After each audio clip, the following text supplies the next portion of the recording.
Ranson's Folly. By Richard Harding Davis. Ranson's Folly. The junior officers of Fort Crockett had organized a mess at the post trader's. And a mess it certainly is, said Lieutenant Ranson. The dining table stood between hogsheads of molasses and a blazing log fire. The counter of the store was their buffet, a pool table with a cloth, blotted like a map of the Great Lakes, their sideboard, and Indian Pete acted as butler. But none of these things counted against the great fact that each evening Mary Cahill, the daughter of the post trader, presided over the evening meal, and turned it into a banquet. From her high chair behind the counter, with the cash register on her one side and the weighing scales on the other, she gave her little Senate laws, and smiled upon each and all with the kind impartiality of a comrade. At least, at one time she had been impartial. But of late she smiled upon all save Lieutenant Ranson. When he talked, she now looked at the blazing log fire, and her cheeks glowed and her eyes seemed to reflect the lifting flame. For 5 years, ever since her father brought her from the convent at St. Louis, Mary Cahill had watched officers come and officers go. Her knowledge concerning them, and their public and private affairs, was vast and miscellaneous. She was acquainted with the traditions of every regiment, with its war record, with its peacetime politics, its nicknames, its scandals, even with the earnings of each company canteen. At Fort Crockett, which lay under her immediate observation, she knew more of what was going forward than did the regimental adjutant, more even than did the colonel's wife. If Trumpeter Tyler flatted on church call, if Mrs. Stickney applied to the quartermaster for 3 feet of stovepipe, if Lieutenant Curtis were granted 2 days' leave for quail shooting, Mary Cahill knew it, and if Mrs.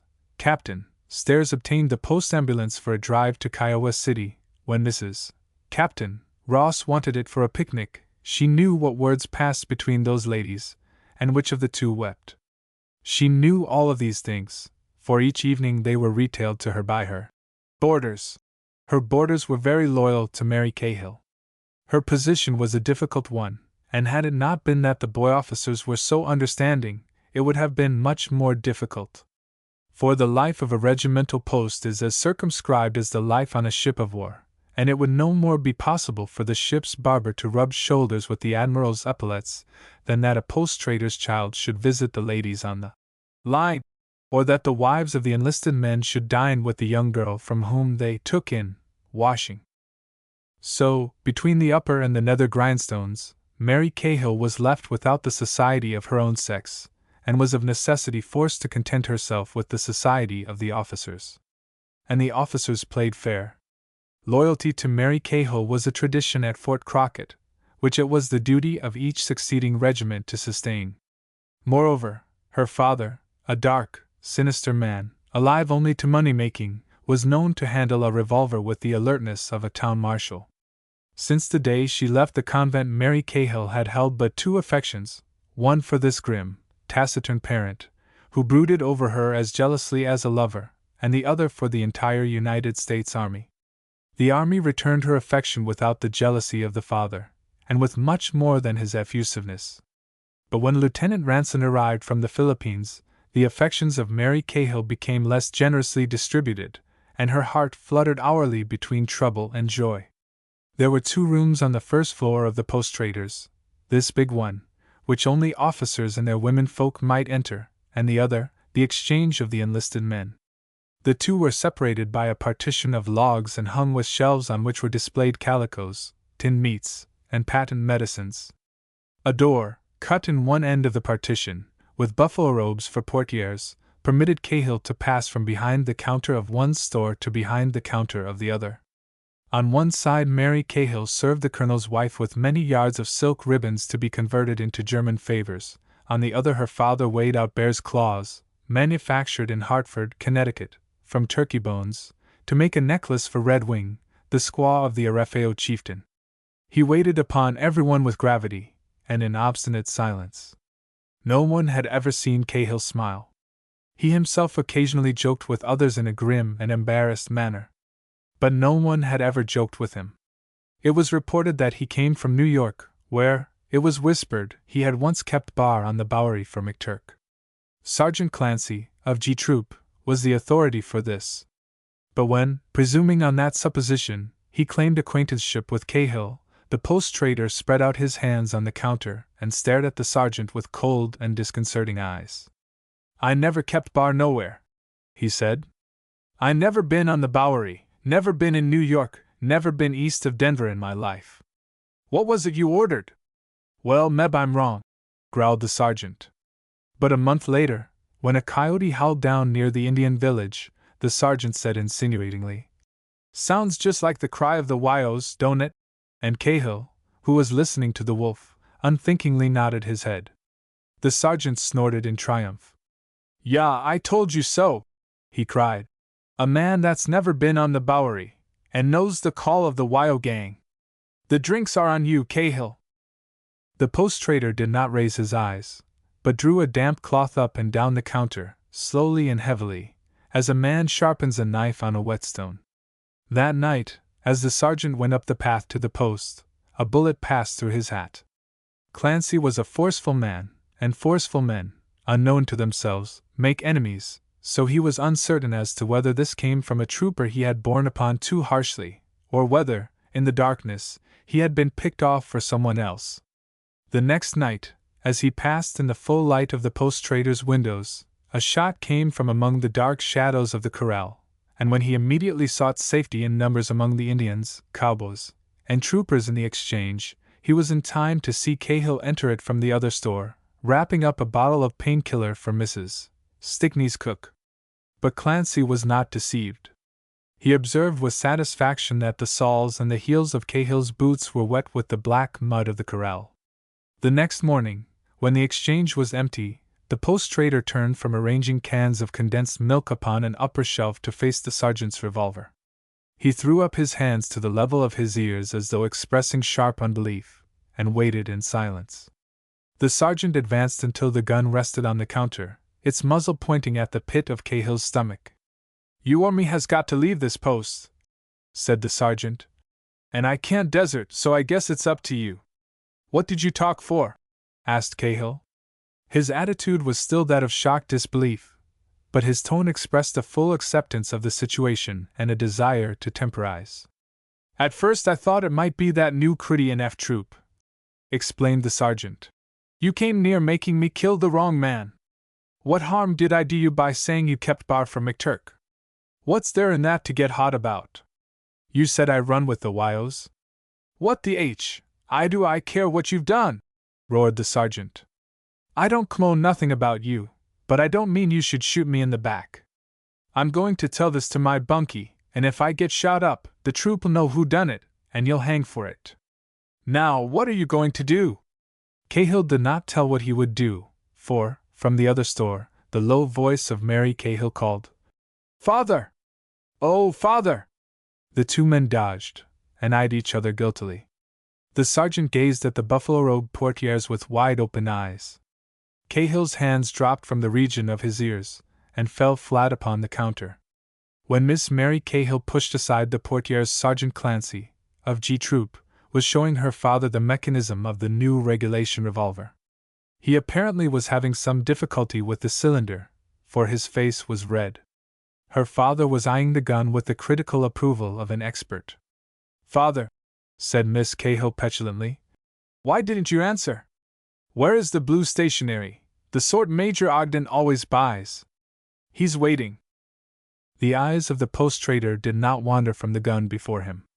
"Next to the blank books, Mame," he said. "On the second shelf."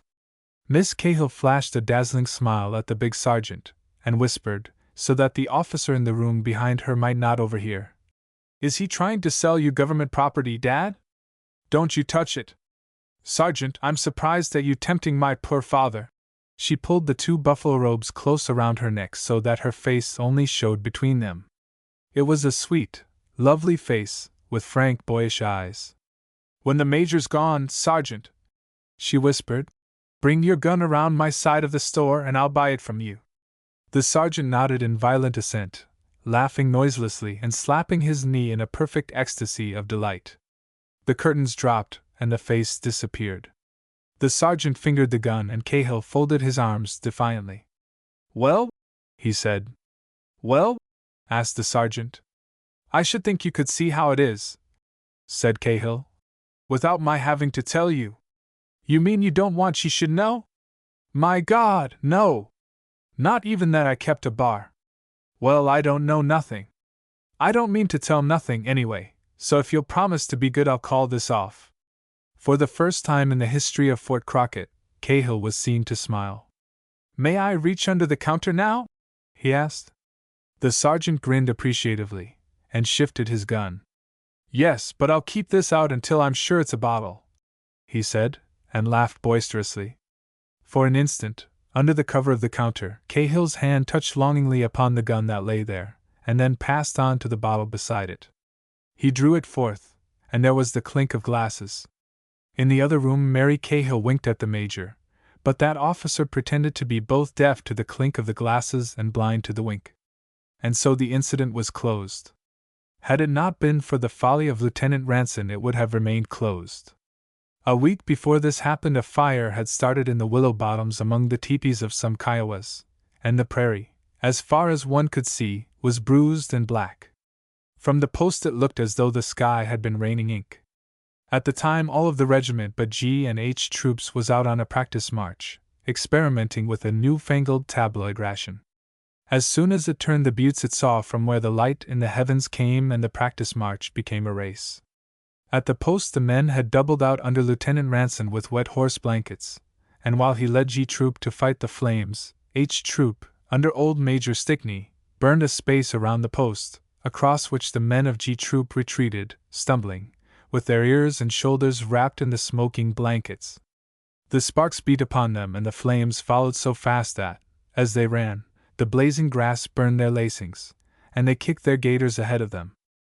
When the regiment arrived, it found everybody at Fort Crockett talking enthusiastically of Ranson's conduct and resentfully of the fact that he had regarded the fire as one which had been started for his especial amusement. I assure you, said Mrs.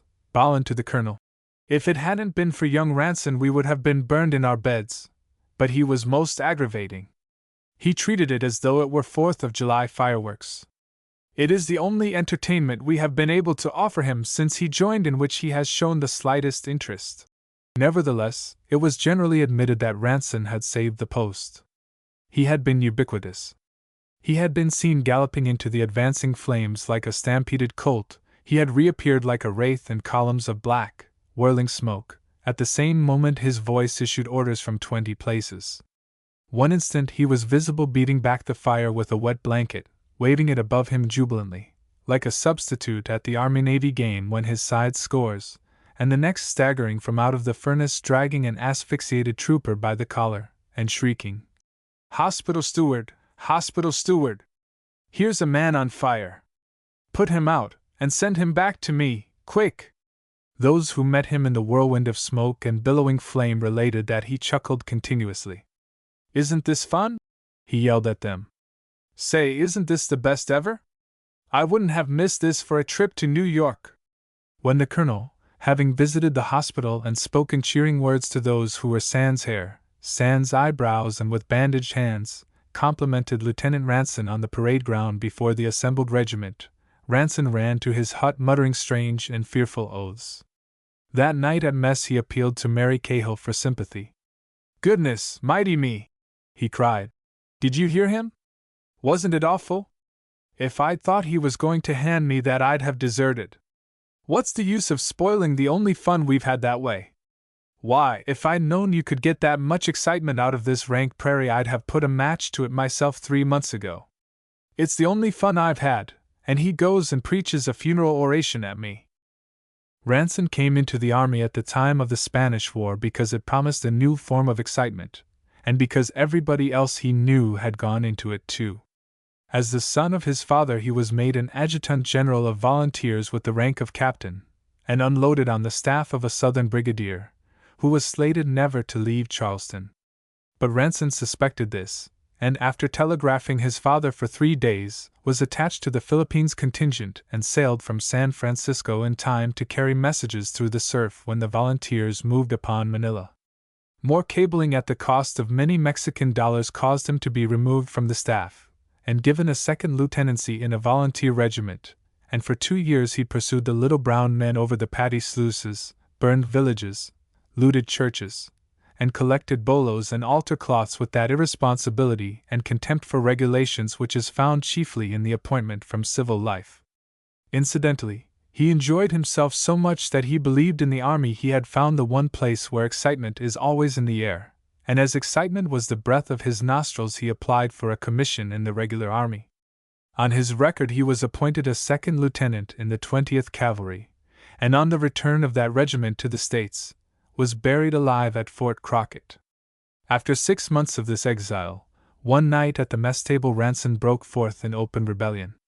"I tell you I can't stand it a day longer," he cried. "I'm going to resign." From behind the counter Mary Cahill heard him in horror. Second Lieutenants Crosby and Curtis shuddered. They were sons of officers of the regular army. Only 6 months before they themselves had been forwarded from West Point, done up in neat new uniforms. The traditions of the Academy of Loyalty and Discipline had been kneaded into their vertebrae. In Ranson they saw only the horrible result of giving commissions to civilians. "Maybe the post will be gayer now that spring has come," said Curtis hopefully, but with a doubtful look at the open fire. "I wouldn't do anything rash," urged Crosby. Miss Cahill shook her head. "Why, I like it at the post," she said. "And I've been here 5 years, ever since I left the convent, and I—" Ranson interrupted, bowing gallantly. "Yes, I know, Miss Cahill," he said, "but I didn't come here from a convent. I came here from the blood-stained fields of war. Now, out in the Philippines there's always something doing. They give you half a troop, and so long as you bring back enough Mausers and don't get your men cut up, you can fight all over the shop and no questions asked. But all I do here is take care of sick horses. Any vet in the States has seen as much fighting as I have in the last half-year. I might as well have had charge of horse-car stables." "There is some truth in that," said Curtis cautiously. "If you do resign, certainly no one can accuse you of resigning in the face of the enemy." "Enemy, ye gods!" roared Ranson. "Why, if I were to see a Moro entering that door with a biello in each fist I'd fall on his neck and kiss him. I'm not trained to this garrison business. You fellows are. They took all the sporting blood out of you at West Point, 1 bad mark for smoking a cigarette, 2 bad marks for failing to salute the instructor in botany, and all the excitement you ever knew were charades and a cadet hop at Cullum Hall. But you see, before I went to the Philippines with Merritt, I'd been there twice on a fellow's yacht, and we tucked the Spanish governor in his bed with his spurs on. Now I have to sit around and hear old Ballin tell how he put down a car strike in St. Louis, and Stickney's long-winded yarns of Table Mountain and the Bloody Angle. He doesn't know the Civil War's over. I tell you, if I can't get excitement on tap I've got to make it, and if I make it out here they'll court-martial me. So there's nothing for it but to resign."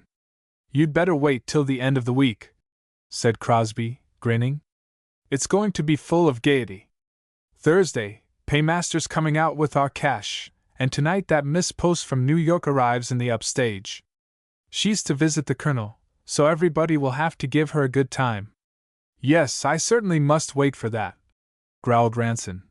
"There probably will be progressive euchre parties all along the line, and we'll sit up as late as 10 o'clock and stick little gilt stars on ourselves." Crosby laughed tolerantly. "I see your point of view," he said. "I remember when my father took me to Monte Carlo I saw you at the tables with enough money in front of you to start a bank. I remember my father asked the croupiers why they allowed a child of your age to gamble. I was just a kid then, and so were you, too. I remember I thought you were the devil of a fellow." Ranson looked sheepishly at Miss Cahill and laughed. "Well, so I was, then," he said. "Anybody would be a devil of a fellow who'd been brought up as I was, with a doting parent who owns a trust and doesn't know the proper value of money. And yet you expect me to be happy with a 50-cent limit game and 20 miles of burned prairie. I tell you I've never been broken to it. I don't know what not having your own way means. And discipline. Why, every time I have to report one of my men to the colonel I send for him afterward and give him a drink and apologize to him. I tell you the army doesn't mean anything to me unless there's something doing, And as there is no fighting out here, I'm for the back room of the Holland House and a rubber-tired automobile. Little old New York is good enough for me." As he spoke these fateful words of mutiny, Lieutenant Ranson raised his black eyes and snatched a swift side glance at the face of Mary Cahill. It was almost as though it were from her he sought his answer. He could not himself have told what it was he would have her say. But ever since the idea of leaving the army had come to him, Mary Cahill and the army had become interchangeable, and had grown to mean one and the same thing. He fought against this condition of mind fiercely. He had determined that without active service the army was intolerable, but that without Mary Cahill civil life would also prove intolerable, he assured himself did not at all follow. He had laughed at the idea. He had even argued it out sensibly. Was it reasonable to suppose, he asked himself, that after circling the great globe 3 times he should find the one girl on it who alone could make him happy, sitting behind a post-trader's counter on the open prairie? His interest in Miss Cahill was the result of propinquity, that was all. It was due to the fact that there was no one else at hand, because he was sorry for her loneliness, because her absurd social ostracism had touched his sympathy. How long after he reached New York would he remember the little comrade with the brave, boyish eyes set in the delicate, feminine head, with its great waves of gorgeous hair? It would not be long, he guessed. He might remember the way she rode her pony, how she swung from her Mexican saddle and caught up a gauntlet from the ground. Yes, he certainly would remember that, and he would remember the day he had galloped after her and ridden with her through the Indian village, and again that day when they rode to the waterfall and the lover's leap. And he would remember her face at night as it bent over the books he borrowed for her, which she read while they were at mess, sitting in her high chair with her chin resting in her palms, staring down at the book before her. And the trick she had, whenever he spoke, of raising her head and looking into the fire, her eyes lighting and her lips smiling. They would be pleasant memories, he was sure. But once back again in the whirl and rush of the great world outside of Fort Crockett, even as memories they would pass away. Mary Cahill made no outward answer to the rebellious utterance of Lieutenant Ranson. She only bent her eyes on her book, and tried to think what the post would hold for her when he had carried out his threat and bade akin himself into the world and out of her life forever.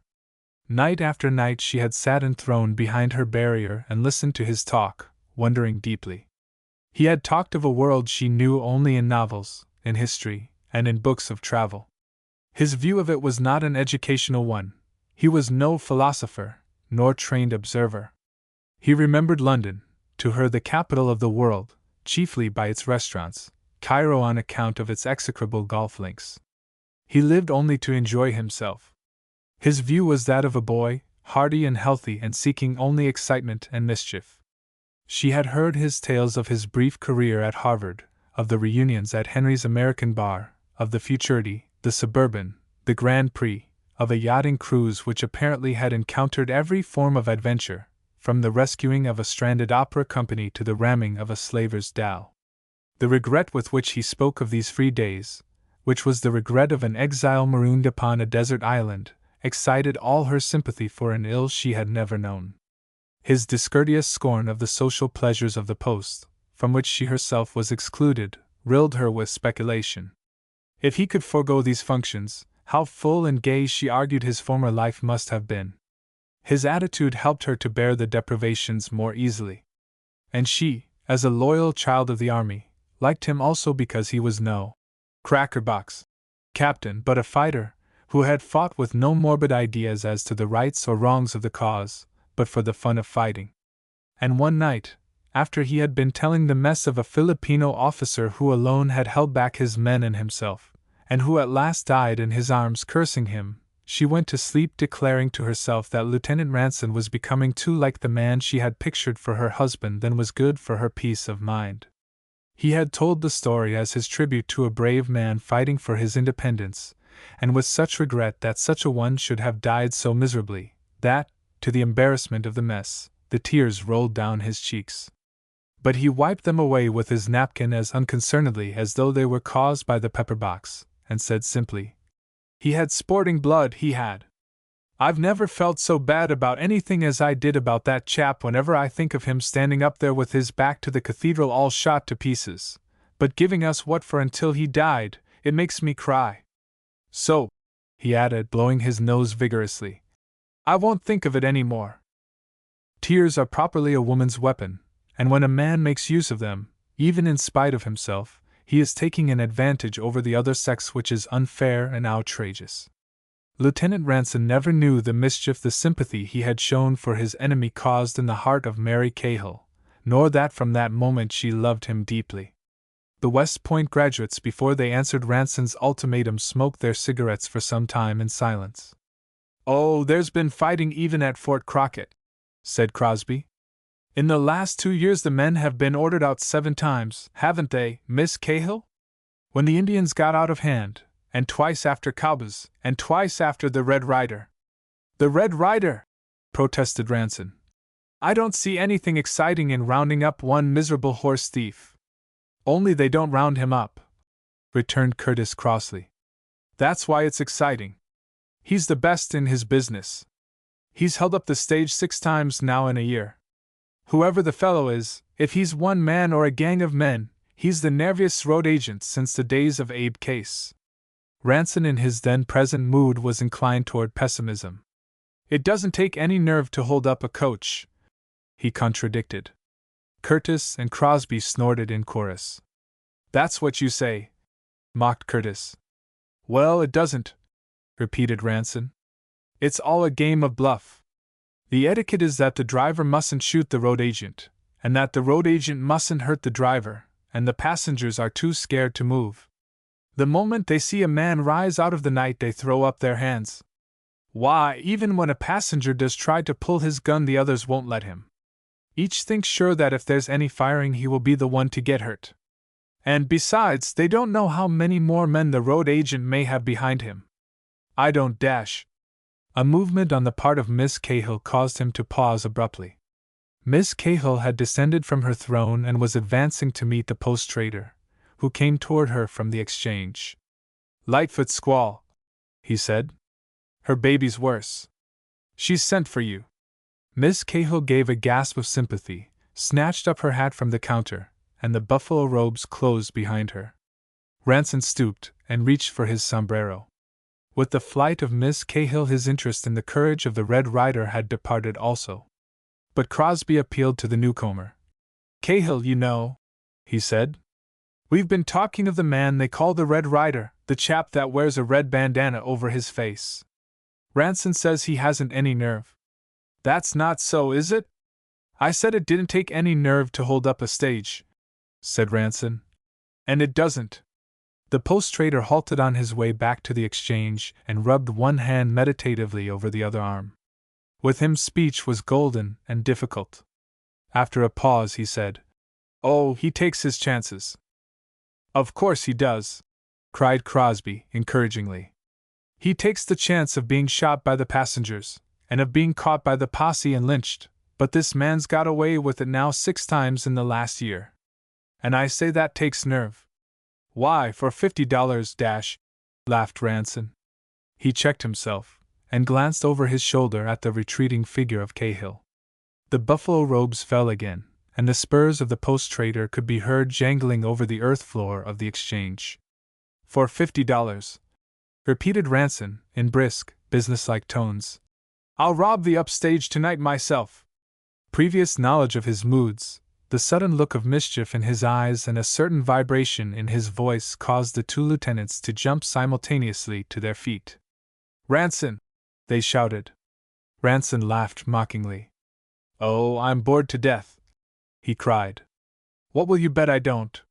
He had risen with them, but, without waiting for their answer, ran to where his horse stood at the open door. He sank on his knees and began tugging violently at the stirrup straps. The 2 officers, their eyes filled with concern, pursued him across the room. With Cahill 20 feet away, they dared not raise their voices, but in pantomime they beckoned him vigorously to return. Ranson came at once, flushed and smiling, holding a hooded army stirrup in each hand. "Never do to have them see these," he said. He threw the stirrups from him, behind the row of hogsheads. "I'll ride in the stirrup straps." He still spoke in the same low, brisk tone. Crosby seized him savagely by the arm. No, you won't, he hissed. Look here, Ranson. Listen to me. For heaven's sake, don't be an ass. They'll shoot you, you'll be killed, dash. And court-martialed, panted Curtis. You'll go to Leavenworth for the rest of your life. Ranson threw off the detaining hand and ran behind the counter. From a lower shelf he snatched a red bandana kerchief. From another he dragged a rubber poncho and buttoned it high about his throat. He picked up the steel shears which lay upon the counter, and snipping 2 holes in the red kerchief, stuck it under the brim of his sombrero. It fell before his face like a curtain. From his neck to his knees the poncho concealed his figure. All that was visible of him was his eyes, laughing through the holes in the red mask. Behold the Red Rider! He groaned. Hold up your hands! He pulled the kerchief from his face and threw the poncho over his arm. Do you see these shears? He whispered. I'm going to hold up the stage with them. No one ever fires at a road agent. They just shout, "Don't shoot, Colonel," and I'll come down. I'm going to bring him down with these shears. Crosby caught Curtis by the arm, laughing eagerly. Come to the stables quick, he cried. We'll get 20 troopers after him before he can go a half-mile. He turned on Ranson with a triumphant chuckle.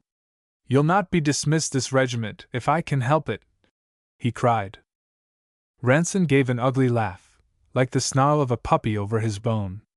If you try to follow me, or interfere with me, Lieutenant Crosby, he said, I'll shoot you and your troopers. With a pair of shears? Jeered Crosby. No, with the gun I've got in my pocket. Now you listen to me. I'm not going to use that gun on any stage filled with women, driven by a man 70 years old, but, and I mean it, if you try to stop me, I'll use it on you. I'm going to show you how anyone can bluff a stage full with a pair of tin shears and a red mask for a kicker. And I'll shoot the man that tries to stop me. Ranson sprang to his horse's side and stuck his toe into the empty stirrup strap. There was a scattering of pebbles, a scurry of hoofs, and the horse and rider became a gray blot in the moonlight. The 2 lieutenants stood irresolute. Under his breath Crosby was swearing fiercely. Curtis stood staring out of the open door. Will he do it? He asked. Of course he'll do it. Curtis crossed the room and dropped into a chair.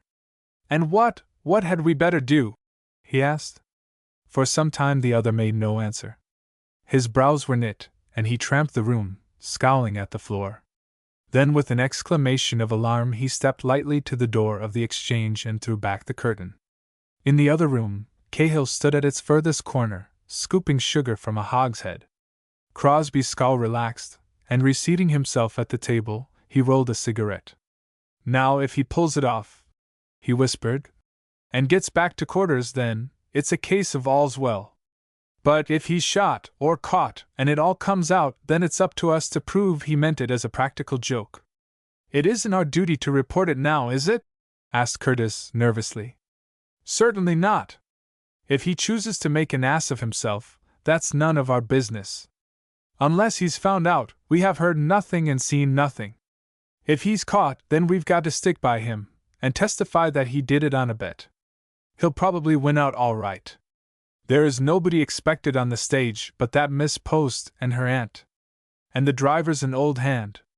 He knows better than to fight. There may be some cowboys coming up. That's Ranson's lookout. As Cahill says, the Red Rider takes his chances. I wish there was something we could do now, Curtis protested, petulantly. I suppose we've just got to sit still and wait for him. That's all, answered Crosby, and then leaped to his feet. What's that? He asked. Out on the parade ground, a bugle call broke suddenly on the soft spring air. It rang like an alarm. The noise of a man running swiftly sounded on the path, and before the officers reached the doorway Sergeant Clancy entered it and halted at attention. The colonel's orders, panted the sergeant. And the lieutenants are to take 20 men from G&H troops and ride to Kiowa to escort the paymaster. The paymaster! Crosby cried. He's not coming till Thursday. He's just telegraphed from Kiowa City, Lieutenant. He's ahead of his schedule. He wants an escort for the money. He left Kiowa a few minutes ago in the upstage. The two lieutenants sprang forward and shouted in chorus. The stage? He is in the stage! Sergeant Clancy stared dubiously from one officer to the other. He misunderstood their alarm, and with the privilege of long service attempted to allay it. The lieutenant knows nothing can happen to the stage till it reaches the buttes, he said. There has never been a hold-up in the open, and the escort can reach the buttes long before the stage gets here. He coughed consciously. Colonel's orders are to gallop, Lieutenant. As the two officers rode knee to knee through the night, the pay escort pounding the trail behind them, Crosby leaned from his saddle. He has only 10 minutes start of us, he whispered. We are certain to overtake him. We can't help but do it. We must do it. We must. If we don't, and he tries to stop Colonel Patton and the payroll, he'll die. 2 women and a deaf driver, that's a joke. But an Indian fighter like old Patton, and Uncle Sam's money, that means a Finnish fight and his death and disgrace. He turned savagely in his saddle. Close up there, he commanded. Stop that talking. You keep your breath till I want it, and ride hard. After the officers had galloped away from the mess room, and Sergeant Clancy had hurried after them to the stables, the post-trader entered it from the exchange and barred the door, which they in their haste had left open. As he did this, the close observer, had one been present, might have noted that though his movements were now alert and eager, they no longer were betrayed by any sound, and that his spurs had ceased to jangle. Yet that he purposed to ride abroad was evident from the fact that from a far corner he dragged out a heavy saddle. He flung this upon the counter, and swiftly stripped it of its stirrups. These, with more than necessary care, he hid away upon the highest shelf of the shop, while from the lower shelves he snatched a rubber poncho and a red kerchief. For a moment, as he unbarred the door, the post-trader paused and cast a quick glance before and behind him, and then the door closed, and there was silence. A minute later it was broken by the hoofs of a horse galloping swiftly along the trail to Kiowa City. 2. That winter Miss Post had been going out a great deal more than was good for her, and when the spring came she broke down. The family doctor recommended Aiken, but an aunt of Miss Post's, Mrs. Truesdale, had been at Farmington with Mrs. Colonel Bolland, and urged visiting her instead. The doctor agreed that the climatic conditions existing at Fort Crockett were quite as health-giving as those at Aiken, and of the two the invalid decided that the regimental post would be more of a novelty. So she and her aunt and the maid changed cars twice after leaving St. Louis, and then staged it to Kiowa City, where, while waiting for Pop Henderson's coach to Fort Crockett, they dined with him on bacon, fried bread, and alkali water tinged with coffee. It was at Kiowa City, a city of 400 houses on blueprint paper and 6 on earth, that Miss Post first felt certain that she was going to enjoy her visit. It was there she first saw, at large and on his native heath, a blanket Indian. He was a tall, beautiful youth, with yellow ochre on his thin, brown arms and blue ochre on his cheekbones, who sat on Pop's steps, gazing impassively at the stars. Miss Post came out with her maid and fell over him. The maid screamed. Miss Post said, "I beg your pardon," and the brave expressed his contempt by guttural mutterings and by moving haughtily away. Miss Post was then glad that she had not gone to Aiken. For the 12-mile drive through the moonlit buttes to Fort Crockett there was, besides the women, one other passenger. He was a traveling salesman of the Hancock Uniform Company, and was visiting Fort Crockett to measure the officers for their summer tunics. At dinner he passed Miss Post the condensed milk can, and in other ways made himself agreeable. He informed her aunt that he was in the military equipment department of the army, but much to that young woman's distress, addressed most of his remarks to the maid, who, to his taste, was the most attractive of the three. "I take it," he said genially to Miss Post, "that you and the young lady are sisters." "No," said Miss Post, "we are not related."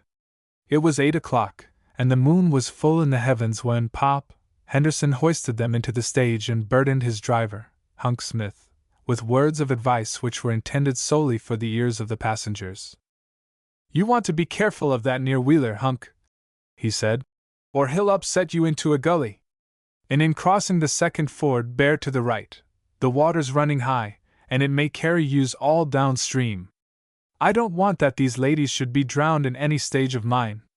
And if the Red Rider jumps, you don't put up no bluff, but sit still. The paymasters do in a night or two, and I've no doubt at all but that the rider's laying for him. But if you tell him that there's no one inside but women folk and a tailor, meb he won't hurt yous. Now, ladies," he added, putting his head under the leather flap, as though unconscious that all he had said had already reached them. "Without wishing to make you uneasy, I would advise your having your cash and jewelry ready in your hands. With road agents it's mostly wisest to do what they say, and to do it quick. If you give them all you've got, they sometimes go away without spilling blood, though, such being their habits, naturally disappointed." He turned his face toward the shrinking figure of the military tailor. "You, being an army man," he said, "will of course want to protect the ladies, but you mustn't do it. You must keep cool. If you pull your gun, like as not you'll all get killed. But I'm hoping for the best. Good night all, and a pleasant journey." The stage moved off with many creaks and many cracks of the whip, which in part smothered Hunk Smith's laughter. But after the first mile, he, being a man with feelings and a family, pulled the mules to a halt. The voice of the drummer could instantly be heard calling loudly from the darkness of the stage.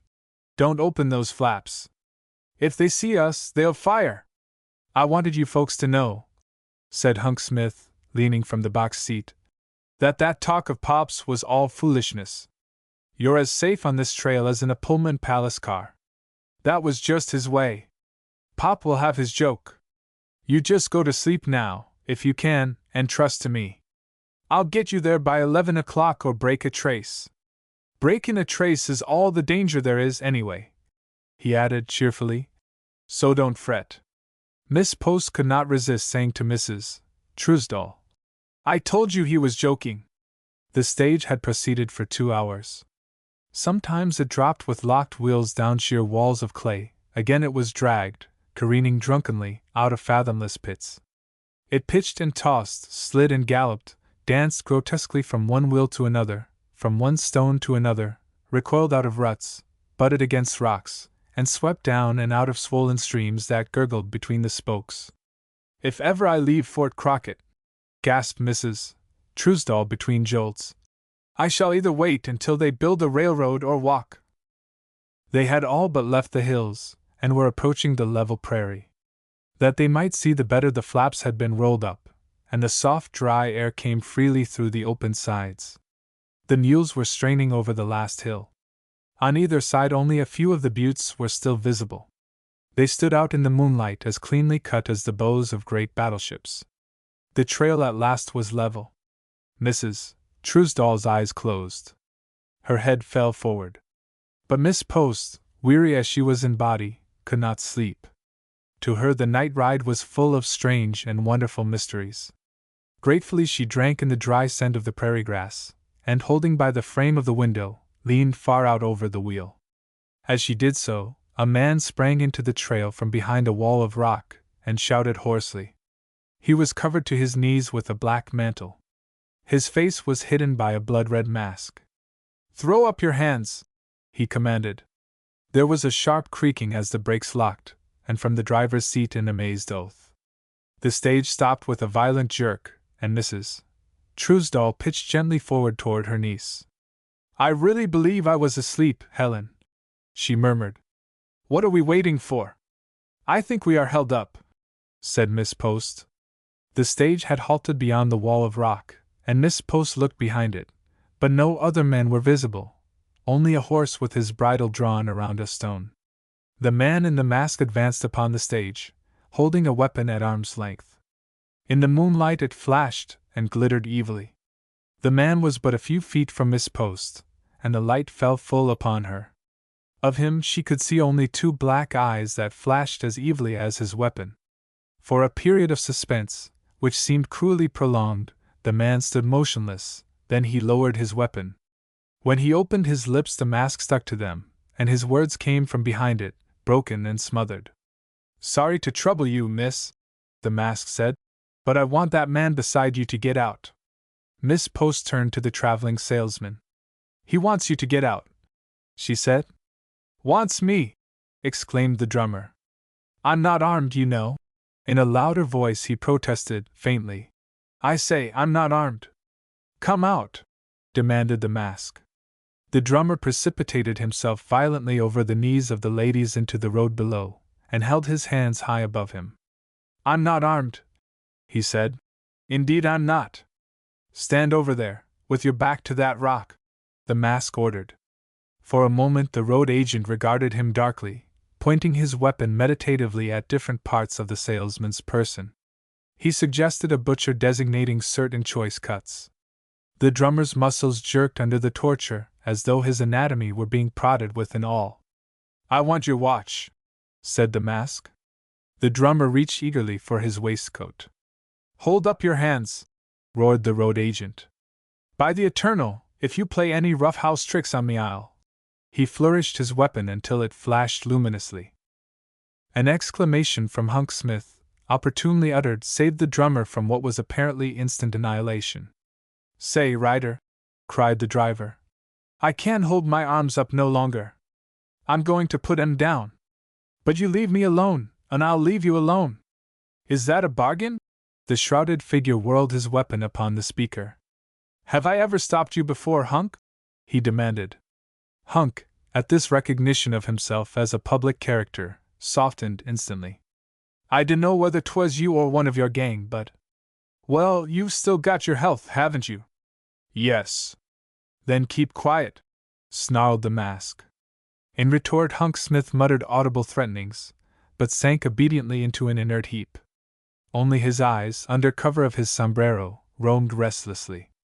They noted the McClellan saddle on the Red Rider's horse, the white patch on its near forefoot, the empty stirrup straps, and at a great distance, so great that the eyes only of a plainsman could have detected it, a cloud of dust, or smoke, or mist, that rode above the trail and seemed to be moving swiftly down upon them.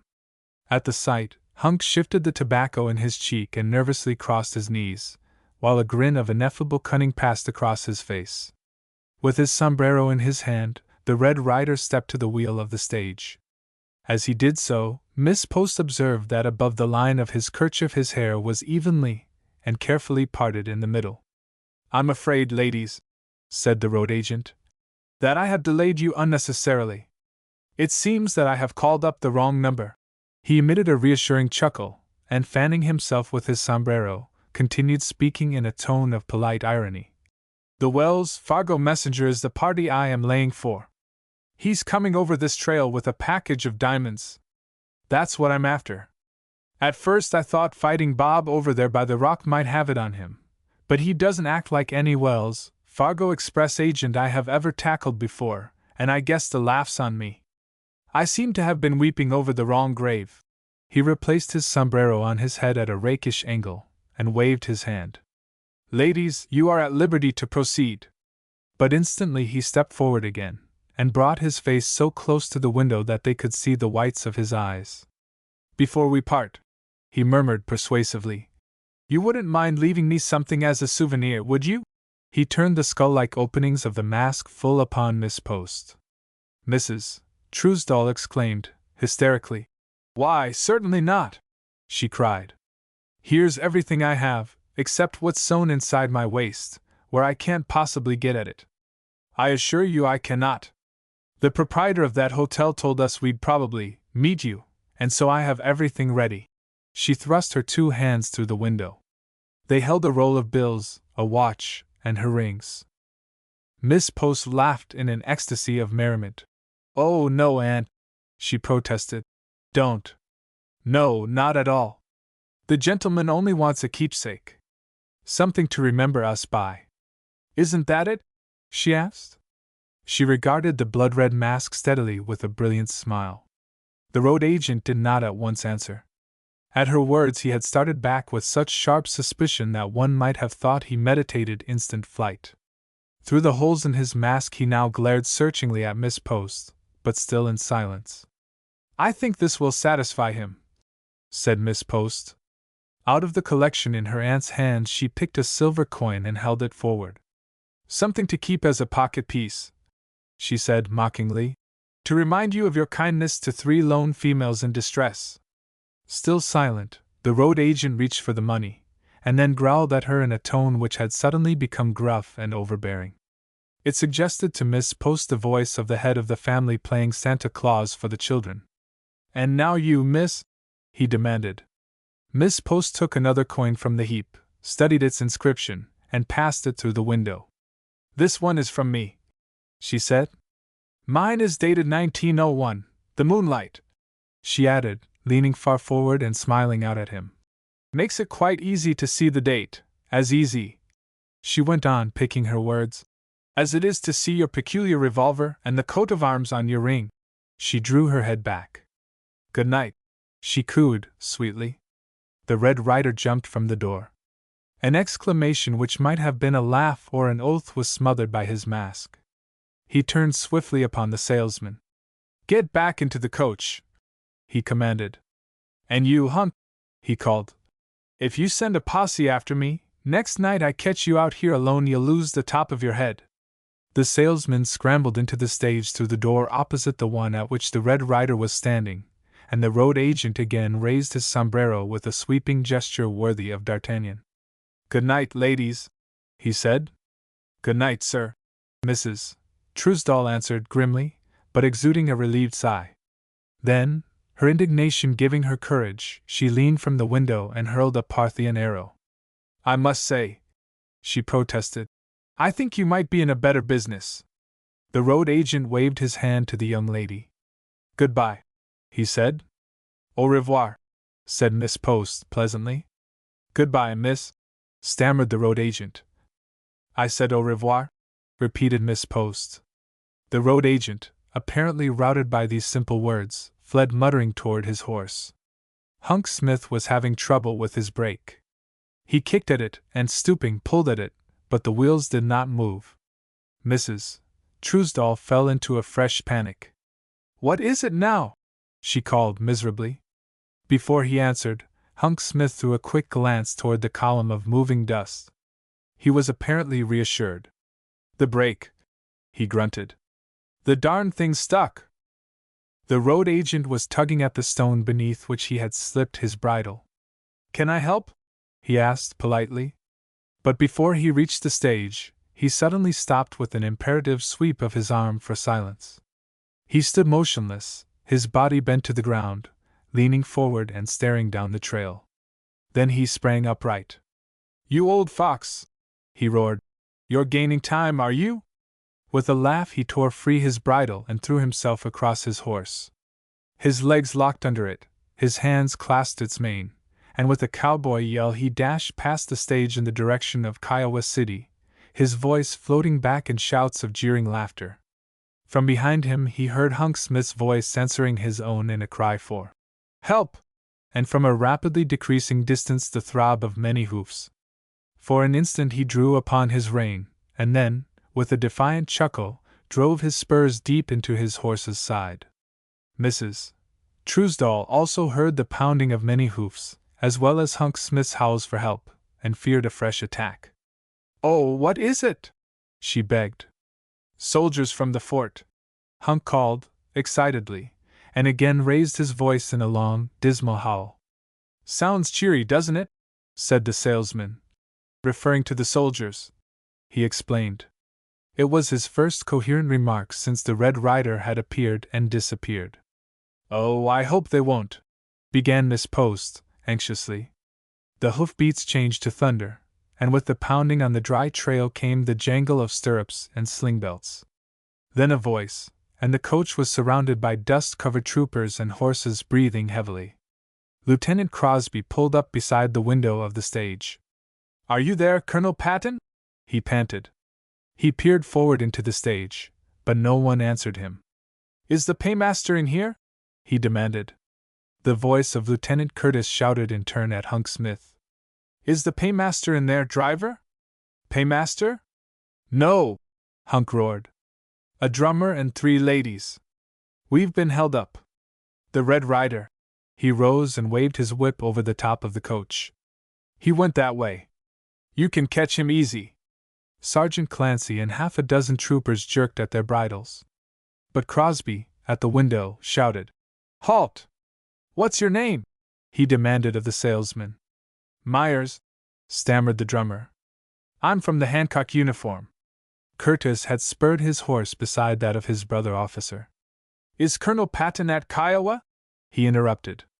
I can't give you any information as to that, replied Mr. Myers importantly.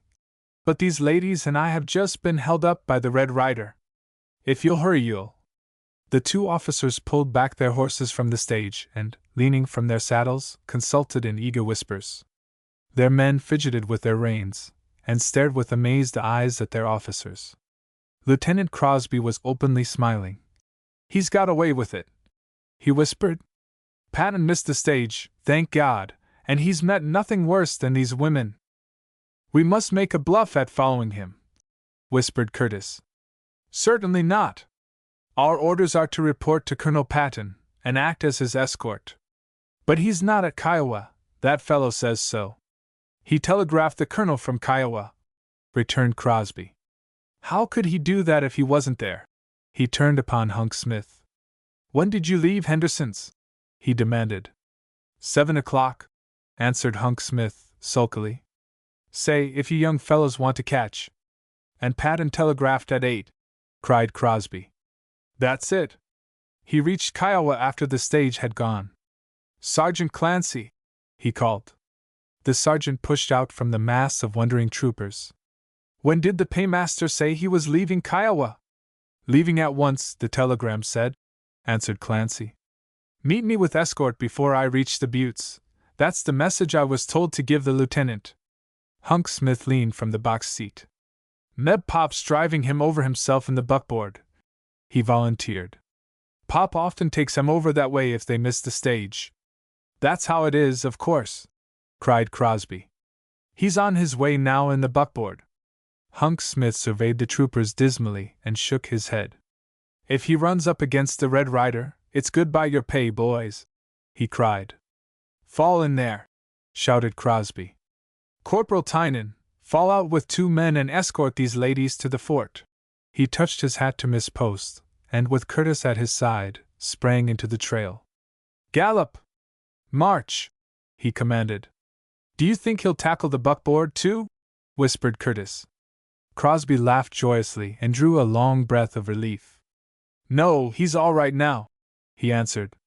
Don't you see, he doesn't know about Patton or the buckboard. He's probably well on his way to the post now.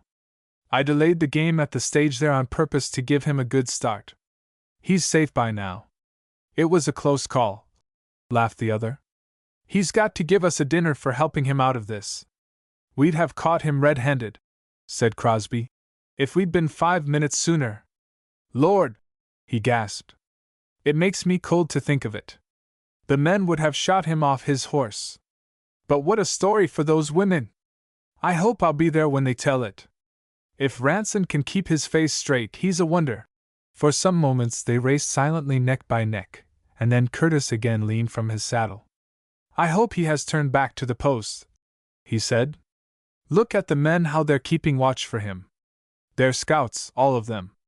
What if they are? Returned Crosby easily. Ranson's in uniform, out for a moonlight canter. You can bet $1 million he didn't wear his red mask long after he heard us coming. I suppose he'll think we've followed to spoil his fun. You know you said we would. Yes, he was going to shoot us, laughed Crosby. I wonder why he packs a gun.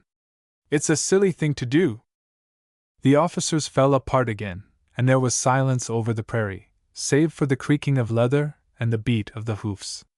And then, faint and far away, there came the quick crack of a revolver, another, and then a fusillade. My God! Gasped Crosby. He threw himself forwards, digging his spurs into his horse, and rode as though he were trying to escape from his own men. No one issued an order, no one looked a question. Each, officer and enlisted man, bowed his head and raced to be the first. The trail was barricaded by 2 struggling horses and an overturned buckboard. The rigid figure of a man lay flat upon his back staring at the moon. Another white-haired figure staggered forward from a rock. Who goes there? It demanded.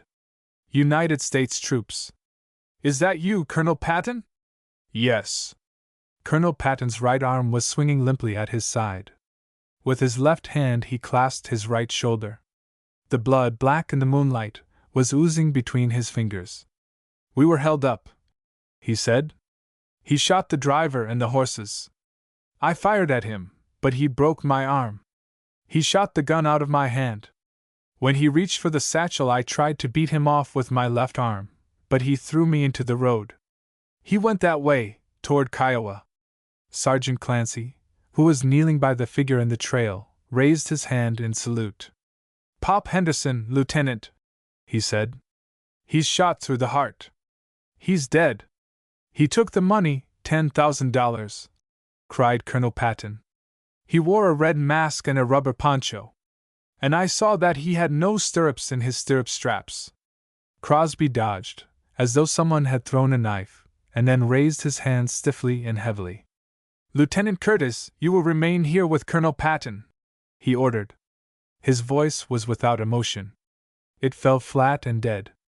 "Deploy as skirmishers," he commanded. "G Troop to the fight of the trail, H Troop to the left. Stop anyone you see, anyone. If he tries to escape, cry halt, twice and then fire, to kill. Forward! Gallop! March! Toward the post." "No!" shouted Colonel Patton. "He went toward Kiowa," Crosby replied in the same dead voice. "He doubled after he left you, Colonel. He has gone to the post." Colonel Patton struggled from the supporting arms that held him and leaned eagerly forward. "You know him, then?" he demanded. "Yes," cried Crosby. "God help him! Spread out there, you, in open order, and ride like hell." Just before the officers' club closed for the night, Lieutenant Ranson came in and, seating himself at the piano, picked out "The Queen of the Philippine Islands" with one finger. Major Stickney and others who were playing bridge were considerably annoyed. Ranson then demanded that everyone present should drink his health in champagne for the reason that it was his birthday, and that he was glad he was alive, and wished everyone else to feel the same way about it. Or for any other reason why, he added generously.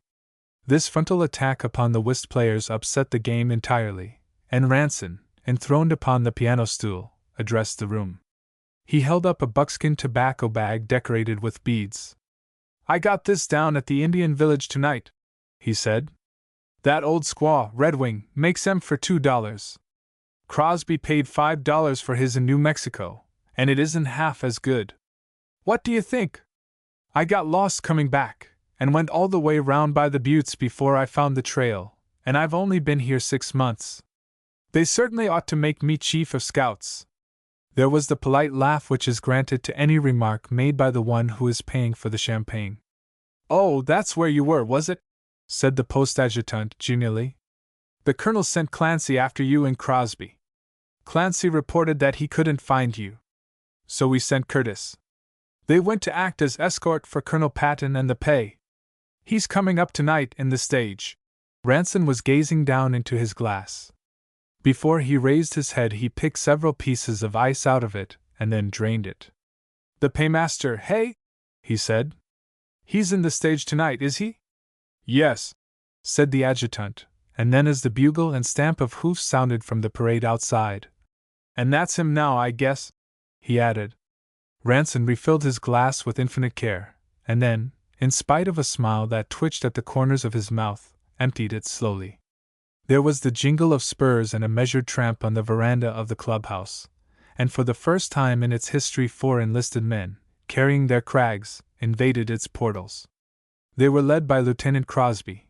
His face was white under the tan, and full of suffering. The officers in the room received the intrusion in amazed silence. Crosby strode among them, looking neither to the left nor right, and touched Lieutenant Ranson upon the shoulder. "The colonel's orders, Lieutenant Ranson," he said. "You are under arrest." Ranson leaned back against the music rack and placed his glass upon the keyboard. One leg was crossed over the other, and he did not remove it. "Then you can't take a joke," he said in a low tone. "You had to run and tell." He laughed and raised his voice so that all in the club might hear. "What am I arrested for, Crosby?" he asked. The lines in Crosby's face deepened, and only those who sat near could hear him. You are under arrest for attempting to kill a superior officer, for the robbery of the government pay train, and for murder." Ranson jumped to his feet. "My God, Crosby!" he cried. "Silence! Don't talk!" ordered Crosby. "Come along with me." The 4 troopers fell in rear of Lieutenant Crosby and their prisoner. He drew a quick, frightened breath, and then, throwing back his shoulders, fell into step, and the 6 men tramped from the club and out into the night. 3. That night at the post there was little sleep for anyone. The feet of hurrying orderlies beat upon the parade ground, the windows of the officers' club blazed defiantly, and from the darkened quarters of the enlisted men came the sound of voices snarling in violent vituperation. At midnight, half of Ranson's troop, having attacked the rest of the regiment with cavalry boots, were marched under arrest to the guardhouse. As they passed Ranson's hut, where he still paced the veranda, a burning cigarette attesting his wakefulness, they cheered him riotously. At 2 o'clock it was announced from the hospital that both patients were out of danger, for it had developed that, in his hurried diagnosis, Sergeant Clancy had located Henderson's heart 6 inches from where it should have been. When one of the men who guarded Ranson reported this good news, the prisoner said, "Still, I hope they'll hang whoever did it. They shouldn't hang a man for being a good shot and let him off because he's a bad one." At the time of the hold-up, Mary Cahill had been a half-mile distant from the post at the camp of the Kiowas, where she had gone in answer to the cry of Lightfoot's squaw. When she returned she found Indian Pete in charge of the exchange. Her father, he told her, had ridden to the Indian village in search of her. As he spoke the post-trader appeared. "I'm sorry I missed you," his daughter called to him. At the sound Cahill pulled his horse sharply toward the corral. "I had a horse deal on, with the chief," he answered over his shoulder. "When I got to Lightfoot's tent you had gone." After he had dismounted, and was coming toward her, she noted that his right hand was bound in a handkerchief, and exclaimed with apprehension. "It is nothing," Cahill protested. "I was foolin' with one of the new regulation revolvers, with my hand over the muzzle. Ball went through the palm." Miss Cahill gave a tremulous cry and caught the injured hand to her lips. Her father snatched it from her roughly. "Let go!" he growled. "It serves me right." A few minutes later Mary Cahill, bearing liniment for her father's hand, knocked at his bedroom and found it empty. When she peered from the top of the stairs into the shop window below she saw him busily engaged with his one hand buckling the stirrup straps of his saddle. When she called, he sprang upright with an oath. He had faced her so suddenly that it sounded as though he had sworn, not in surprise but at her. "You startled me," he murmured. His eyes glanced suspiciously from her to the saddle.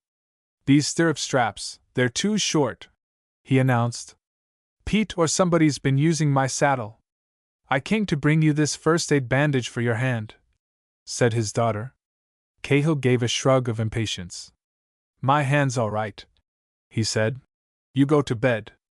I've got to begin taking account of stock. Tonight? There's no time by day. Go to bed." For nearly an hour Miss Cahill lay awake listening to her father moving about in the shop below.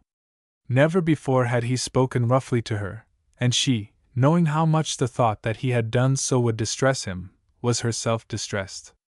In his lonely vigil on the veranda, Ranson looked from the post down the hill to where the light still shone from Mary Cahill's window. He wondered if she had heard the news, and if it were any thought of him that kept sleep from her. "You ass! You idiot!" he muttered. "You've worried and troubled her. She believes one of her precious army is a thief and a murderer." He cursed himself picturesquely, but the thought that she might possibly be concerned on his account did not, he found, distress him as greatly as it should. On the contrary, as he watched the light his heart glowed warmly. And long after the light went out he still looked toward the home of the post-trader, his brain filled with thoughts of his return to his former life outside the army, the old life to which he vowed he would not return alone. The next morning Miss Cahill learned the news when the junior officer came to mess and explained why Ranson was not with them. Her only comment was to at once start for his quarters with his breakfast in a basket. She could have sent it by Pete, but, she argued, when one of her officers was in trouble that was not the time to turn him over to the mercies of a servant. No, she assured herself, it was not because the officer happened to be Ranson. She would have done as much, or as little, for any one of them. When Curtis and Haynes were ill of the grippe, had she not carried them many good things of her own making? But it was not an easy sacrifice. As she crossed the parade ground, she recognized that overnight Ranson's hut, where he was a prisoner in his own quarters, had become to the post the storm's center of interest, and to approach it was to invite the attention of the garrison. At headquarters, a group of officers turned and looked her way. There was a flutter among the frocks on Mrs. Bolland's porch, and the enlisted men, smoking their pipes on the rail of the barracks, whispered together. When she reached Ranson's hut, over 400 pairs of eyes were upon her, and her cheeks were flushing. Ranson came leaping to the gate, and lifted the basket from her arm as though he were removing an opera cloak. He set it upon the gate-post, and nervously clasped the palings of the gate with both hands. He had not been to bed, but that fact alone could not explain the strangeness of his manner. Never before had she seen him disconcerted or abashed. "You shouldn't have done it," he stammered. Indeed, you are much too good. But you shouldn't have come." His voice shook slightly. "Why not?" asked Mary Cahill. "I couldn't let you go hungry." "You know it isn't that," he said. "It's your coming here at all. Why, only 3 of the fellows have been near me this morning. And they only came from a sense of duty. I know they did, I could feel it. You shouldn't have come here. I'm not a proper person, I'm an outlaw. You might think this was a pest house, you might think I was a leper. Why, those Stickney girls have been watching me all morning through a field glass." He clasped and unclasped his fingers around the palings. "They believe I did it," he protested, with the bewildered accents of a child. "They all believe it." Miss Cahill laughed. The laugh was quieting and comforting. It brought him nearer to earth, and her next remark brought him still further. "Have you had any breakfast?" she asked. "Breakfast?" stammered Ranson.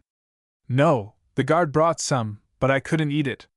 This thing has taken the life out of me, to think sane, sensible people, my own people, could believe that I'd steal, that I'd kill a man for money." "Yes, I know," said Miss Cahill soothingly.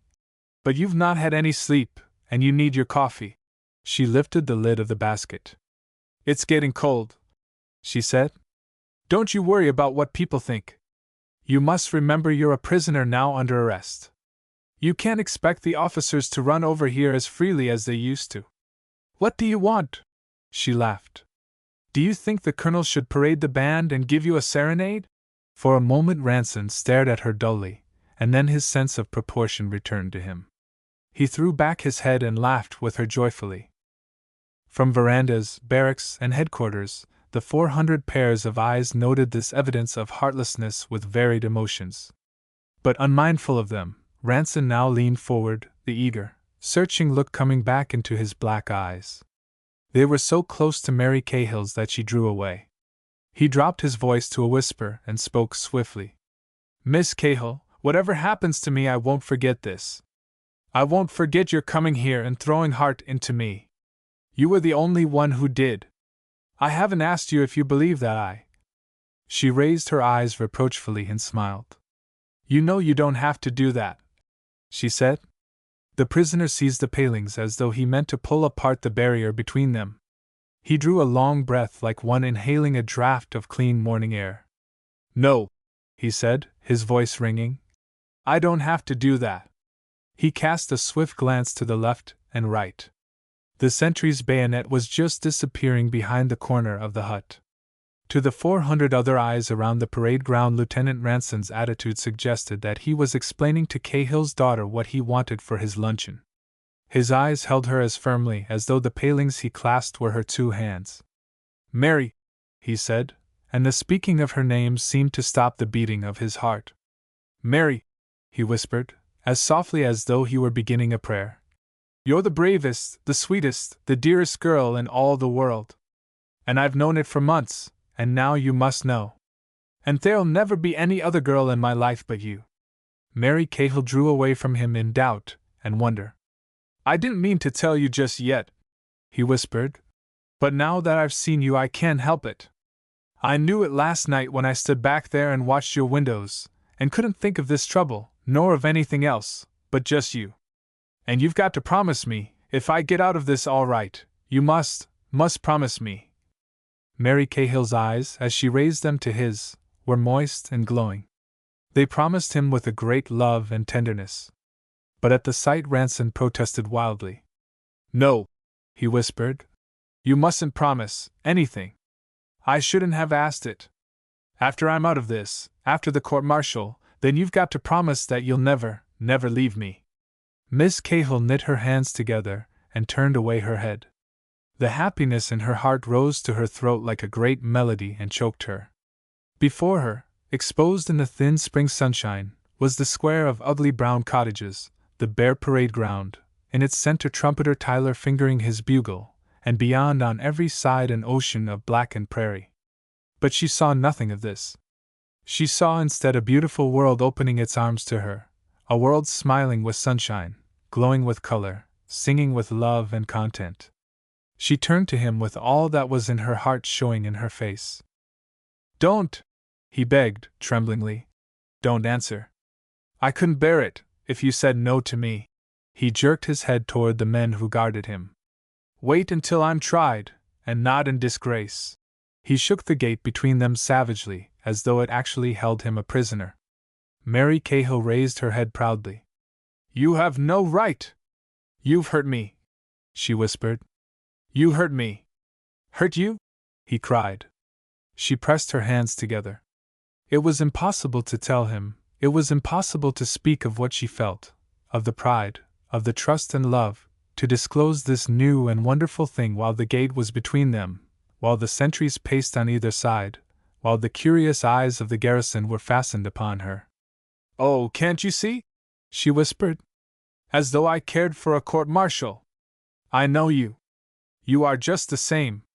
You are just what you have always been to me, what you always will be to me. She thrust her hand toward him and he seized it in both of his, and then released it instantly, and, as though afraid of his own self-control, backed hurriedly from her, and she turned and walked rapidly away. Captain Carr, who had been Ranson's captain in the Philippines, and who was much his friend, had been appointed to act as his counsel. When later that morning he visited his client to lay out a line of defense, he found Ranson inclined to treat the danger which threatened him with the most arrogant flippancy. He had never seen him in a more objectionable mood. You can call the charge tommyrot if you like, Carr protested sharply. But let me tell you that's not the view anyone else takes of it, and if you expect the officers of the court-martial and the civil authorities to take that view of it, you've got to get down to work and help me prove that it is tommyrot. That Miss Post, as soon as she got here, when she thought it was only a practical joke, told them that the road agent threatened her with a pair of shears. Now Crosby and Curtis will testify that you took a pair of shears from Cahill's, and from what Miss Post saw of your ring she can probably identify that too, so… Oh, we concede the shears, declared Ranson, waving his hand grandly. We admit the first hold-up. The devil we do, returned Carr. Now, as your counsel, I advise nothing of the sort. You advise me to lie? Sir, exclaimed Carr, a plea of not guilty is only a legal form. When you consider that the first hold-up in itself is enough to lose you your commission. Well, it's my commission, said Ranson. It was only a silly joke, anyway. And the War Department must have some sense of humor, or it wouldn't have given me a commission in the first place. Of course, we'll admit the first hold-up, but we won't stand for the second one. I had no more to do with that than with the Whitechapel murders. How are we to prove that? Demanded Carr. Where's your alibi? Where were you after the first hold-up? I was making for home as fast as I could cut, said Ranson. He suddenly stopped in his walk up and down the room and confronted his counsel sternly. Captain, he demanded, I wish you to instruct me on a point of law. Carr's brow relaxed. He was relieved to find that Ranson had awakened to the seriousness of the charges against him. That's what I'm here for, he said encouragingly. Well, Captain, said Ranson, if an officer is under arrest as I am and confined to his quarters, is he or is he not allowed to send to the club for a bottle of champagne? Really, Ranson, cried the captain angrily. "You are impossible." "I only want to celebrate," said Ranson meekly. "I'm a very happy man. I'm the happiest man on earth. I want to ride across the prairies shooting off both guns and yelling like a cowboy. Instead of which I am locked up indoors and have to talk to you about a highway robbery which does not amuse me, which does not concern me, and of which I know nothing and care less. Now you are detailed to prove me innocent. That's your duty, and you ought to do your duty, but don't drag me in. I've got much more important things to think about." Bewilderment, rage, and despair were written upon the face of the captain. "Ranson," he roared, "is this a pose, or are you mad? Can't you understand that you came very near to being hanged for murder and that you are in great danger of going to jail for theft? Let me put before you the extremely unpleasant position in which you have been ass enough to place yourself. You don't quite seem to grasp it. You tell two brother officers that you are going to rob the stage. To do so you disguise yourself in a poncho and a red handkerchief, and you remove the army stirrups from your stirrup leathers. You then do rob this coach, or at least hold it up, and you are recognized. A few minutes later, in the same trail and in the same direction you have taken, there is a second hold-up, this time of the paymaster. The man who robs the paymaster wears a poncho and a red kerchief, and he has no stirrups in his stirrup leathers. The two hold-ups take place within a half-mile of each other, within 5 minutes of each other.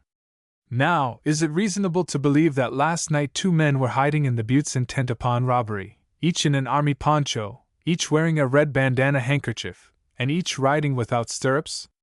Between believing in such a strange coincidence and that you did it, I'll be hanged if I don't believe you did it." "I don't blame you," said Ranson. "What can I do to set your mind at rest?" "Well, tell me exactly what persons knew that you meant to hold up the stage." "Curtis and Crosby, no one else." "Not even Cahill?" "No, Cahill came in just before I said I would stop the stage, but I remember particularly that before I spoke I waited for him to get back to the exchange. And Crosby tells me," continued Carr, "that the instant you had gone he looked into the exchange and saw Cahill at the farthest corner from the door. He could have heard nothing. If you asked me, I think you've begun at the wrong end," said Ranson. "If I were looking for the Red Rider I'd search for him in Kiowa City." "Why?" "Because at this end no one but a few officers knew that the paymaster was coming, while in Kiowa everybody in the town knew it, for they saw him start. It would be very easy for one of those cowboys to ride ahead and lie in wait for him in the buttes. There are several tough specimens in Kiowa. Any one of them would rob a man for $20, let alone 10,000. There's Abe Fisher and Foster King, and the Chase boys, and I believe old Pop Henderson himself isn't above holding up one of his own stages." "He's above shooting himself in the lungs," said Carr. "Nonsense. No, I am convinced that someone followed you from this post, and perhaps Cahill can tell us who that was. I sent for him this morning, and he's waiting at my quarters now. Suppose I asked him to step over here, so that we can discuss it together." Before he answered, Ranson hesitated, with his eyes on the ground. He had no way of knowing whether Mary Cahill had told her father anything of what he had said to her that morning. But if she had done so, he did not want to meet Cahill in the presence of a third party for the first time since he had learned the news. "I'll tell you what I wish you would do," he said. "I wish you'd let me see Cahill first, by myself. What I want to see him about has nothing to do with the hold-up," he added. "It concerns only us two, but I'd like to have it out of the way before we consult him as a witness." Carr rose doubtfully. "Why, certainly," he said. "I'll send him over, and when you're ready for me step out on the porch and call. I'll be sitting on my veranda. I hope you've had no quarrel with Cahill. I mean, I hope this personal matter is nothing that will prejudice him against you." Ranson smiled. "I hope not, too," he said. "No, we've not quarreled yet," he added. Carr still lingered. "Cahill is like to be a very important witness for the other side." "I doubt it," said Ranson easily. "Cahill's a close-mouthed chap, but when he does talk he talks to the point and he'll tell the truth. That can't hurt us." As Cahill crossed the parade ground from Captain Carr's quarters on his way to Ranson's hut, his brain was crowded swiftly with doubts, memories, and resolves. For him, the interview held no alarms. He had no misgivings as to its outcome. For his daughter's sake, he was determined that he himself must not be disgraced in her eyes, and that to that end Ranson must be sacrificed. It was to make a lady of her, as he understood what a lady should be, that on 6 moonlit raids he had ventured forth in his red mask and robbed the Kiowa stage. That there were others who roamed abroad in the disguise of the Red Rider he was well aware. There were nights the stage was held up when he was innocently busy behind his counter in touch with the whole garrison. Of these nights he made much. They were alibis furnished by his rivals. They served to keep suspicion from himself, and he, working for the same object, was indefatigable in proclaiming that all the depredations of the Red Rider showed the handiwork of one and the same individual. "He comes from Kiowa, of course," he would point out. "Some feller who lives where the stage starts, and knows when the passengers carry money. You don't hear of him holding up a stage full of recruits or cowpunchers. It's always the drummers and the mine directors that the Red Rider lays for. How does he know they're in the stage if he don't see 'em start from Kiowa?" Asked Pop Henderson. Asked Abe Fisher. Meb they know more than they'd care to tell. The money which at different times Cahill had taken from the Kiowa stage lay in a New York bank, and the law of limitation made it now possible for him to return to that city and claim it. Already his savings were sufficient in amount to support both his daughter and himself in one of those foreign cities, of which she had so often told him and for which he knew she hungered. And for the last 5 years he had had no other object in living than to feed her wants. Through some strange trick of the mind he remembered suddenly and vividly a long-forgotten scene in the back room of McTurk's, when he was McTurk's bouncer. The night before a girl had killed herself in this same back room. She made the third who had done so in the month. He recalled the faces of the reporters eyeing McTurk in cold distaste as that terror of the Bowery whimpered before them on his knees. "But my daughters will read it," he had begged. "Suppose they believe I'm what you call me. Don't go and give me a bad name to them, gentlemen. It ain't my fault the girls died here. You wouldn't have my daughters think I'm to blame for that? They're ladies, my daughters, they're just out of the convent, and they don't know that there is such women in the world as come to this place. And I can't have them turn against their old pop for God's sake, gentlemen, don't let my girls know."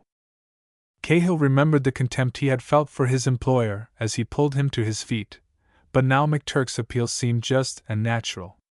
His point of view was that of the loving and considerate parent. In Cahill's mind there was no moral question involved. If to make his girl rich and a lady, and to lift her out of the life of the exchange, was a sin, the sin was his own and he was willing to stand for it. And, like McTurk, he would see that the sin of the father was not visited upon the child. Ranson was rich, foolishly, selfishly rich. His father was a United States senator with influence enough, and money enough, to fight the law, to buy his son out of jail.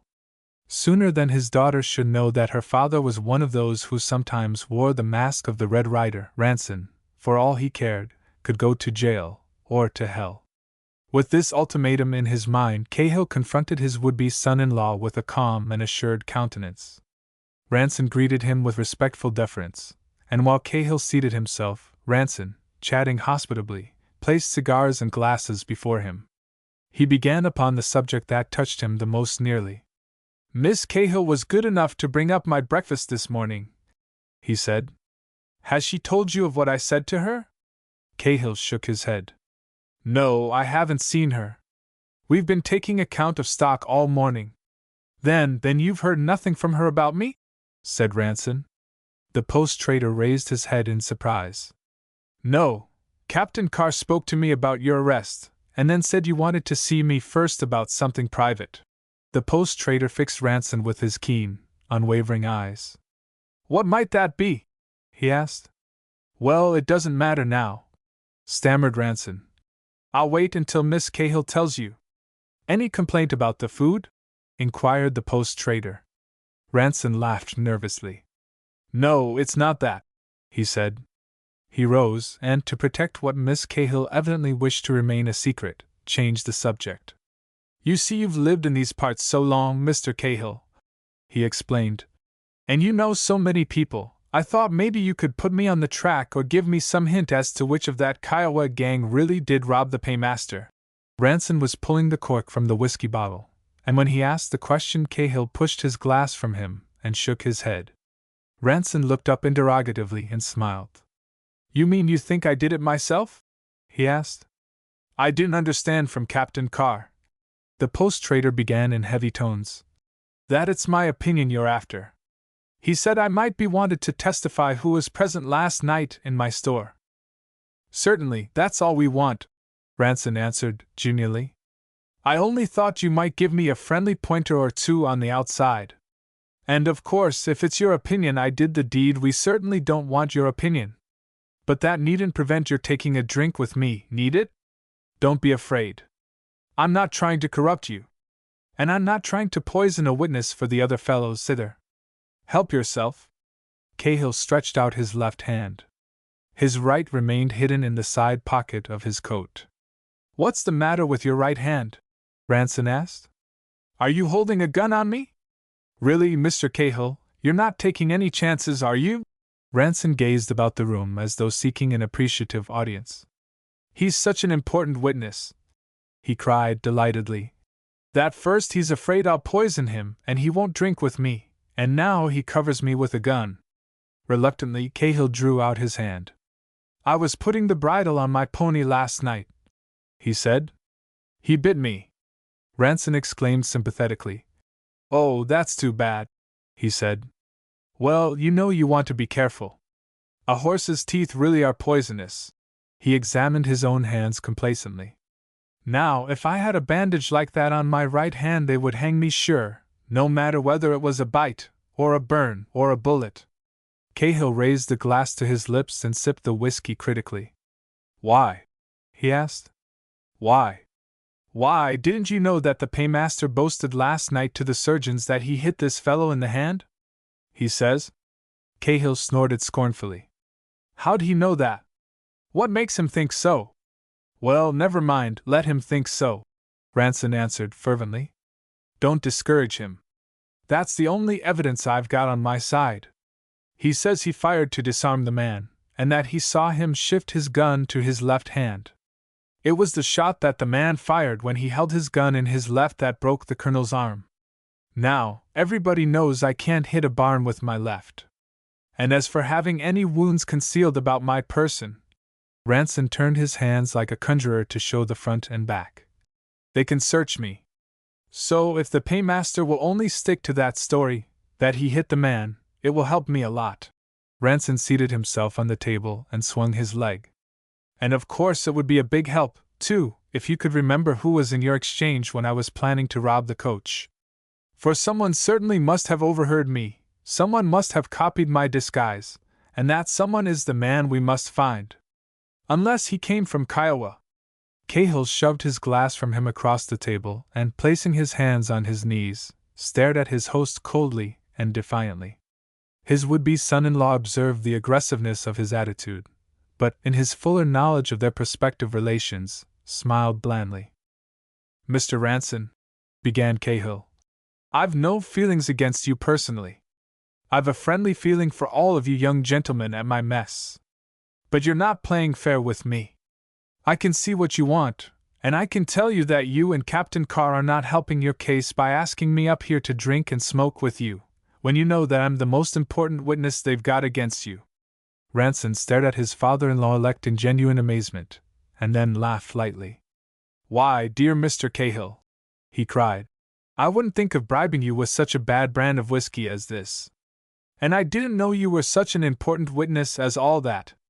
But of course I know whatever you say in this community goes, and if your testimony is against me, I'm sorry for it, very sorry. I suppose you will testify that there was no one in the exchange who could have heard my plan? Cahill nodded. And, as it's not likely two men at exactly the same time should have thought of robbing the stage in exactly the same way, I must have robbed it myself. Cahill nursed his bandaged hand with the other. That's the court's business, he growled. I mean to tell the truth. And the truth is? Asked Ransom. The truth is that last night there was no one in the exchange but you officers and me. If anybody'd come in on the store side you'd have seen him, wouldn't you? And if he'd come into the exchange I'd have seen him. But no one come in. I was there alone, and certainly I didn't hear your plan, and I didn't rob the stage. When you fellows left I went down to the Indian village. Half the reservation can prove I was there all the evening, so of the four of us, that lets me out. Crosby and Curtis were in command of the pay escort, that's their alibi, and as far as I can see, Lieutenant, that puts it up to you. Ranson laughed, and shook his head. Yes, it certainly looks that way, he said. Only I can't see why you need be so damned pleased about it. He grinned wickedly.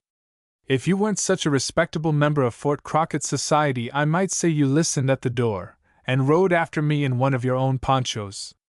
As for the Indian village, that's no alibi. A Kiowa swear his skin's as white as yours if you give him a drink. And is that why I get this one? Cahill demanded. Am I a Kiowa? Ranson laughed, and shoved the bottle toward his father-in-law-elect. Oh, can't you take a joke? He said. Take another drink, then. The voice outside the hut was too low to reach the irate Cahill, but Ranson heard it and leaped to his feet. Wait, he commanded. He ran to the door, and met Sergeant Clancy at the threshold. Miss Cahill, Lieutenant, said the sergeant, wants to see her father. Cahill had followed Ranson to the door. You want to see me, Maine? He asked. Yes, Miss Cahill cried. And Mr. Ransom, too, if I may. She caught her father eagerly by the arm, but her eyes were turned joyfully upon Ranson. They were laughing with excitement. Her voice was trembling and eager. It is something I have discovered, she cried. I found it out just now, and I think, oh, I hope, it is most important. I believe it will clear Mr. Ranson, she cried happily. At least it will show that last night someone went out to rob the coach and went dressed as he was. Cahill gave a short laugh. What's his name? He asked mockingly. Have you seen him? I didn't see him and I don't know his name, but... Cahill snorted and picked up his sombrero from the table. Then it's not so very important after all, he said. Is that all that brought you here? The main thing is that she is here, said Ranson. For which the poor prisoner is grateful to her and to the man she hasn't seen, in the mask and poncho, whose name she doesn't know. Mr. Cahill, bad as it is, I insist on your finishing your whiskey. Miss Cahill, please sit down. He moved a chair toward her and, as he did so, looked full into her face with such love and happiness that she turned her eyes away. Well? Asked Cahill. I must first explain to Lieutenant Ranson, father, said his daughter, that today is the day we take account of stock. Speaking of stock, said Ranson, don't forget that I owe you for a red kerchief and a rubber poncho. You can have them back if you like. I won't need a raincoat where I am going. Don't, said Miss Cahill. Please let me go on. After I'd brought you your breakfast here, I couldn't begin to work just at once. I was thinking about something else. Everyone was talking of you, your arrest, and I couldn't settle down to take account of stock. She threw a look at Ranson which asked for his sympathy. But when I did start, I began with the ponchos and the red kerchiefs, and then I found out something. Cahill was regarding his daughter in strange distress, but Ranson appeared indifferent to her words, and intent only on the light and beauty in her face. But he asked, smiling, and that was? You see, continued Miss Cahill eagerly, I always keep a dozen of each article, and as each one is sold I check it off in my daybook. Yesterday Mrs. Bolland bought a poncho for the Colonel. That left 11 ponchos. Then a few minutes later I gave Lightfoot a red kerchief for his squaw. That left 11 kerchiefs. Stop!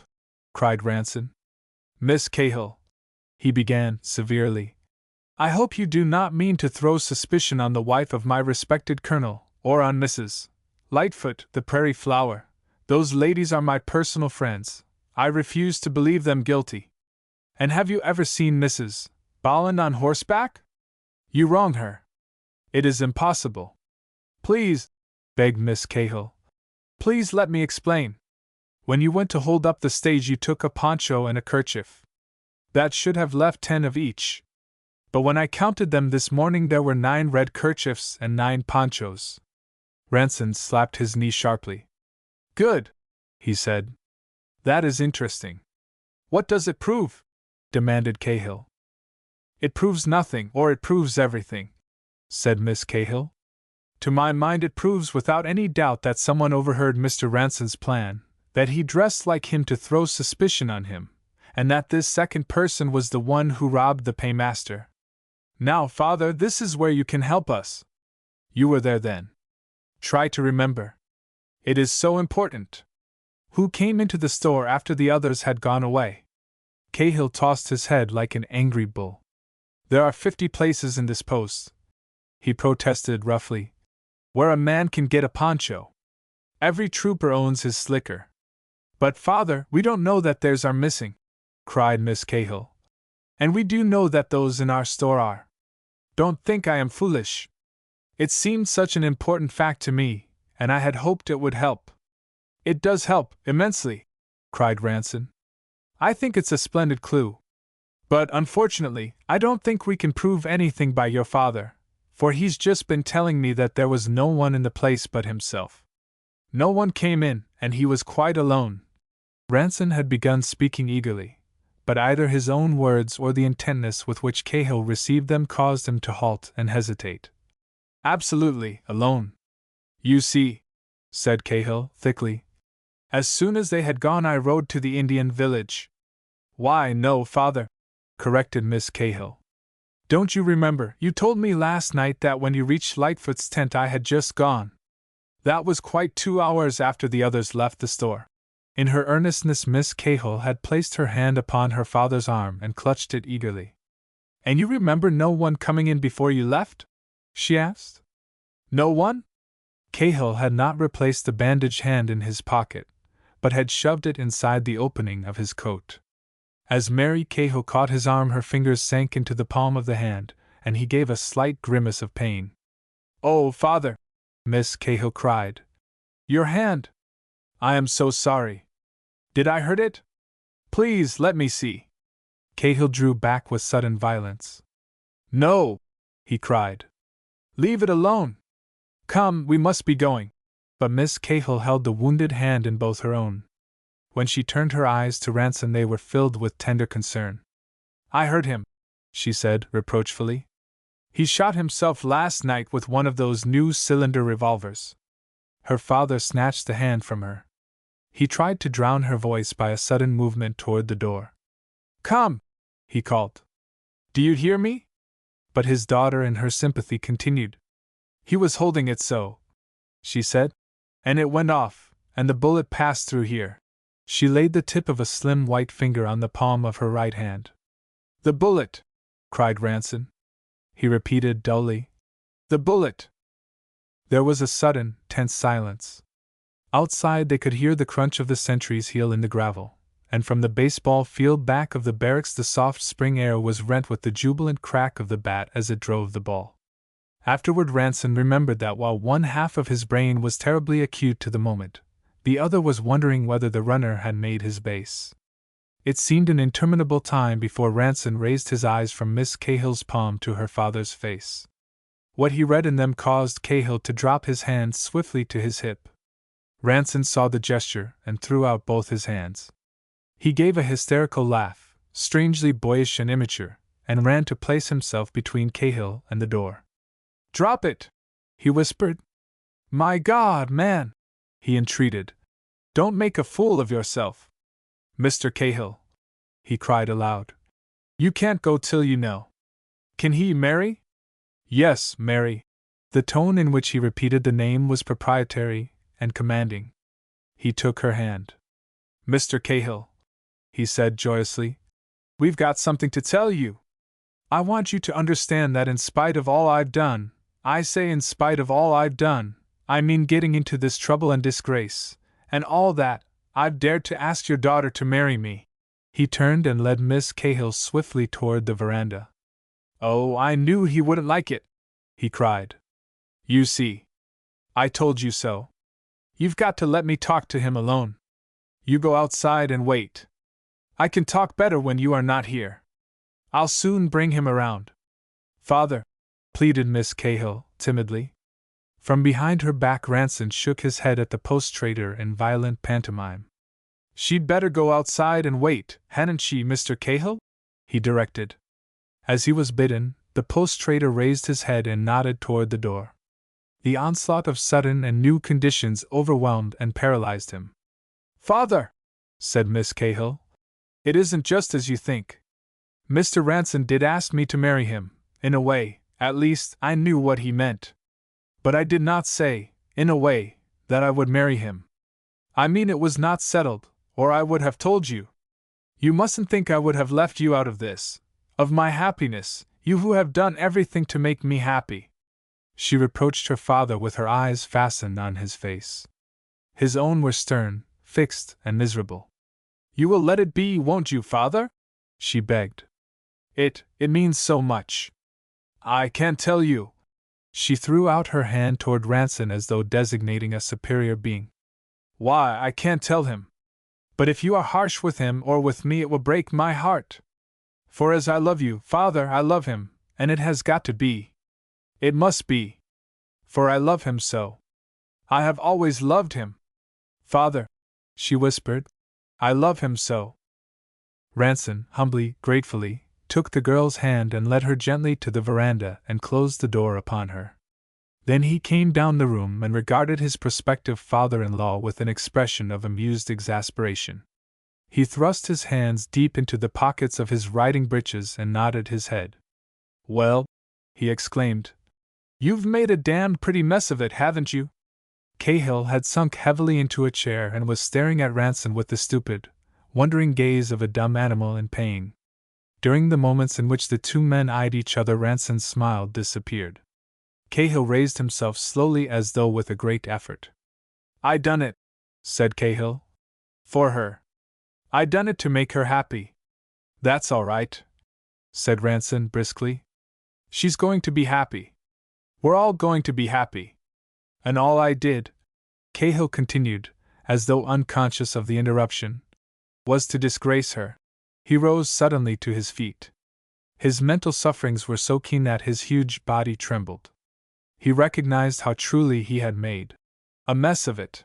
He saw that all he had hoped to do for his daughter by crime would have been done for her by this marriage with Ranson, which would have made her a lady, made her rich, made her happy. Had it not been for his midnight rage, she would have been honored, loved, and envied, even by the wife of the colonel herself. But through him disgrace had come upon her, sorrow and trouble.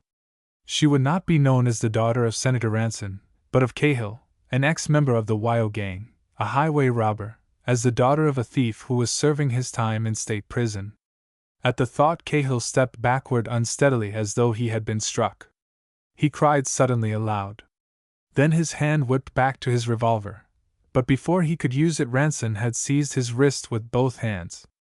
The two struggled silently and fiercely. The fact of opposition brought back to Cahill all of his great strength. No, you don't, Ranson muttered. Think of your daughter, man. Drop it. I shall do it, Cahill panted. I am thinking of my daughter. It's the only way out. Take your hands off me, I shall. With his knuckles, Ranson bored cruelly into the wounded hand, and it opened and the gun dropped from it. But as it did so, it went off with a report that rang through the building. There was an instant rush of feet upon the steps of the veranda, and at the sound the two men sprang apart, eyeing each other sheepishly like two discovered truants. When Sergeant Clancy and the guard pushed through the door, Ranson stood facing it, spinning the revolver in cowboy fashion around his fourth finger. He addressed the sergeant in a tone of bitter irony. Oh, you've come at last, he demanded. Are you deaf? Why didn't you come when I called? His tone showed he considered he had just cause for annoyance. The gun brought me, began Clancy. Yes, I hoped it might. That's why I fired it, snapped Ranson. I want 2 whiskey and sodas. Quick now! 2, gasped Clancy. Whiskey and sodas. See how fast one of you can chase over to the club and get 'em. And next time I want a drink, don't make me wake the entire garrison. As the soldiers retreated, Ranson discovered Miss Cahill's white face beyond them. He ran and held the door open by a few inches. It's all right, he whispered reassuringly. He's nearly persuaded.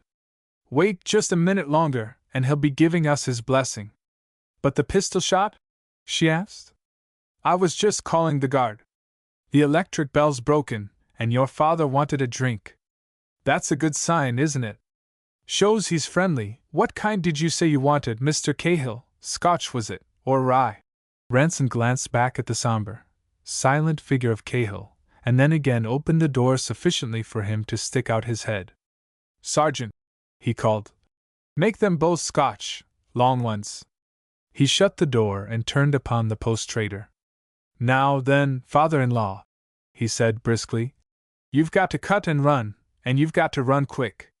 We'll tell him you're going to Fort Worth to buy the engagement ring, because I can't, being under arrest. But you go to Duncan City instead, and from there take the cars to... Run away, Cahill repeated dazedly. But you'll be court-martialed. There won't be any court-martial. Cahill glanced around the room quickly. I see, he cried. In his eagerness, he was almost smiling. I'm to leave a confession and give it to you. Confession? What rot! Cried Ranson. They can't prove anything against me. Everyone knows by now that there were 2 men on the trail, but they don't know who the other man was, and no one ever must know, especially Mary. Cahill struck the table with his fist. I won't stand for it, he cried. I got you into this and I'm going. Yes, going to jail, retorted Ranson. You'll look nice behind the bars, won't you? Your daughter will be proud of you in a striped suit. Don't talk nonsense. You're going to run and hide someplace, somewhere, where Mary and I can come and pay you a visit. Say Canada. No, not Canada. I'd rather visit you in jail than in a Montreal hotel. Say Tangier or Buenos Aires or Paris. Yes, Paris is safe enough, and so amusing. Cahill seated himself heavily. I trapped you into this fix, Mr. Ranson, he said. You know I did, and now I mean to get you out of it. I ain't going to leave the man my mame wants to marry with a cloud on him. I ain't going to let her husband be jailed. Ranson had run to his desk and from a drawer drew forth a roll of bills. He advanced with them in his hand. Yes, Paris is certainly the place, he said. Here's $300. I'll cable you the rest. You've never been to Paris, have you? It's full of beautiful sights, Henry's American Bar, for instance, and the courtyard of the Grand Hotel, and Maxim's. All good Americans go to Paris when they die and all the bad ones while they are alive. You'll find lots of both kinds, and you'll sit all day on the sidewalk and drink Bach and listen to Hungarian bands. And Mary and I will join you there and take you driving in the Bois. Now you start at once. I'll tell her you've gone to New York to talk it over with father, and buy the ring. Then I'll say you've gone on to Paris to rent us apartments for the honeymoon. I'll explain it somehow. That's better than going to jail, isn't it, and making us bow our heads in grief? Cahill, in his turn, approached the desk and, seating himself before it, began writing rapidly. What is it? Asked Ranson. A confession, said Cahill, his pen scratching. I won't take it, Ranson said, and I won't use it. I ain't going to give it to you, said Cahill, over his shoulder. I know better than that. But I don't go to Paris unless I leave a confession behind me. Call in the guard, he commanded. I want 2 witnesses. I'll see you hanged first, said Ranson. Cahill crossed the room to the door and, throwing it open, called, Corporal of the Guard. As he spoke, Captain Carr and Mrs. Bolland, accompanied by Miss Post and her aunt, were crossing the parade ground. For a moment the post-trader surveyed them doubtfully, and then, stepping out upon the veranda, beckoned to them. Here's a paper I've signed, Captain, he said. I wish you'd witness my signature. It's my testimony for the court-martial. Then someone else had better sign it, said Carr. Might look prejudiced if I did. He turned to the ladies. These ladies are coming in to see Ranson now. They'll witness it. Miss Cahill, from the other end of the veranda, and the visitors entered the room together. "Mrs. Truesdale," cried Ranson, "you are pouring coals of fire upon my head. And Miss Post! Indeed, this is too much honor. After the way I threatened and tried to frighten you last night, I expected you to hang me, at least, instead of which you have, I trust, come to tea." "Nothing of the sort," said Mrs. Bolland sternly.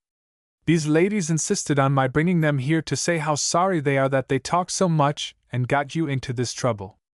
Understand, Mr. Ranson," the Colonel's wife added, with dignity, "that I am not here officially as Mrs. Bolland, but as a friend of these ladies."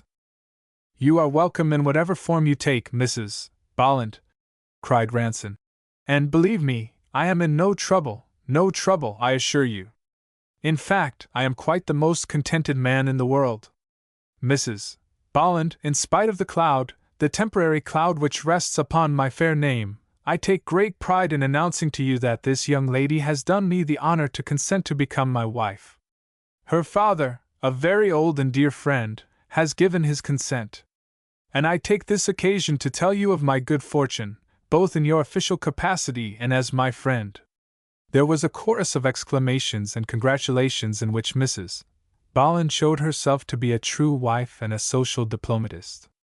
In the post-trader's daughter she instantly recognized the heiress to the Ranson millions, and the daughter of a senator who also was the chairman of the Senate Committee on Brevets and Promotions. She fell upon Miss Cahill's shoulder and kissed her on both cheeks. Turning eagerly upon Mrs. Truesdale, she said, "Alice, you can understand how I feel when I tell you that this child has always been to me like one of my own." Carr took Ranson's hand and wrung it. Sergeant Clancy grew purple with pleasure and stole back to the veranda, where he whispered joyfully to a sentry. In another moment a passing private was seen racing delightedly toward the baseball field. At the same moment Lieutenants Crosby and Curtis and the regimental adjutant crossed the parade ground from the colonel's quarters and ran up the steps of Ranson's hut. The expressions of goodwill, of smiling embarrassment, and general satisfaction which Lieutenant Crosby observed on the countenances of those present seemed to give him a momentary check. "Oh!" he exclaimed, disappointedly. "Someone has told you!" Ranson laughed, and took the hand which Crosby held doubtfully toward him. "No one has told me," he said. "I've been telling them." "Then you haven't heard?" Crosby cried, delightedly. "That's good. I beg to be the first to let you know, because I felt so badly at having doubted you. You must let me congratulate you. You are free." "Free?"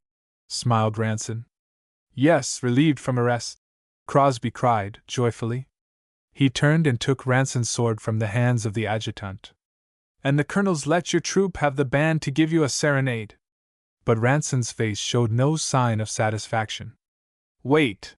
he cried. "Why am I relieved from arrest?" "Why?" "Because the other fellow has confessed." Ranson placed himself suddenly in front of Mary Cahill as though to shield her. His eyes stole stealthily towards Cahill's confession. Still unread and still unsigned, it lay unopened upon the table. Cahill was gazing upon Ranson in blank bewilderment. Captain Carr gasped a sigh of relief that was far from complimentary to his client. "Who confessed?" he cried. "Pop Henderson," said Crosby. "Pop Henderson!" shouted Cahill. Unmindful of his wound, he struck the table savagely with his fist. For the first time in the knowledge of the post he exhibited emotion. "Pop Henderson, by the Eternal!" he cried. "And I never guessed it." "Yes," said Crosby eagerly. "Abe Fisher was in it. Henderson persuaded the paymaster to make the trip alone with him. Then he dressed up Fisher to represent the Red Rider and sent him on ahead to hold him up. They were to share the money afterward. But Fisher fired on Pop to kill, so as to have it all, and Pop's trying to get even. And what with wanting to hurt Fisher, and thinking he is going to die, and not wishing to see you hanged, he's told the truth. We wired Kiowa early this morning and arrested Fisher. They've found the money, and he has confessed, too." "But the poncho and the red kerchief?" protested Carr. "And he had no stirrups." "Oh, Fisher had the make-up all right," laughed Crosby. Henderson says Fisher's the only original Red Rider.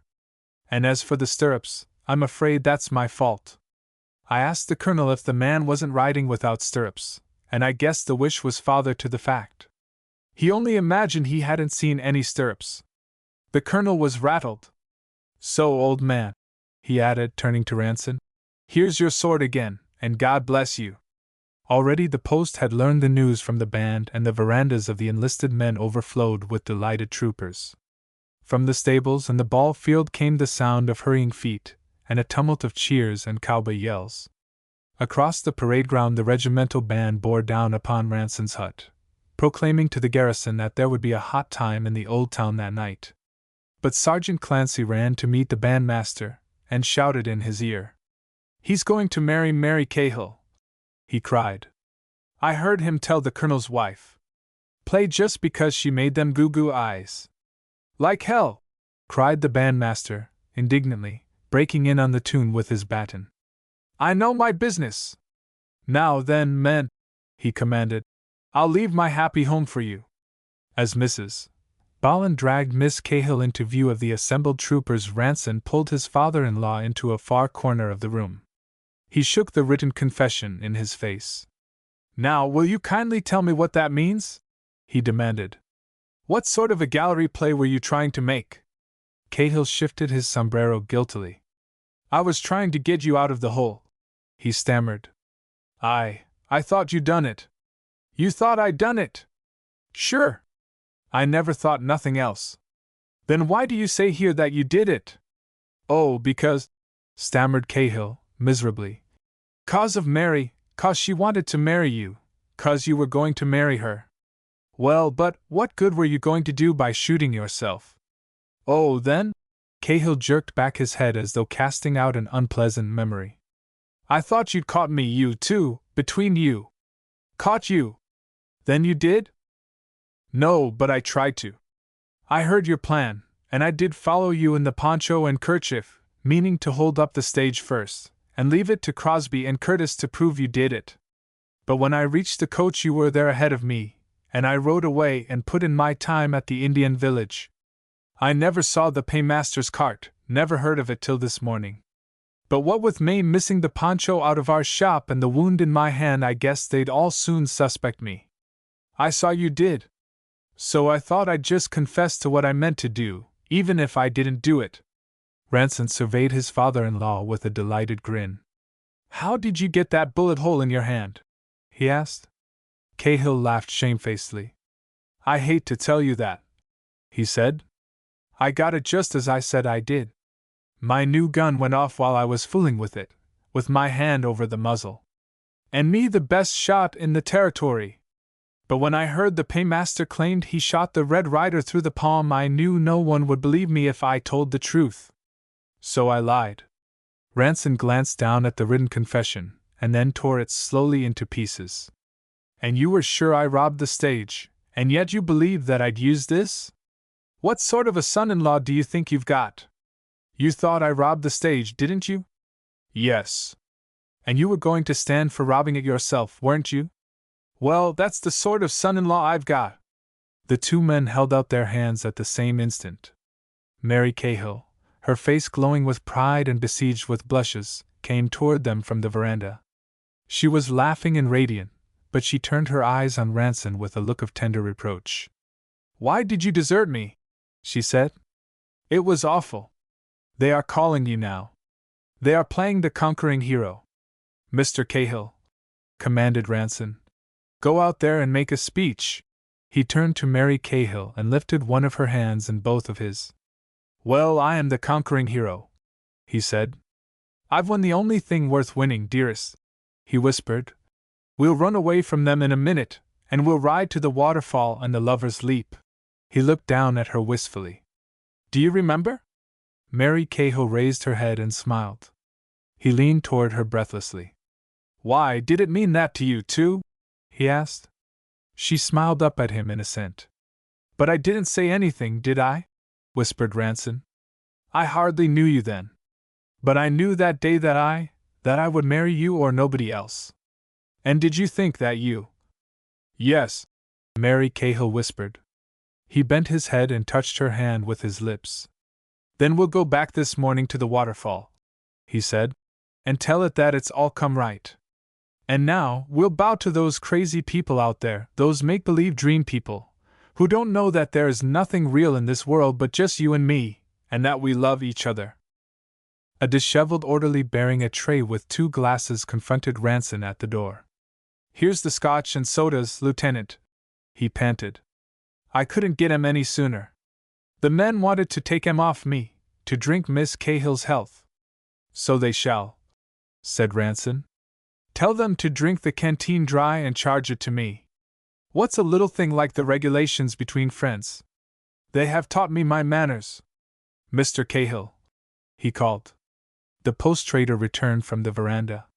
Ranson solemnly handed him a glass and raised the other in the air. Here's hoping that the Red Rider rides on his raids no more, he said. And to the future Mrs. Ranson, to Mary Cahill, God bless her. He shattered the empty glass in the grate and took Cahill's hand. Father-in-law, said Ranson, let's promise each other to lead a new and a better life. The bar sinister. The master was walking most unsteady, his legs tripping each other. After the 5th or 6th round, my legs often go the same way. But even when the master's legs bend and twist a bit, you mustn't think he can't reach you. Indeed, that is the time he kicks most frequent. So I kept behind him in the shadow, or ran in the middle of the street. He stopped at many public houses with swinging doors, those doors that are cut so high from the sidewalk that you can look in under them, and see if the master is inside. At night when I peep beneath them, the man at the counter will see me first and say, Here's the kid, Jerry, come to take you home. Get a move on you. And the master will stumble out and follow me. It's lucky for us I'm so white, for no matter how dark the night, he can always see me ahead, just out of reach of his boot. At night the master certainly does see most amazing. Sometimes he sees 2 or 4 of me, and walks in a circle, so that I have to take him by the leg of his trousers and lead him into the right road. One night, when he was very nasty-tempered and I was coaxing him along, 2 men passed us and one of them says, Look at that brute! And the other asks, Which? And they both laugh. The master, he cursed them good and proper. This night, whenever we stopped at a public house, the master's pals left it, and went on with us to the next. They spoke quite civil to me, and when the master tried a flying kick, they gives him a shove. Do you want we should lose our money? Says the pals. I had had nothing to eat for a day and a night, and just before we set out the master gives me a wash under the hydrant. Whenever I am locked up until all the slop pans in our alley are empty, and made to take a bath, and the master's pals speak civil, and feel my ribs, I know something is going to happen. And that night, when every time they see a policeman under a lamppost, they dodged across the street, and when at the last one of them picked me up and hid me under his jacket, I began to tremble, for I knew what it meant. It meant that I was to fight again for the master. I don't fight because I like it. I fight because if I didn't the other dog would find my throat, and the master would lose his stakes, and I would be very sorry for him and ashamed. Dogs can pass me and I can pass dogs, and I'd never pick a fight with none of them. When I see 2 dogs standing on their hind legs in the streets, clawing each other's ears, and snapping for each other's windpipes, or howling and swearing and rolling in the mud, I feel sorry they should act so, and pretend not to notice. If he'd let me, I'd like to pass the time of day with every dog I meet. But there's something about me that no nice dog can abide. When I trot up to nice dogs, nodding and grinning, to make friends, they always tell me to be off. Go to the devil! They bark at me. Get out! And when I walk away they shout, Mongrel! And gutter dog! And sometimes, after my back is turned, they rush me. I could kill most of them with 3 shakes, breaking the backbone of the little ones, and squeezing the throat of the big ones. But what's the good? They are nice dogs, that's why I try to make up to them, and though it's not for them to say it, I am a street dog, and if I try to push into the company of my betters, I suppose it's their right to teach me my place. Of course, they don't know I'm the best fighting bull terrier of my weight in Montreal. That's why it wouldn't be right for me to take no notice of what they shout. They don't know that if I once locked my jaws on them I'd carry away whatever I touched. The night I fought Kelly's white rat, I wouldn't loosen up until the master made a noose in my leash and strangled me, and if the handlers hadn't thrown red pepper down my nose, I never would have let go of that Ottawa dog. I don't think the handlers treated me quite right that time, but maybe they didn't know the Ottawa dog was dead. I did. I learned my fighting from my mother when I was very young. We slept in a lumberyard on the riverfront, and by day hunted for food along the wharves. When we got it, the other tramp dogs would try to take it off us, and then it was wonderful to see Mother fly at them and drive them away. All I know of fighting I learned from Mother, watching her picking the ash heaps for me when I was too little to fight for myself. No one ever was so good to me as Mother. When it snowed and the ice was in the St. Lawrence, she used to hunt alone, and bring me back new bones, and she'd sit and laugh to see me trying to swallow 'em whole. I was just a puppy then, my teeth was falling out. When I was able to fight we kept the whole river range to ourselves. I had the genuine long, punishing jaw, so Mother said, and there wasn't a man or a dog that dared worry us. Those were happy days, those were, and we lived well, share and share alike, and when we wanted a bit of fun, we chased the fat old wharf rats. My! How they would squeal! Then the trouble came. It was no trouble to me. I was too young to care then. But Mother took it so to heart that she grew ailing, and wouldn't go abroad with me by day. It was the same old scandal that they're always bringing up against me. I was so young then that I didn't know. I couldn't see any difference between Mother and other mothers. But one day a pack of curs we drove off snarled back some new names at her, and Mother dropped her head and ran, just as though they had whipped us. After that she wouldn't go out with me except in the dark, and one day she went away and never came back, and though I hunted for her in every court and alley and back street of Montreal, I never found her. One night, a month after Mother ran away, I asked Guardian, the old blind mastiff, whose master is the night watchman on our slip, what it all meant. And he told me. Every dog in Montreal knows, he says, except you, and every master knows. So I think it's time you knew. Then he tells me that my father, who had treated Mother so bad, was a great and noble gentleman from London. Your father had 22 registered ancestors, had your father, old Guardian says, and in him was the best bull-terrier blood of England, the most ancientest, the most royal, the winning blue-ribbon blood that breeds champions.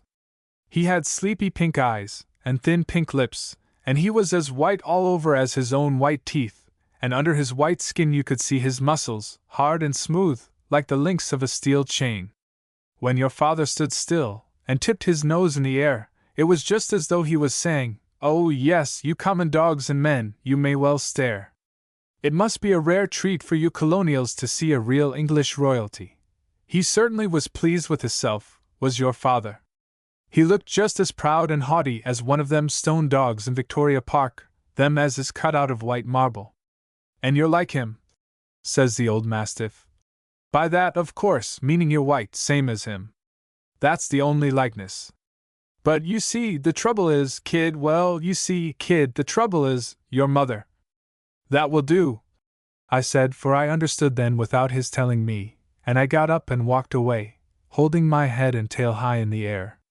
But I was, oh, so miserable, and I wanted to see Mother that very minute, and tell her that I didn't care. Mother is what I am, a street dog. There's no royal blood in Mother's veins, nor is she like that father of mine, nor, and that's the worst, she's not even like me. For while I, when I'm washed for a fight, am as white as clean snow, she, and this is our trouble, she, my mother, is a black and tan. When Mother hid herself from me, I was 12 months old and able to take care of myself, and, as after Mother left me, the wharves were never the same, I moved uptown and met the master. Before he came, lots of other men folks had tried to make up to me, and to whistle me home. But they either tried patting me or coaxing me with a piece of meat, so I didn't take to 'em. But one day the master pulled me out of a street fight by the hind legs, and kicked me good. "You want to fight, do you?" says he. "I'll give you all the fighting you want," he says, and he kicks me again. So I knew he was my master, and I followed him home. Since that day I've pulled off many fights for him, and they'd brought dogs from all over the province to have a go at me, but up to that night none, under 30 pounds, had ever downed me.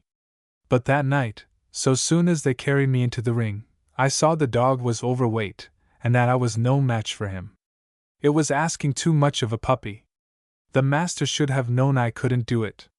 Not that I mean to blame the master, for when sober, which he sometimes was, though not, as you might say, his habit, he was most kind to me, and let me out to find food, if I could get it, and only kicked me when I didn't pick him up at night and lead him home. But kicks will stiffen the muscles, and starving a dog so as to get him ugly-tempered for a fight may make him nasty, but it's weakening to his insides, and it causes the legs to wobble. The ring was in a hall, back of a public house. There was a red-hot whitewash stove in one corner, and the ring in the other. I lay in the master's lap, wrapped in my blanket, and spite of the stove, shivering awful. But I always shiver before a fight. I can't help getting excited. While the men folks were flashing their money and taking their last drink at the bar, a little Irish groom in gaiters came up to me and give me the back of his hand to smell, and scratched me behind the ears. "You poor little pup," says he. "You haven't no show," he says. "That brute in the taproom, he'll eat your heart out." "That's what you think," says the master, snarling. "I'll lay you a quid the kid chews him up." The groom, he shook his head, but kept looking at me so sorry-like, that I begun to get a bit sad myself. He seemed like he couldn't bear to leave off a patting of me, and he says, speaking low just like he would to a man folk, "Well, good luck to you, little pup," which I thought so civil of him, that I reached up and licked his hand. I don't do that to many men. And the master, he knew I didn't, and took on dreadful. "What have you got on the back of your hand?" says he, jumping up. "Soap," says the groom, quick as a rat. "That's more than you've got on yours. Do you want to smell of it?" And he sticks his fist under the master's nose. But the pals pushed in between them. "He tried to poison the kid," shouts the master. "Oh, one fight at a time," says the referee. "Get into the ring, Jerry. We're waiting." So we went into the ring. I never could just remember what did happen in that ring. He give me no time to spring. He fell on me like a horse. I couldn't keep my feet against him, and though, as I saw, he could get his hold when he liked, he wanted to chew me over a bit first. I was wondering if they'd be able to pry him off me, when, in the third round, he took his hold, and I began to drown, just as I did when I fell into the river off the Red Sea slip. He closed deeper and deeper on my throat, and everything went black and red and bursting, and then, when I was sure I were dead, the handlers pulled him off, and the master give me a kick that brought me to. But I couldn't move none, or even wink, both eyes being shut with lumps. "He's a cur!"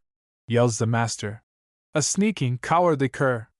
He lost the fight for me," says he, "because he's a cowardly cur." And he kicks me again in the lower ribs, so that I go sliding across the sawdust. "There's gratitude fair year," yells the master. "I've fed that dog, and nussed that dog, and housed him like a prince, and now he puts his tail between his legs, and sells me out, he does. He's a coward, I've done with him, I am. I'd sell him for a pipeful of tobacco." He picked me up by the tail, and swung me for the men folks to see. "Does any gentleman here want to buy a dog?" he says. "To make into sausage meat?" he says.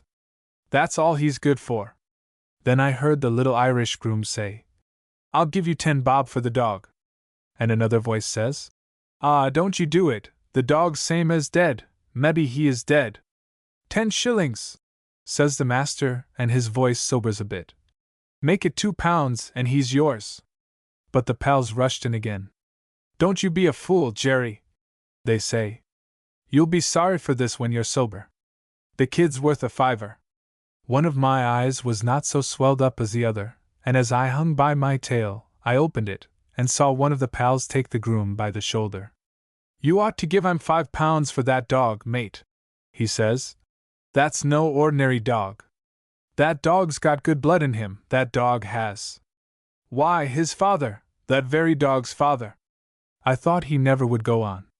He waited like he wanted to be sure the groom was listening, That very dog's father, says the pal, is Regent Royal, son of Champion Regent Monarch, Champion Bull Terrier of England for 4 years. I was sore, and torn, and chewed most awful, but what the pal said sounded so fine that I wanted to wag my tail, only couldn't, owing to my hanging from it. But the master calls out, "Yes, his father was Regent Royal, who's saying he wasn't? But the pup's a cowardly cur, that's what his pup is, and why, I'll tell you why, because his mother was a black and tan street dog, that's why."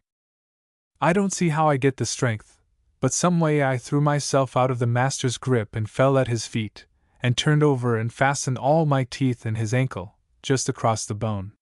When I woke, after the pals had kicked me off him, I was in the smoking car of a railroad train, lying in the lap of the little groom, and he was rubbing my open wounds with a greasy, yellow stuff, exquisite to the smell, and most agreeable to lick off. 2. "Well, what's your name, Nolan?"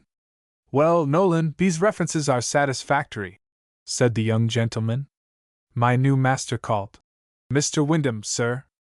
I'll take you on as second man. You can begin today." My new master shuffled his feet, and put his finger to his forehead. "Thank you, sir," says he. Then he choked like he had swallowed a fishbone. "I have a little dog, sir," says he. "You can't keep him," says Mr. Wyndham, sir. Very short. "Yes, only a puppy, sir," says my new master.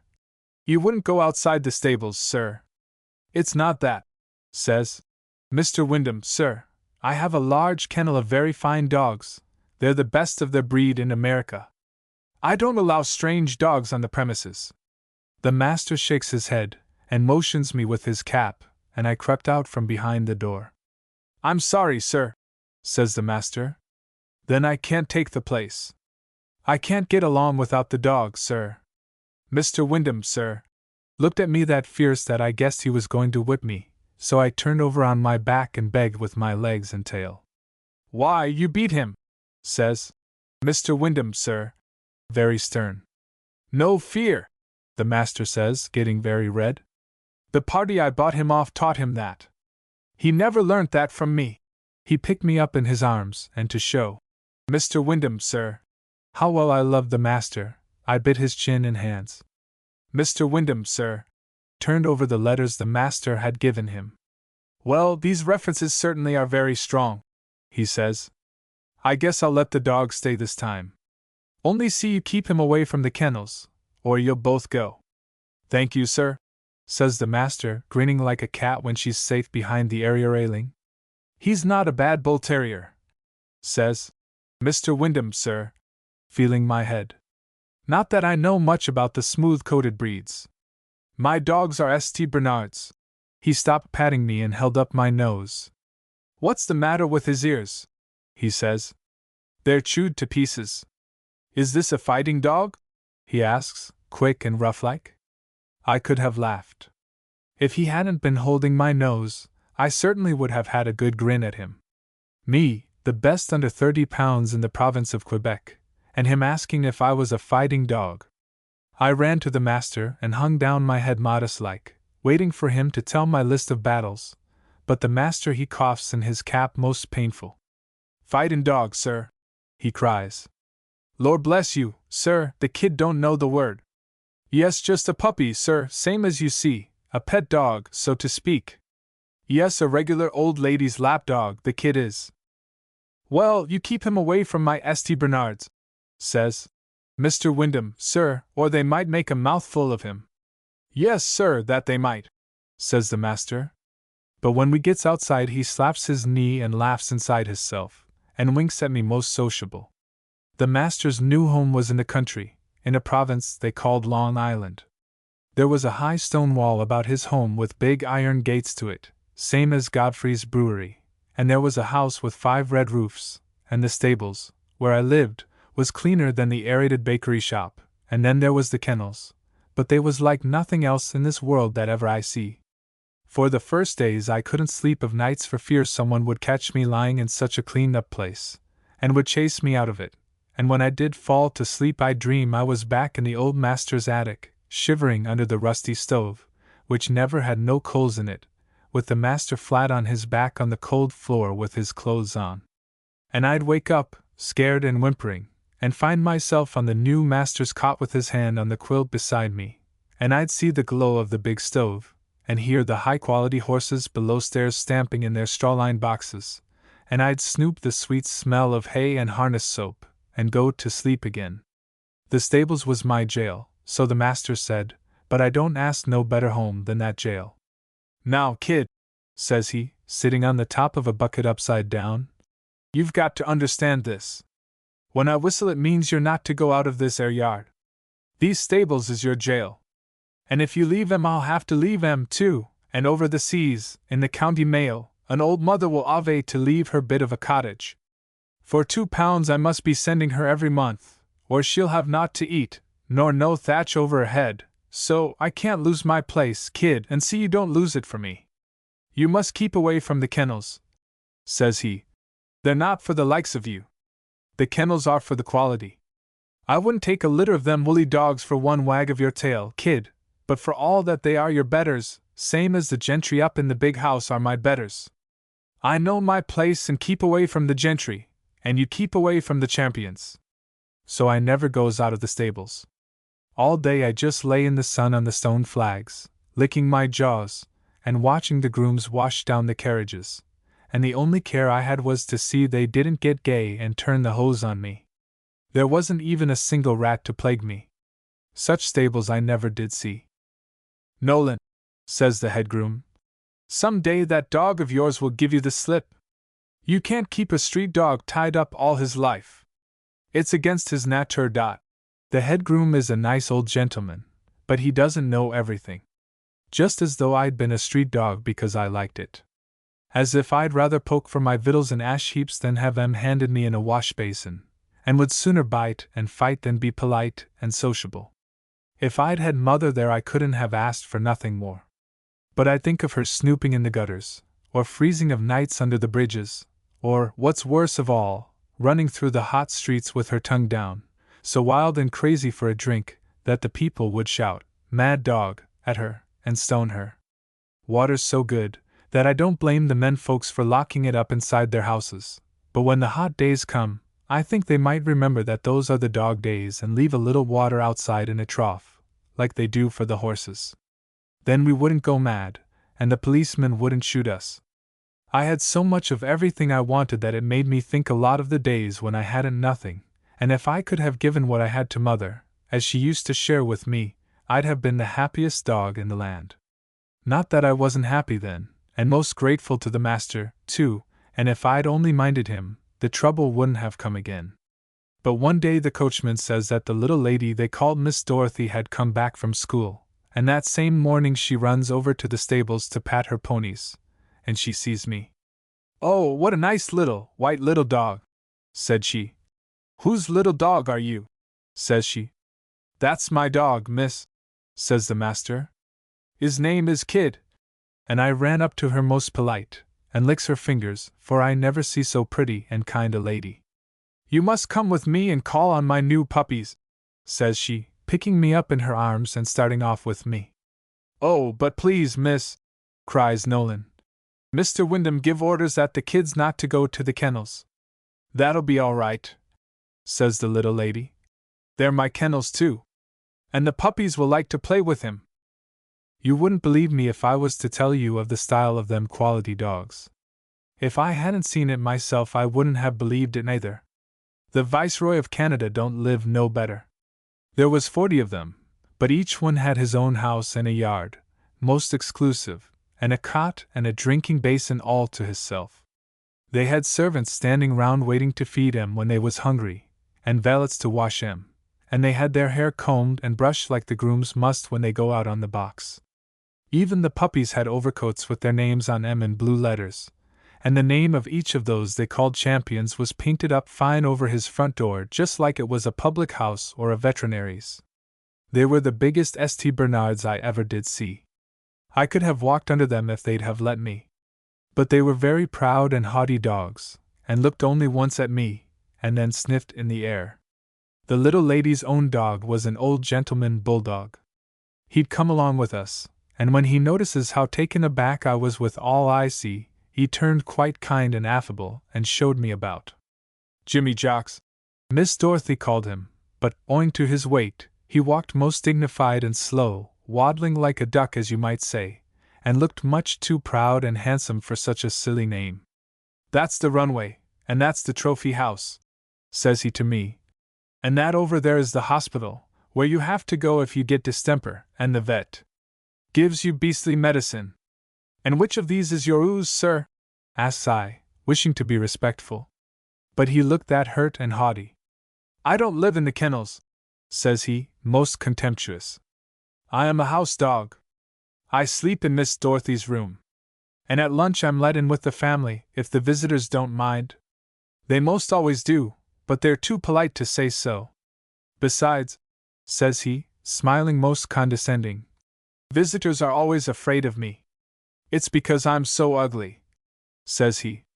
"I suppose," says he, screwing up his wrinkles and speaking very slow and impressive, "I suppose I'm the ugliest bulldog in America." And as he seemed to be so pleased to think himself so, I said, "Yes, sir, you certainly are the ugliest ever I see," at which he nodded his head most approving. "But I couldn't hurt him, as you say," he goes on, though I hadn't said nothing like that, being too polite. "I'm too old," he says. "I haven't any teeth. The last time one of those grizzly bears," said he, glaring at the big St. Bernards, "took a hold of me, he nearly was my death," says he. I thought his eyes would pop out of his head, he seemed so wrought up about it. "He rolled me around in the dirt, he did," says Jimmy Jocks, "and I couldn't get up. It was low," says Jimmy Jocks, making a face like he had a bad taste in his mouth. "Low, that's what I call it, bad form, you understand, young man, not done in our circles, and low," he growled, way down in his stomach, and puffed himself out, panting and blowing like he had been on a run. "I'm not a street fighter," he says, scowling at a St. Bernard marked champion. "And when my rheumatism is not troubling me," he says, "I endeavor to be civil to all dogs, so long as they are gentlemen." "Yes, sir," said I, for even to me he had been most affable. At this we had come to a little house off by itself, and Jimmy Jocks invites me in.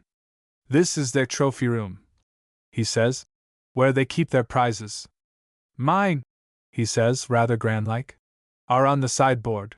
Not knowing what a sideboard might be, I said, "Indeed, sir, that must be very gratifying." But he only wrinkled up his chops as much as to say, "It is my right." The trophy room was as wonderful as any public house I ever see. On the walls was pictures of nothing but beautiful St. Bernard dogs, and rows of blue and red and yellow ribbons. And when I asked Jimmy Jocks why there was so many more of blue than of the others, he laughs and says, "Because these kennels always win." And there was many shining cups on the shelves which Jimmy Jocks told me were prizes won by the champions. "Now, sir, might I ask you, sir," says I, "what is a champion?" At that he panted and breathed so hard I thought he would bust himself. "My dear young friend," says he, "wherever have you been educated? A champion is a champion," he says. "He must win 9 blue ribbons in the open class.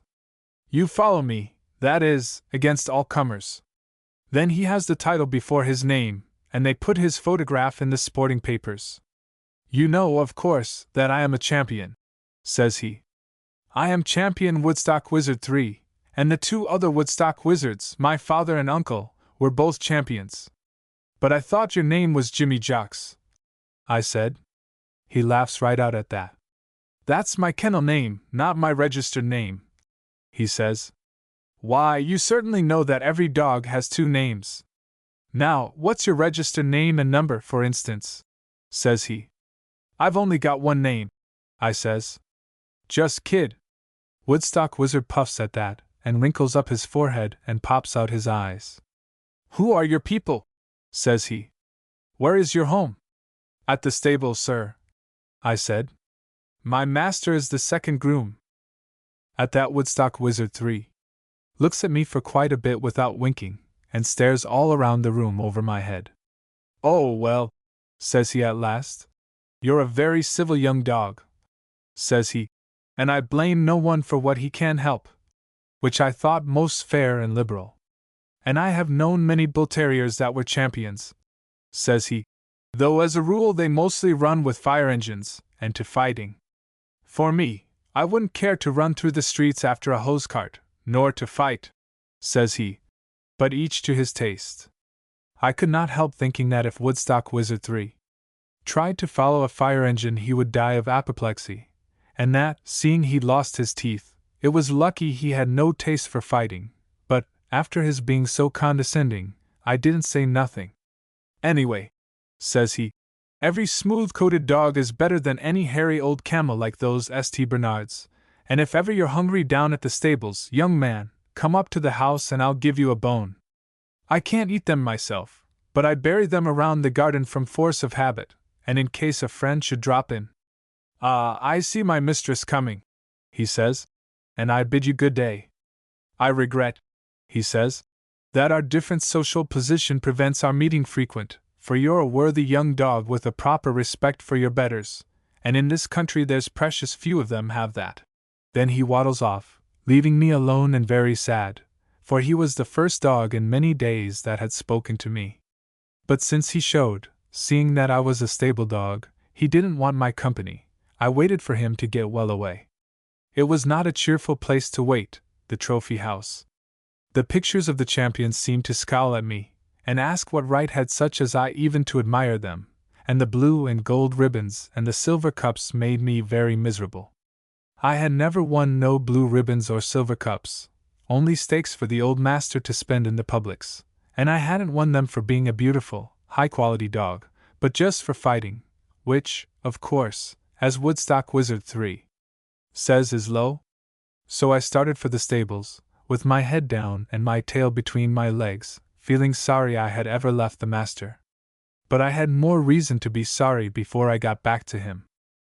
The trophy house was quite a bit from the kennels, and as I left it I see Miss Dorothy and Woodstock Wizard 3 walking back toward them, and that a fine, big St. Bernard, his name was Champion Red Elfberg, had broke his chain, and was running their way. When he reaches old Jimmy Jocks he lets out a roar like a grain steamer in a fog, and he makes 3 leaps for him. Old Jimmy Jocks was about a fourth his size, but he plants his feet and curves his back, and his hair goes up around his neck like a collar. But he never had no show at no time, for the grizzly bear, as Jimmy Jocks had called him, lights on old Jimmy's back and tries to break it, and old Jimmy Jocks snaps his gums and claws the grass, panting and groaning awful. But he can't do nothing, and the grizzly bear just rolls him under him, biting and tearing cruel. The odds was all that Woodstock Wizard 3 was going to be killed. I had fought enough to see that, but not knowing the rules of the game among champions, I didn't like to interfere between 2 gentlemen who might be settling a private affair, and, as it were, take it as presuming of me. So I stood by, though I was shaking terrible, and holding myself in like I was on a leash. But at that Woodstock Wizard 3, who was underneath, sees me through the dust, and calls very faint. "Help you!" he says. "Take him in the hind leg," he says. "He's murdering me," he says. And then the little Miss Dorothy, who is crying, and calling to the kennelmen, catches at the Red Elfberg's hind legs to pull him off, and the brute, keeping his front pats well in Jimmy's stomach, turns his big head and snaps at her. So that was all I asked for, thank you. I went up under him. It was really nothing. He stood so high that I had only to take off about 3 feet from him and come in from the side, and my long, punishing jaw, as Mother was always talking about, locked on his woolly throat, and my back teeth met. I couldn't shake him, but I shook myself, and every time I shook myself there was 30 pounds of weight tore at his windpipes. I couldn't see nothing for his long hair, but I heard Jimmy Jocks puffing and blowing on one side, and munching the brute's leg with his old gums. Jimmy was an old sport that day, was Jimmy, or Woodstock Wizard 3, as I should say. When the Red Elfberg was out and down I had to run, or those kennelmen would have had my life. They chased me right into the stables, and from under the hay I watched the headgroom take down a carriage whip and order them to the right about. Luckily Master and the young grooms were out, or that day there'd have been fighting for everybody. Well, it nearly did for me and the master. Mr. Wyndham, sir, comes raging to the stables and said I'd half killed his best prize winner, and had oughter be shot, and he gives the master his notice. But Miss Dorothy she follows him, and says it was his red elf bird what began the fight, and that I'd saved Jimmy's life, and that old Jimmy Jocks was worth more to her than all the St. Bernards in the Swiss mountains, wherever they be, and that I was her champion anyway. Then she cried over me most beautiful, and over Jimmy Jocks, too, who was that tied up in bandages he couldn't even waddle. So when he heard that side of it, Mr. Wyndham, sir, told us that if Nolan put me on a chain, we could stay. So it came out all right for everybody but me. I was glad the master kept his place, but I'd never worn a chain before, and it disheartened me, but that was the least of it. For the quality dogs couldn't forgive my whipping their champion, and they came to the fence between the kennels and the stables, and laughed through the bars, barking most cruel words at me. I couldn't understand how they found it out, but they knew. After the fight Jimmy Jocks was most condescending to me, and he said the grooms had boasted to the kennelmen that I was a son of Regent Royal, and that when the kennelmen asked who was my mother they had to tell them that too. Perhaps that was the way of it, but however, the scandal was out, and every one of the quality dogs knew that I was a street dog and the son of a black and tan. These misalliances will occur, said Jimmy Jocks, in his old-fashioned way. But no well-bred dog, says he, looking most scornful at the St. Bernards, who were howling behind the palings, would refer to your misfortune before you, certainly not cast it in your face. I, myself, remember your father's father, when he made his debut at the Crystal Palace. He took 4 blue ribbons and 3 specials. But no sooner than Jimmy would leave me, the St. Bernards would take to howling again, insulting mother and insulting me. And when I tore at my chain, they, seeing they were safe, would howl the more. It was never the same after that. The laughs and the jeers cut into my heart, and the chain bore heavy on my spirit. I was so sad that sometimes I wished I was back in the gutter again, where no one was better than me, and some nights I wished I was dead. If it hadn't been for the master being so kind, and that it would have looked like I was blaming mother, I would have twisted my leash and hanged myself. About a month after my fight, the word was passed through the kennels that the New York show was coming, and such goings-on as followed I never did see. If each of them had been matched to fight for £1,000 in the gate, they couldn't have trained more conscientious. But perhaps that's just my envy. The kennelmen rubbed em and scrubbed em and trims their hair and curls and combs it, and some dogs they fatted, and some they starved. No one talked of nothing but the show, and the chances our kennels had against the other kennels, and if this one of our champions would win over that one, and whether them as hoped to be champions had better show in the open or the limit class, and whether this dog would beat his own dad, or whether his little puppy sister couldn't beat the 2 of them. Even the grooms had their money up, and day or night you heard nothing but praises of our dogs, until I, being so far out of it, couldn't have felt meaner if I had been running the streets with a can to my tail. I knew shows were not for such as me, and so I lay all day stretched at the end of my chain, pretending I was asleep, and only too glad that they had something so important to think of, that they could leave me alone. But one day before the show opened, Miss Dorothy came to the stables with Mr. Wyndham, sir, and seeing me chained up and so miserable, she takes me in her arms. You poor little tyke, says she. It's cruel to tie him up so, he's eating his heart out, Nolan, she says. I don't know nothing about bull terriers, says she, but I think Kid's got good points, says she, and you ought to show him. Jimmy Jocks has 3 legs on the Rensselaer Cup now, and I'm going to show him this time so that he can get the 4th, and if you wish, I'll enter your dog too. How would you like that, Kid? Says she. How would you like to see the most beautiful dogs in the world? Maybe you'd meet a pal or 2, says she. It would cheer you up, wouldn't it, Kid? Says she. But I was so upset, I could only wag my tail most violent. He says it would, says she, though, being that excited, I hadn't said nothing.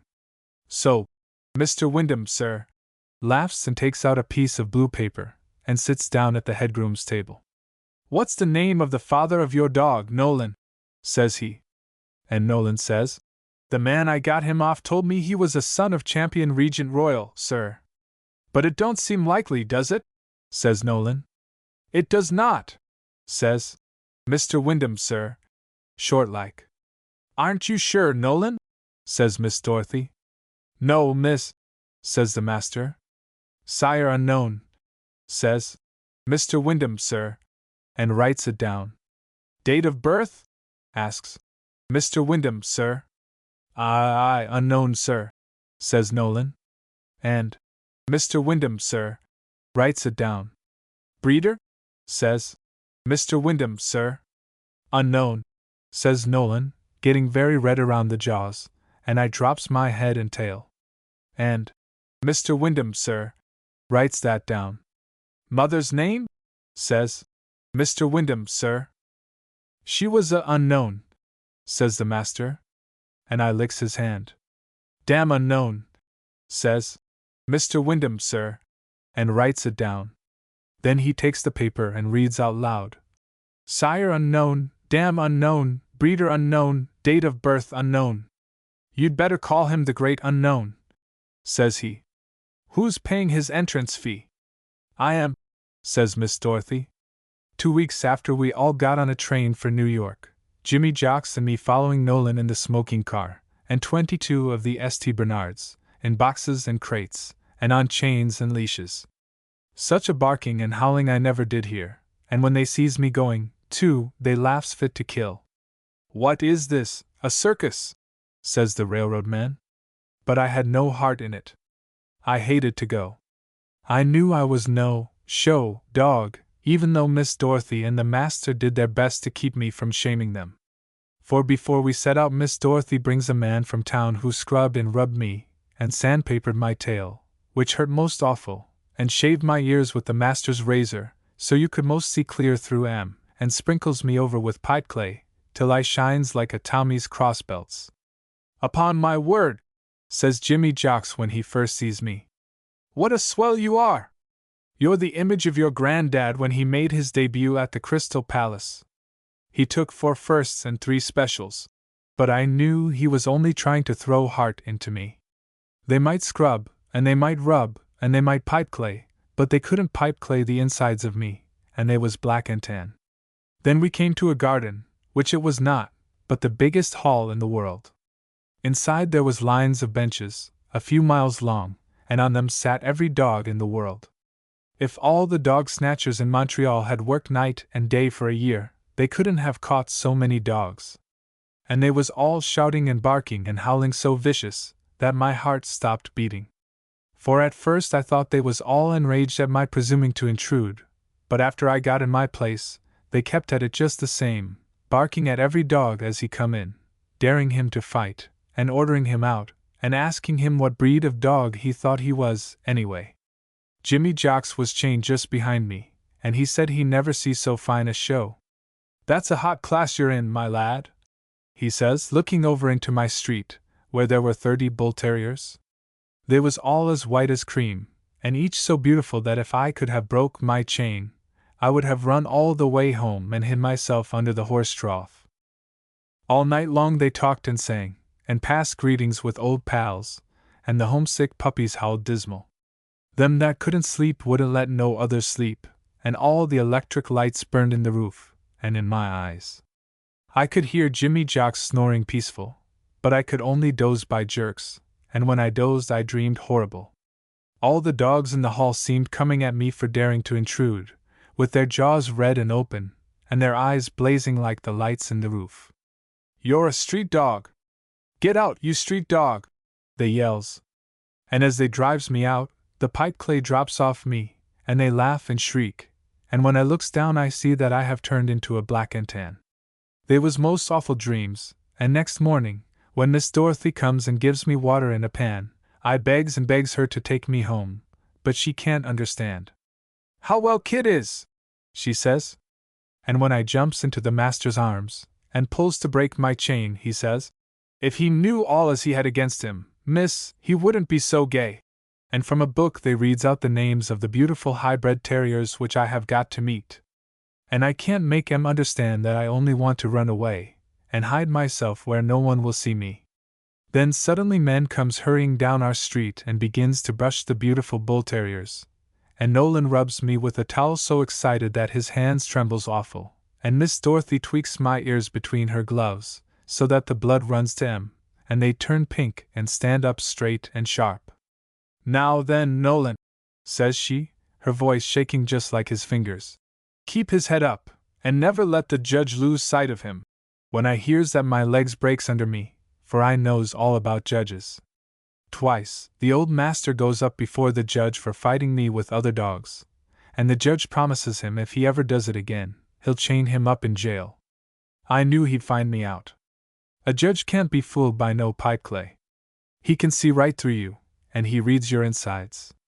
The judging ring, which is where the judge holds out, was so like a fighting pit, that when I came in it, and find 6 other dogs there, I springs into position, so that when they lets us go I can defend myself, but the master smooths down my hair and whispers, "Hold hard, kid, hold hard. This ain't a fight," says he. "Look your prettiest," he whispers. "Please, kid, look your prettiest." And he pulls my leash so tight that I can't touch my pats to the sawdust, and my nose goes up in the air. There was millions of people watching us from the railings, and 3 of our kennelmen, too, making fun of Nolan and me, and Miss Dorothy with her chin just reaching to the rail, and her eyes so big that I thought she was going to cry. It was awful to think that when the judge stood up and exposed me, all those people, and Miss Dorothy, would be there to see me driven from the show. The judge, he was a fierce-looking man with specs on his nose, and a red beard. When I first come in he didn't see me owing to my being too quick for him and dodging behind the master. But when the master drags me round and I pulls at the sawdust to keep back, the judge looks at us careless-like, and then stops and glares through his specs, and I knew it was all up with me.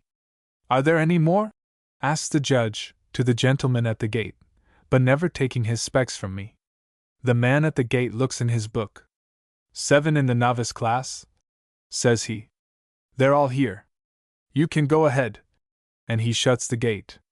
The judge, he doesn't hesitate a moment.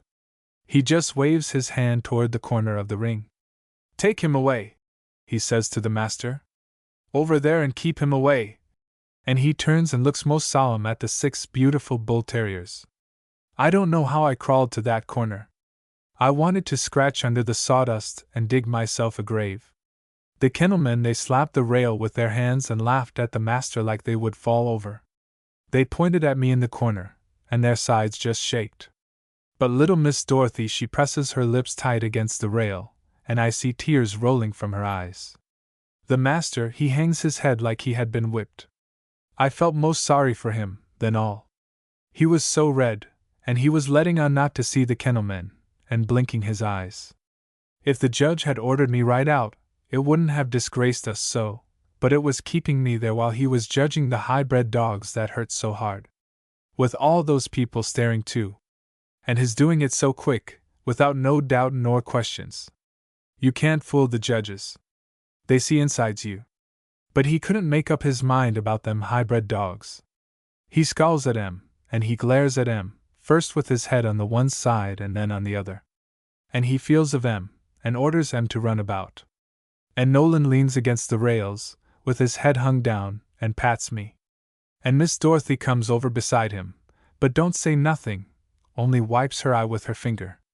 A man on the other side of the rail, he says to the master, "The judge don't like your dog?" "No," says the master. "Have you ever shown him before?" says the man. "No," says the master, "and I'll never show him again. He's my dog," says the master, "and he suits me. And I don't care what no judges think." And when he says them kind words, I licks his hand most grateful. The judge had 2 of the 6 dogs on a little platform in the middle of the ring, and he had chased the 4 other dogs into the corners, where they was licking their chops, and letting on they didn't care, same as Nolan was. The 2 dogs on the platform was so beautiful that the judge himself couldn't tell which was the best of them, even when he stoops down and holds their heads together. But at last he gives a sigh, and brushes the sawdust off his knees and goes to the table in the ring, where there was a man keeping score, and heaps of blue and gold and red and yellow ribbons. And the judge picks up a bunch of 'em and walks to the two gentlemen who was holding the beautiful dogs, and he says to each, "What's his number?" And he hands each gentleman a ribbon.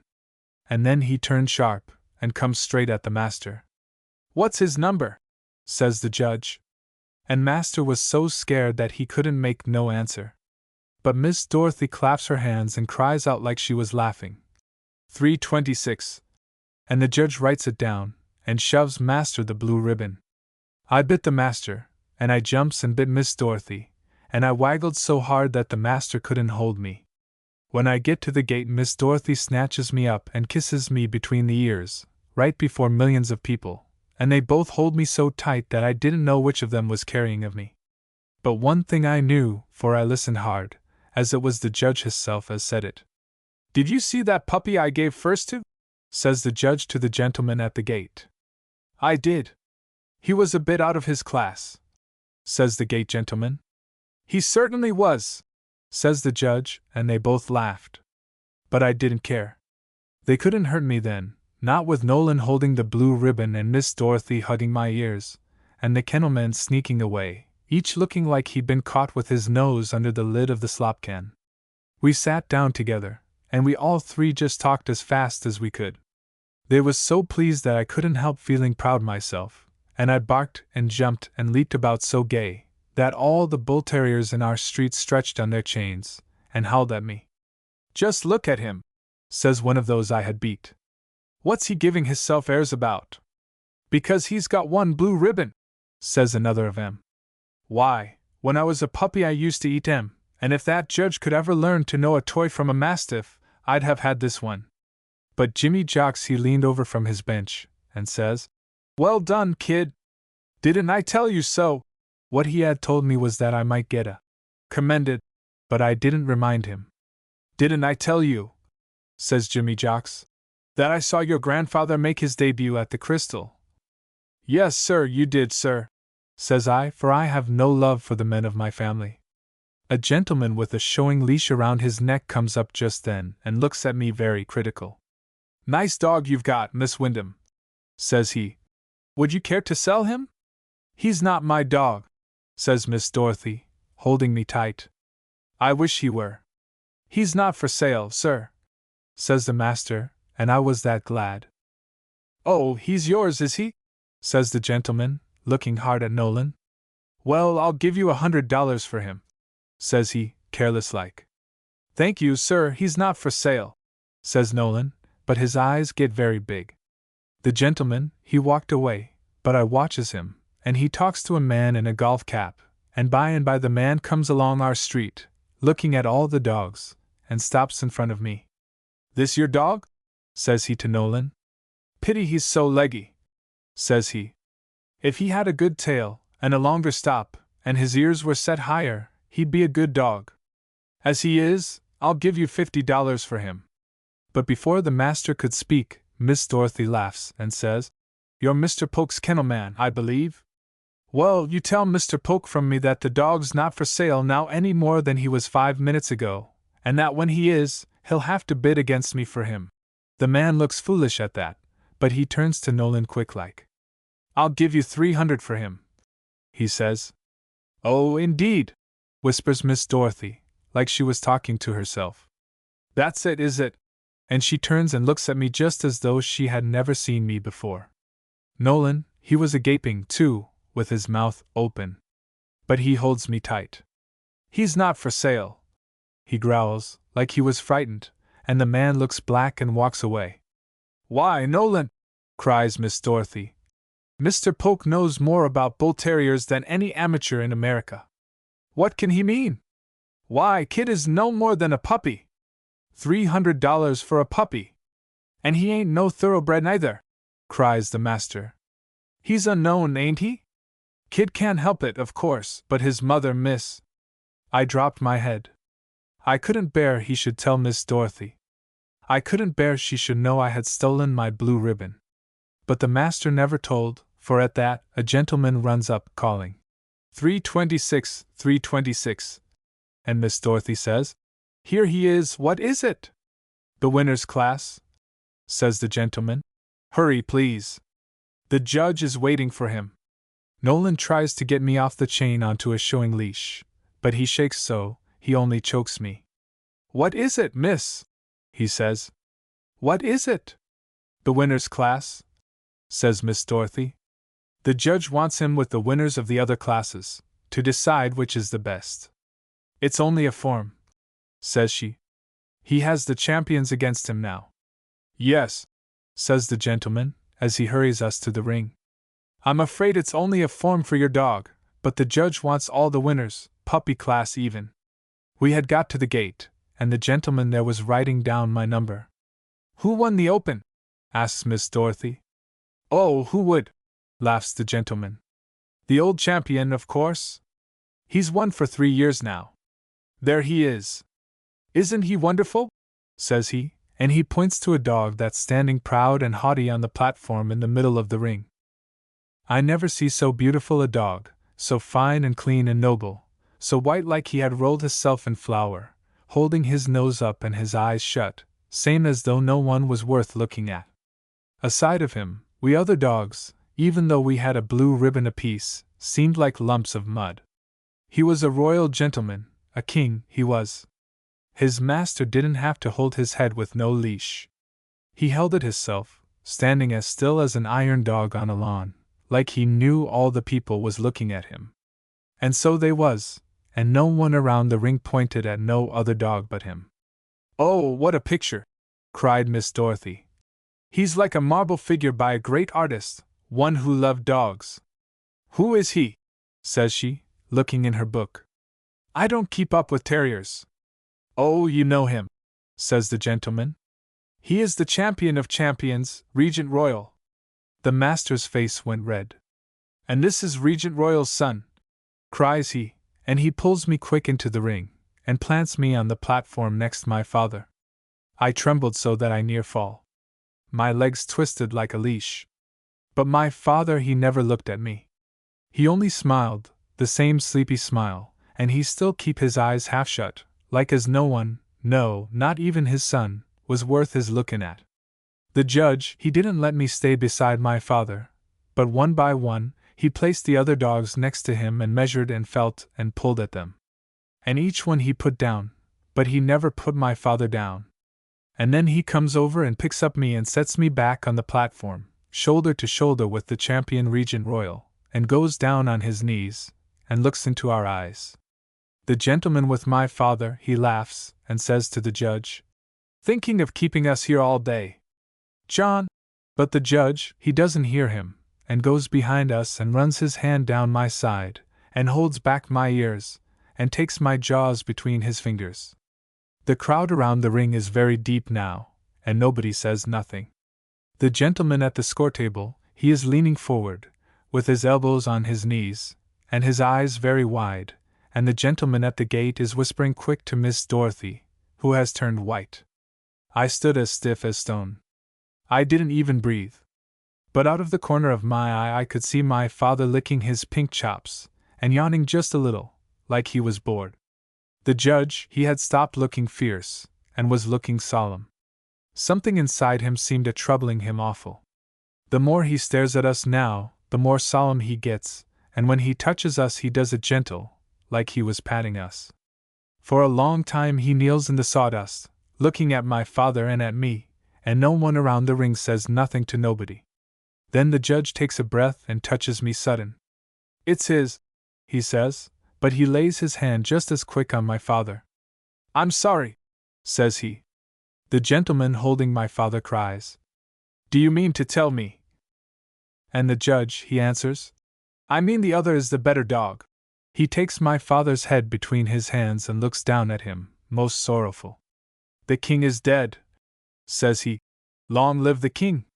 Goodbye, Regent, he says.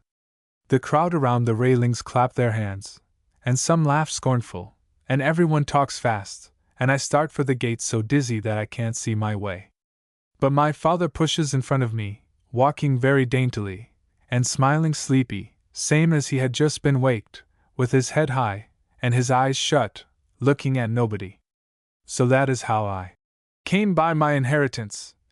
as Miss Dorothy calls it, and just for that, though I couldn't feel where I was any different, the crowd follows me to my bench, and pats me, and coos at me, like I was a baby in a baby carriage. And the handlers have to hold them back so that the gentlemen from the papers can make pictures of me, and Nolan walks me up and down so proud, and the men shakes their heads and says, "He certainly is the true type, he is." And the pretty ladies asks Miss Dorothy, who sits beside me letting me lick her gloves to show the crowd what friends we is, "Aren't you afraid he'll bite you?" And Jimmy Jocks calls to me, "Didn't I tell you so? I always knew you were one of us. Blood will out, kid, blood will out. I saw your grandfather," says he, "make his debut at the Crystal Palace. But he was never the dog you are." After that, if I could have asked for it, there was nothing I couldn't get. You might have thought I was a snow dog, and they was afeard I'd melt. If I wet my pats, Nolan gave me a hot bath and chained me to the stove. If I couldn't eat my food, being stuffed full by the cook, for I am a house dog now, and let into lunch whether there is visitors or not, Nolan would run to bring the vet. It was all Tommy rot, as Jimmy says, but meant most kind. I couldn't scratch myself comfortable, without Nolan giving me nasty drinks, and rubbing me outside till it burned awful, and I wasn't let to eat bones for fear of spoiling my beautiful mouth, what Mother used to call my punishing jaw. And my food was cooked special on a gas stove, and Miss Dorothy gives me an overcoat, cut very stylish like the champions, to wear when we goes out carriage driving. After the next show, where I takes 3 blue ribbons, 4 silver cups, 2 medals, and brings home $45 for Nolan, they gives me a registered name, same as Jimmy's. Miss Dorothy wanted to call me Regent Heir Apparent, but I was that glad when Nolan says, "No, kid don't owe nothing to his father, only to you and hisself. So, if you please, miss, we'll call him Wyndham Kid." And so they did, and you can see it on my overcoat in blue letters, and painted top of my kennel. It was all too hard to understand. 4 days I just sat and wondered if I was really me, and how it all come about, and why everybody was so kind. But oh, it was so good they was, for if they hadn't been, I'd never have got the thing I most wished after. But because they was kind, and not liking to deny me nothing, they gave it me, and it was more to me than anything in the world. It came about one day when we was out driving. We was in the cart they calls the dog cart, because it's the one Miss Dorothy keeps to take Jimmy and me for an airing. Nolan was up behind, and me in my new overcoat was sitting beside Miss Dorothy. I was admiring the view, and thinking how good it was to have a horse pull you about so that you needn't get yourself splashed and have to be washed, when I hears a dog calling loud for help, and I pricks up my ears and looks over the horse's head. And I sees something that makes me tremble down to my toes. In the road before us 3 big dogs was chasing a little, old lady dog. She had a string to her tail, where some boys had tied a can, and she was dirty with mud and ashes, and torn most awful. She was too far done up to get away, and too old to help herself, but she was making a fight for her life, snapping her old gums savage, and dying game. All this I see in a wink, and then the 3 dogs pinned her down, and I can't stand it no longer, and clears the wheel and lands in the road on my head. It was my stylish overcoat done that, and I curse it proper, but I gets my pats again quick, and makes a rush for the fighting. Behind me I hear Miss Dorothy cry, "They'll kill that old dog. Wait, take my whip? Beat them off her. The kid can take care of himself." And I hear Nolan fall into the road, and the horse come to a stop.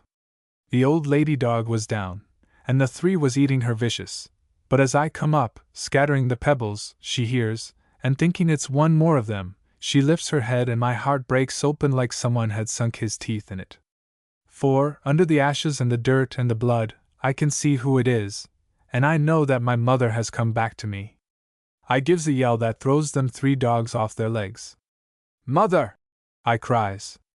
"I'm the kid," I cries. "I'm coming to you, mother, I'm coming." And I shoots over her, at the throat of the big dog, and the other 2, they sinks their teeth into that stylish overcoat, and tears it off me, and that sets me free, and I lets them have it. I never had so fine a fight as that. What with mother being there to see, and not having been let to mix up in no fights since I'd become a prize winner, it just naturally did me good, and it wasn't 3 shakes before I had him yelping. Quick as a wink, Mother, she jumps in to help me, and I just laughed to see her. It was so like old times. And Nolan, he made me laugh too. He was like a hen on a bank, shaking the butt of his whip, but not daring to cut in for fear of hitting me. "Stop it, kid," he says. "Stop it. Do you want to be all torn up?" says he. "Think of the Boston show next week," says he. "Think of Chicago. Think of Danbury. Don't you never want to be a champion?" How was I to think of all them places when I had 3 dogs to cut up at the same time? But in a minute 2 of 'em begs for mercy, and Mother and me lets 'em run away. The big one, he ain't able to run away. Then Mother and me, we dances and jumps, and barks and laughs, and bites each other and rolls each other in the road. There never was 2 dogs so happy as we, and Nolan, he whistles and calls and begs me to come to him, but I just laugh and play larks with Mother. "Now you come with me," says I, "to my new home, and never try to run away again." And I shows her our house with the 5 red roofs, set on the top of the hill. But Mother trembles awful and says, "They'd never let the likes of me in such a place." "Does the Viceroy live there, kid?" says she. And I laugh at her. "No, I do," I says. "And if they won't let you live there, too, you and me will go back to the streets together, for we must never be parted no more." So we trots up the hill, side by side, with Nolan trying to catch me, and Miss Dorothy laughing at him from the cart. "The kid's made friends with the poor old dog," says she. "Maybe he knew her long ago when he ran the streets himself. Put her in here beside me, and see if he doesn't follow." So when I hears that, I tells Mother to go with Nolan and sit in the cart, but she says no, that she'd soiled the pretty lady's frock. But I tells her to do as I say, and so Nolan lifts her, trembling still, into the cart, and I runs alongside, barking joyful. When we drives into the stables, I takes Mother to my kennel, and tells her to go inside it and make herself at home. "Oh, but he won't let me," says she. "Who won't let you?" says I, keeping my eye on Nolan, and growling a bit nasty, just to show I was meaning to have my way. "Why, Wyndham Kid," says she, looking up at the name on my kennel. "But I'm Wyndham Kid," says I. "You," cries Mother. "You. Is my little kid the great Wyndham Kid the dogs all talk about?" And at that she, being very old, and sick, and hungry, and nervous, as mothers are, just drops down in the straw and weeps bitter. Well, there ain't much more than that to tell. Miss Dorothy, she settled it. "If the kid wants the poor old thing in the stables," says she, "let her stay. You see," says she, "she's a black and tan, and his mother was a black and tan, and maybe that's what makes Kid feel so friendly toward her," says she. "Indeed, for me," says Nolan, "she can have the best there is. I never drive out no dog that asks for a crust nor a shelter," he says. "But what will Mr. Wyndham do?" "He'll do what I say," says Miss Dorothy. "And if I say she's to stay, she will stay, and I say she's to stay." And so Mother and Nolan, and me, found a home. Mother was scared at first, not being used to kind people, but she was so gentle and loving, that the grooms got fonder of her than of me, and tried to make me jealous by patting of her, and giving her the pick of the victuals. But that was the wrong way to hurt my feelings. That's all, I think. Mother is so happy here that I tell her we ought to call it the Happy Hunting Grounds, because no one hunts you, and there is nothing to hunt, it just all comes to you. And so we live in peace, Mother sleeping all day in the sun, or behind the stove in the head groom's office, being fed twice a day regular by Nolan, and all the day by the other grooms most irregular, and, as for me, I go hurrying around the country to the bench shows, winning money and cups for Nolan, and taking the blue ribbons away from Father. A derelict. When the warships of the Navy lie cleared for action outside a harbor, and the warships of the country with which they are at war lie cleared for action inside the harbor, there is likely to be trouble. Trouble between warships is news, and wherever there is news there is always a representative of the Consolidated Press. As long as Sampson blockaded Havana and the army beat time back of the Tampa Bay Hotel, The central office for news was at Key West, but when Cervera slipped into Santiago harbor and Sampson stationed his battleships at its mouth, Key West lost her only excuse for existence, and the press boats spurled their bows in the waters of the Florida Straits and raced for the cable station at Port Antonio. It was then that Keating, the star man of the Consolidated Press Syndicate, was forced to abandon his young bride and the rooms he had engaged for her at the Key West Hotel, and accompany his tug to the distant island of Jamaica. Keating was a good and faithful servant to the Consolidated Press.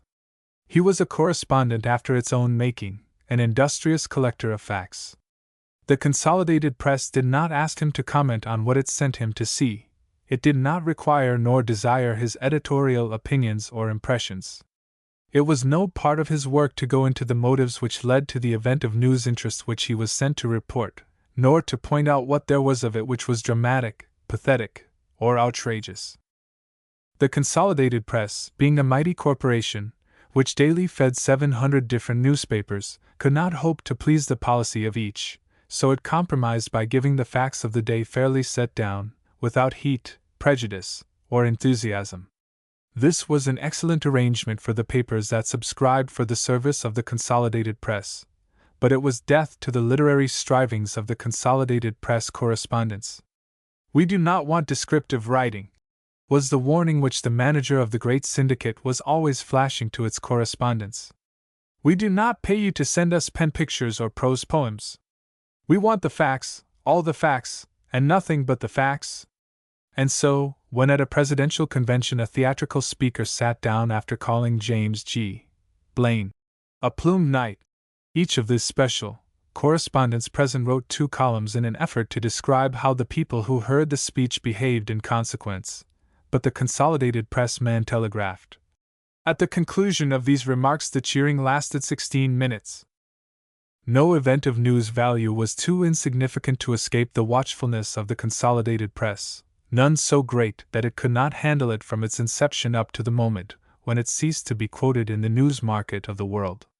Each night, from thousands of spots all over the surface of the globe, it received thousands of facts, of cold, accomplished facts. It knew that a tidal wave had swept through China, a cabinet had changed in Chile, in Texas an express train had been held up and robbed, Spike Kennedy had defeated the Dutchman, in New Orleans, the Oregon had coaled outside of Rio Janeiro harbor, the Cape Verde fleet had been seen at anchor off Cadiz, it had been located in the harbor of San Juan, Puerto Rico, it had been sighted steaming slowly past Fortress Monroe, and the Navy Department reported that the St. Paul had discovered the lost squadron of Spain in the harbor of Santiago. This last fact was the one which sent Keating to Jamaica. Where he was sent was a matter of indifference to Keating. He had worn the collar of the Consolidated Press for so long a time that he was callous. A board meeting, a mine disaster, an Indian uprising, it was all one to Keating. He collected facts, and his salary. He had no enthusiasms, he held no illusions. The prestige of the mammoth syndicate he represented gained him an audience where men who wrote for one paper only were repulsed on the threshold. Senators, governors, the presidents of great trusts and railroad systems, who fled from the reporter of a local paper as from a leper, would send for Keating and dictate to him whatever it was they wanted the people of the United States to believe, for when they talked to Keating they talked to many millions of readers. Keating, in turn, wrote out what they had said to him and transmitted it, without color or bias, to the clearinghouse of the Consolidated Press. His stories, as all newspaper writings are called by men who write them, were as picturesque reading as the quotations of a stock ticker. The personal equation appeared no more offensively than it does in a page of typewriting in his work. Consequently, he was dear to the heart of the Consolidated Press, and, as a safe man, was sent to the beautiful harbor of Santiago, to a spot where there were warships cleared for action, Cubans in ambush, naked Marines fighting for a foothold at Guantanamo, palm trees and coral reefs, in order that he might look for facts. There was not a newspaper man left at Key West who did not writhe with envy and anger when he heard of it. When the wire was closed for the night, and they had gathered at Josh Carey's, Keating was the storm center of their indignation. "What a chance!" they protested. "What a story! It's the chance of a lifetime. They shook their heads mournfully and lashed themselves with pictures of its possibilities. "And just fancy it's being wasted on old Keating," said the journal man. "Why, everything's likely to happen out there, and whatever does happen, he'll make it read like a congressional record. Why, when I heard of it, I cabled the office that if the paper would send me, I'd not ask for any salary for 6 months. And Keating's kicking because he has to go," growled the Sun man. "Yes, he is. I saw him last night, and he was sore because he just moved his wife down here. He said if he'd known this was coming, he'd have let her stay in New York. He says he'll lose money on this assignment, having to support himself and his wife in 2 different places." Norris, the star man of the World, howled with indignation. "Good Lord," he said. "Is that all he sees in it? Why, there never was such a chance. I tell you, some day soon all of those warships will let loose at each other, and there will be the best story that ever came over the wire, and if there isn't, it's a regular loaf anyway. It's a picnic, that's what it is, at the expense of the Consolidated Press. Why, he ought to pay them to let him go. Can't you see him, confound him, sitting under a palm tree in white flannels, with a glass of Jamaica rum in his fist, while we're dodging yellow fever on this coral reef, and losing our salaries on a crooked roulette wheel? I wonder what Jamaica rum is like as a steady drink," mused the ex-baseball reporter, who had been converted into a war correspondent by the purchase of a white yachting cap. "It won't be long before Keating finds out," said the journal man. "Oh, I didn't know that," ventured the new reporter, who had just come south from Boston. "I thought he didn't drink. I never see Keating in here with the rest of the boys." "You wouldn't," said Norris. "He only comes in here by himself, and he drinks by himself. He's one of those confidential drunkards. You give some men whiskey, and it's like throwing kerosene on a fire, isn't it? It makes them wave their arms about and talk loud and break things, but you give it to another man and it's like throwing kerosene on a cork mat. It just soaks in. That's what Keating is. He's a sort of a cork mat. I shouldn't think the C.P. would stand for that," said the Boston man. "It wouldn't, if it ever interfered with his work, but he's never fallen down on a story yet. And the sort of stuff he writes is machine-made. A man can write C.P. stuff in his sleep." One of the World men looked up and laughed. "I wonder if he'll run across Channing out there," he said. The men at the table smiled, a kindly, indulgent smile.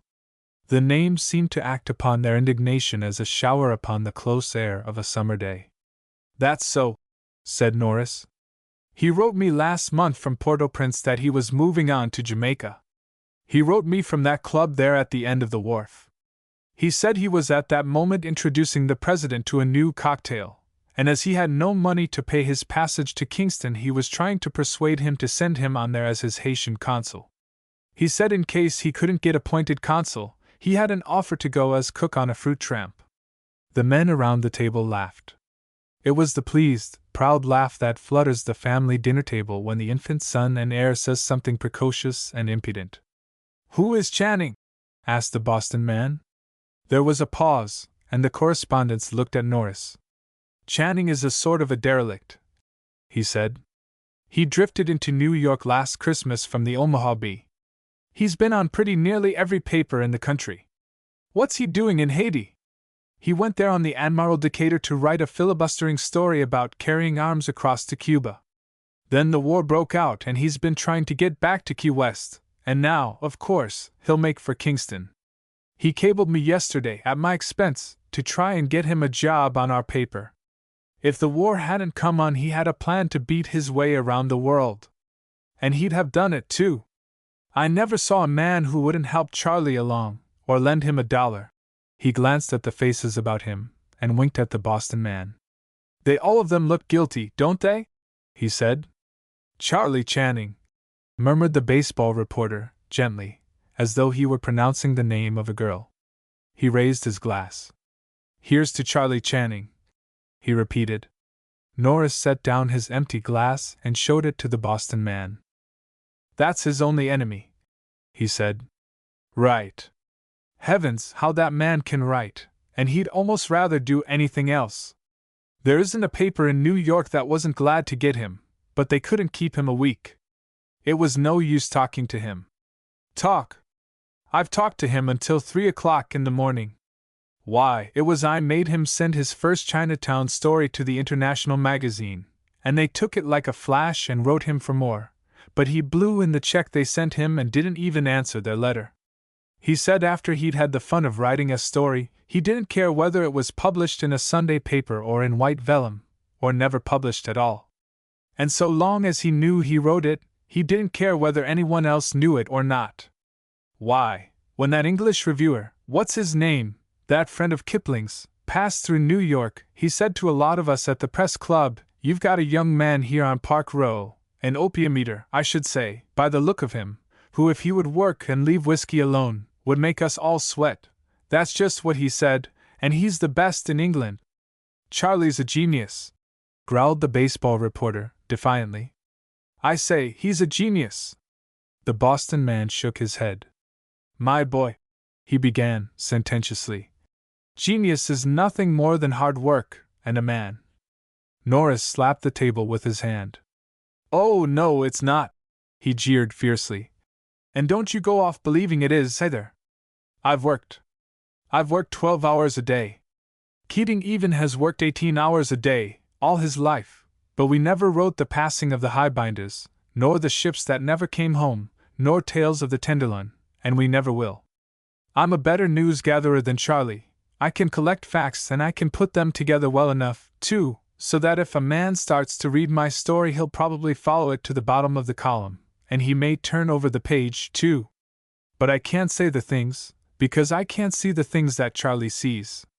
Why, one night we sent him out on a big railroad story. It was a beat, we'd got it by accident, and we had it all to ourselves, but Charlie came across a blind beggar on Broadway with a dead dog. The dog had been run over, and the blind beggar couldn't find his way home without him, and was sitting on the curbstone, weeping over the mongrel. Well, when Charlie came back to the office he said he couldn't find out anything about that railroad deal, but that he'd write them a dog story. Of course, they were raging crazy, but he sat down just as though it was no concern of his, and sure enough, he wrote the dog story.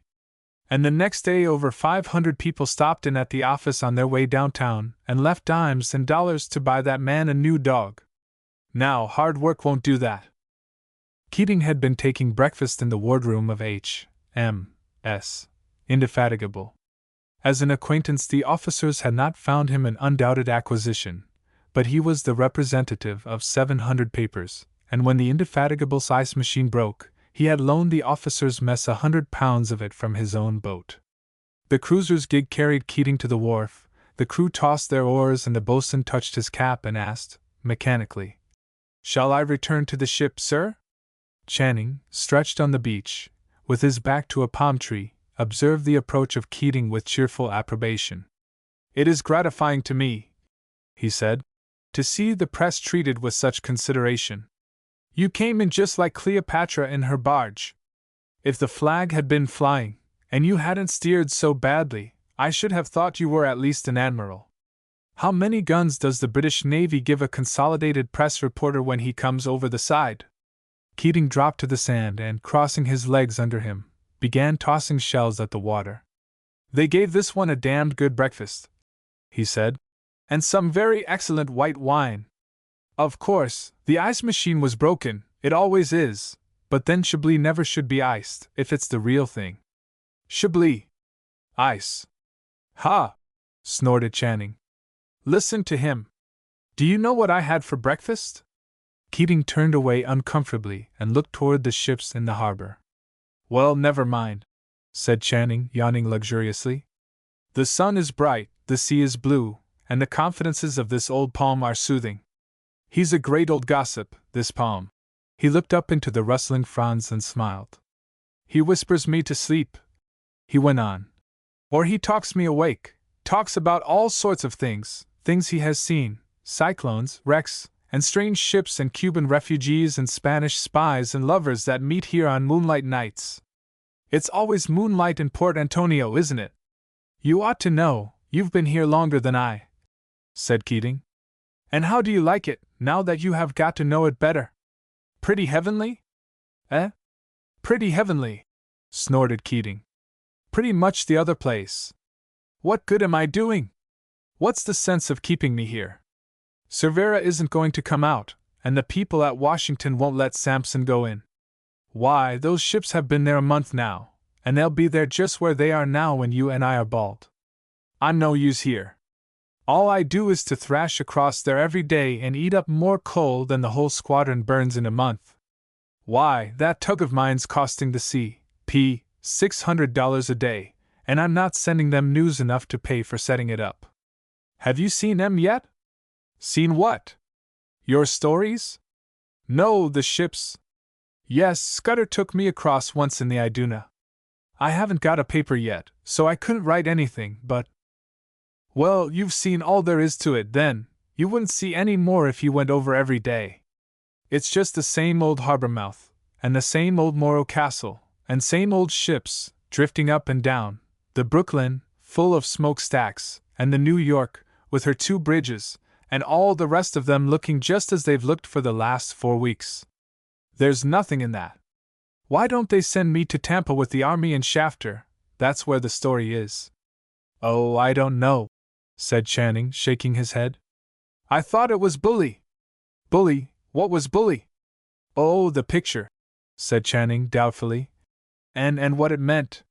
What struck me about it was that it was so hot, and lazy, and peaceful, that they seemed to be just drifting about, just what you complain of.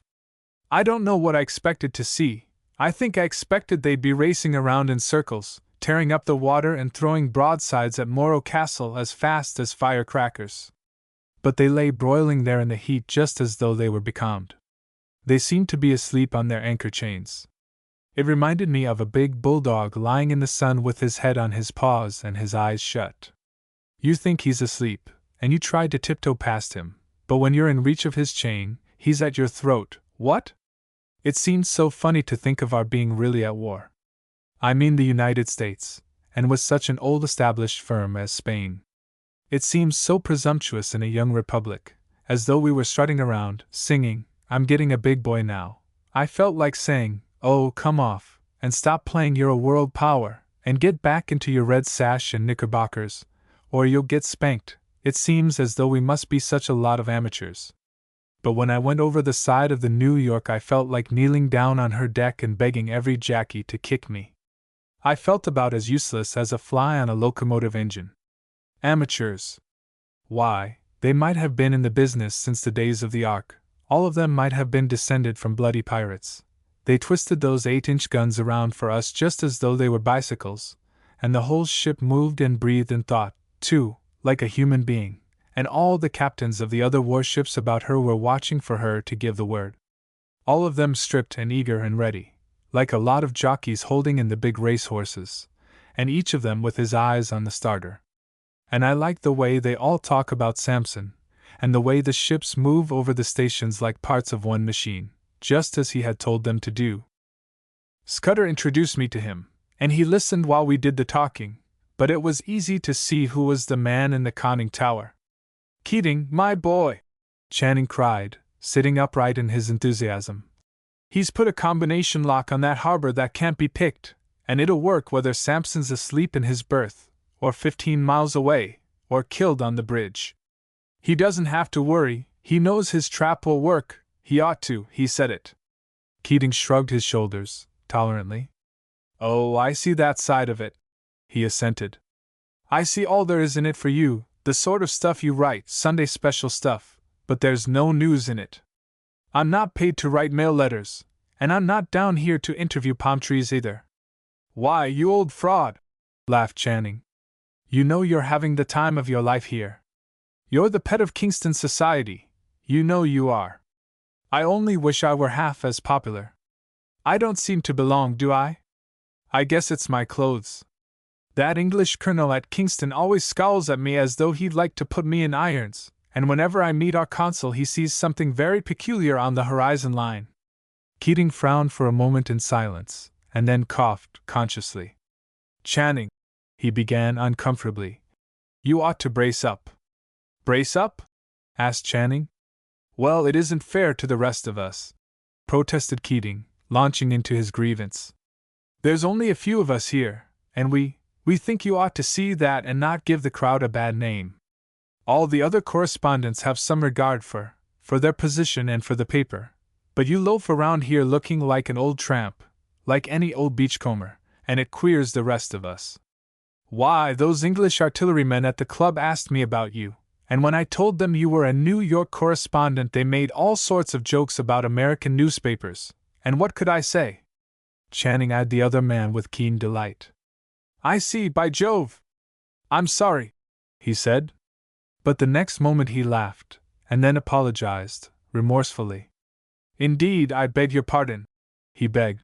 But it struck me as a sort of, I had no idea you fellows were such swells. I knew I was a social outcast, but I didn't know my being a social outcast was hurting anyone else.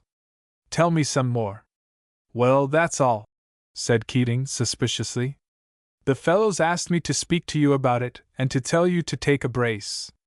Now, for instance, we have a sort of mess table at the hotels and we'd like to ask you to belong, but well, you see how it is. We have the officers to lunch whenever they're on shore, and you're so disreputable.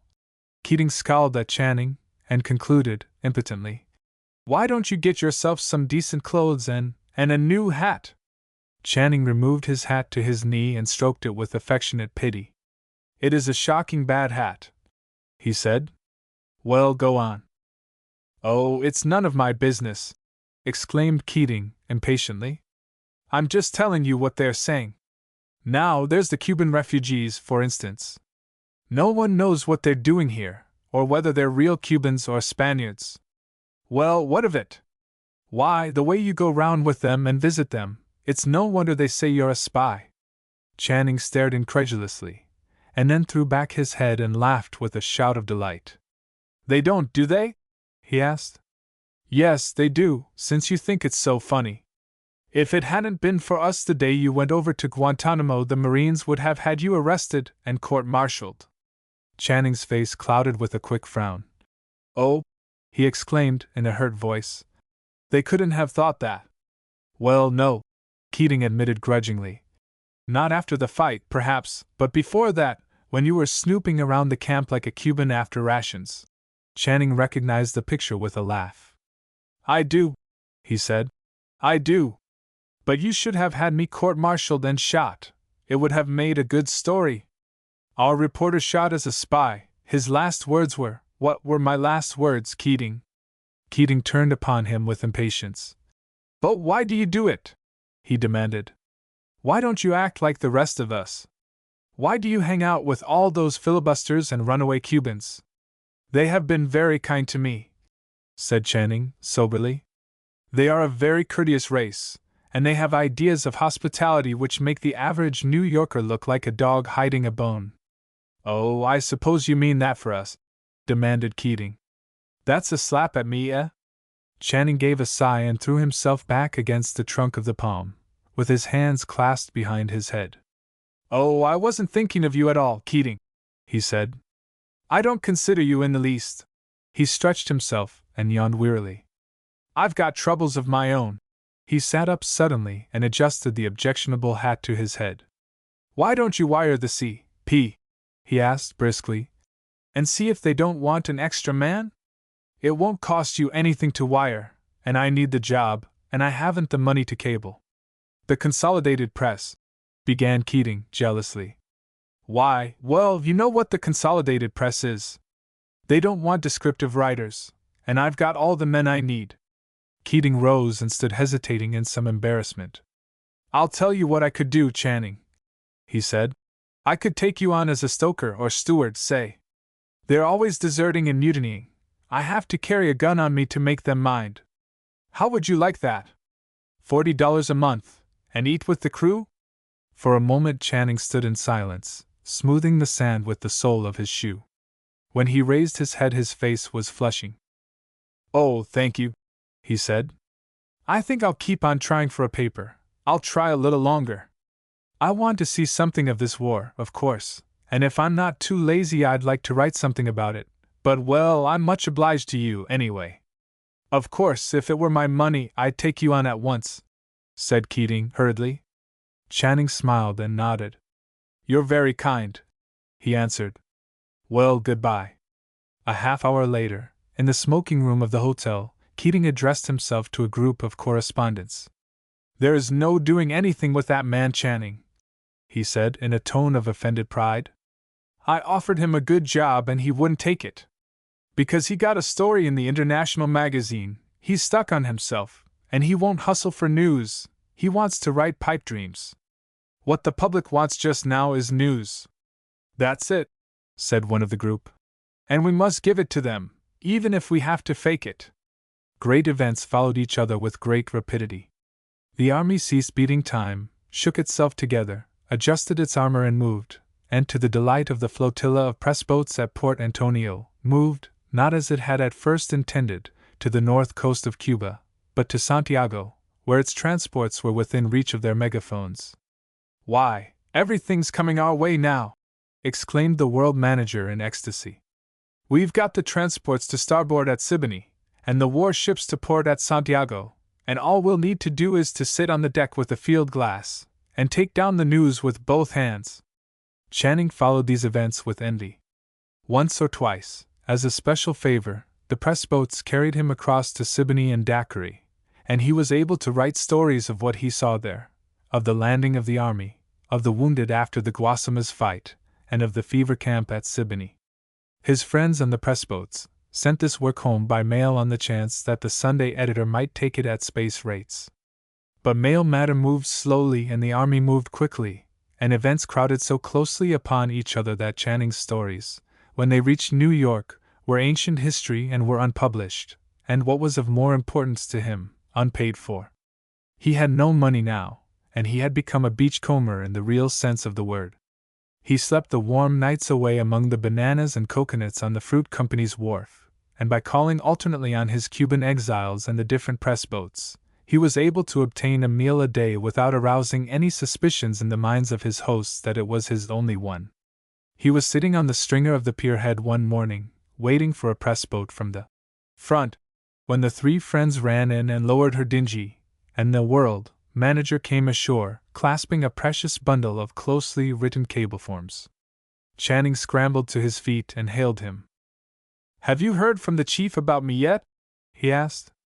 The world man frowned and stammered, and then, taking Channing by the arm, hurried with him toward the cable office.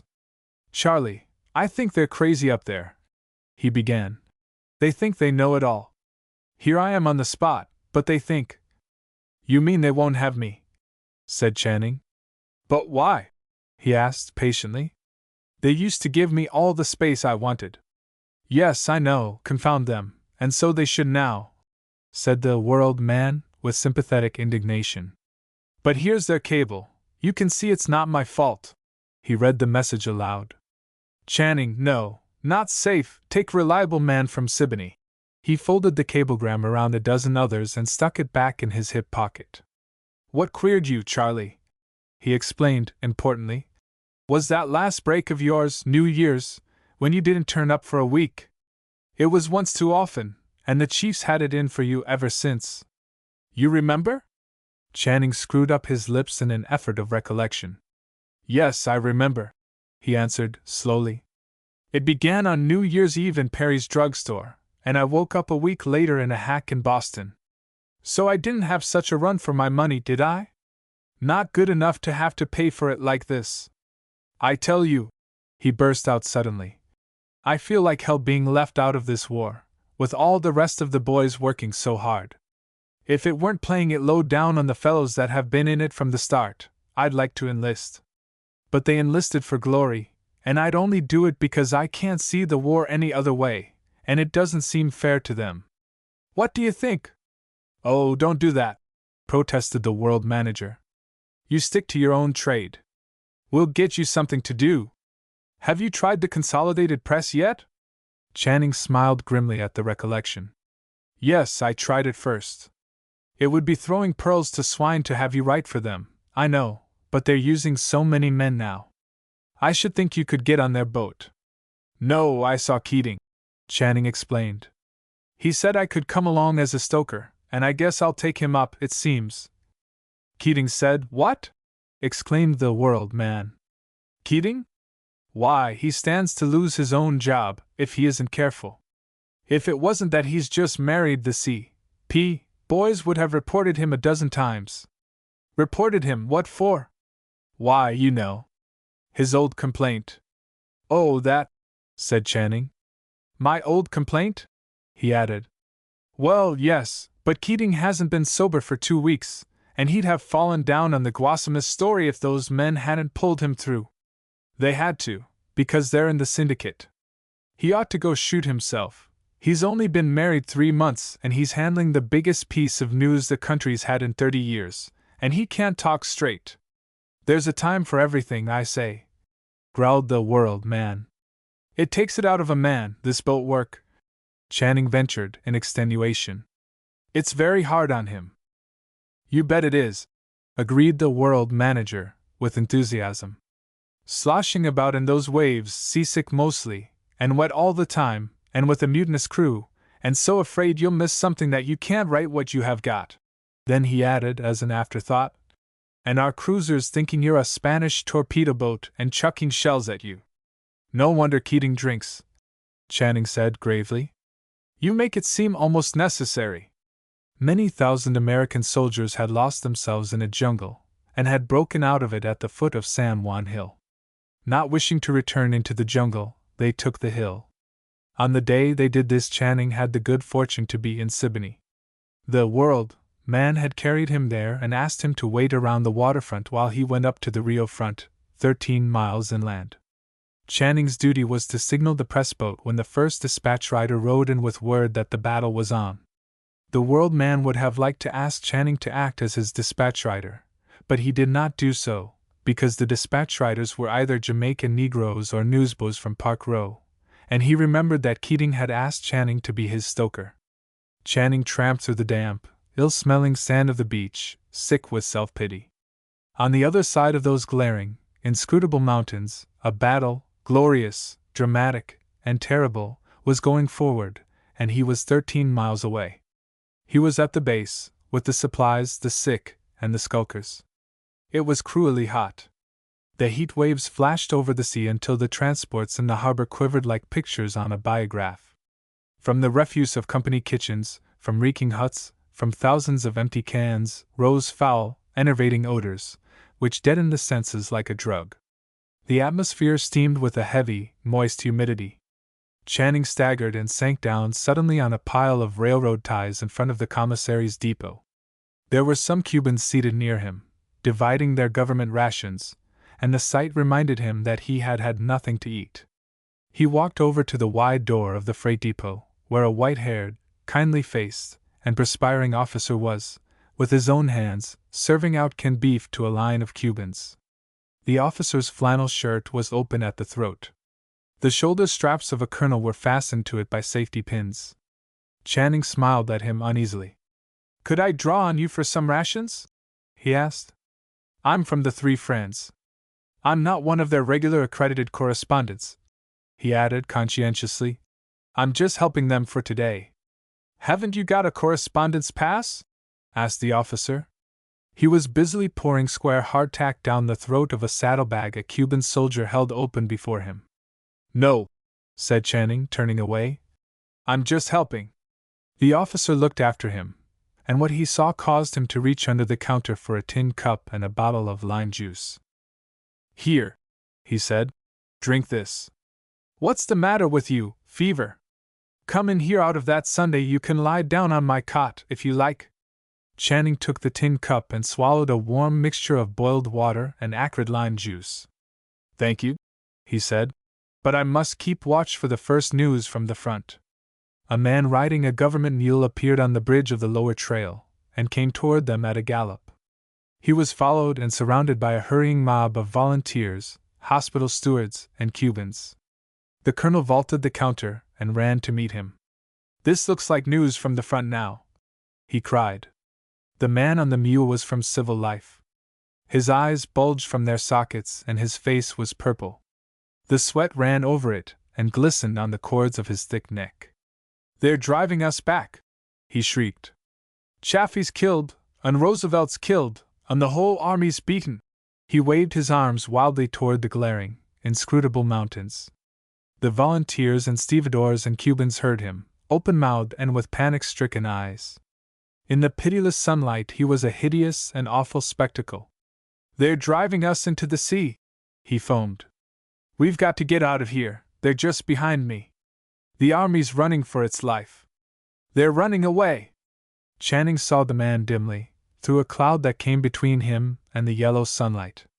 The man in the saddle swayed, the group about him swayed, like persons on the floor of a vast ballroom. Inside he burned with a mad, fierce hatred for the shrieking figure in the saddle. He raised the tin cup and hurled it so that it hit the man's purple face. "You lie!"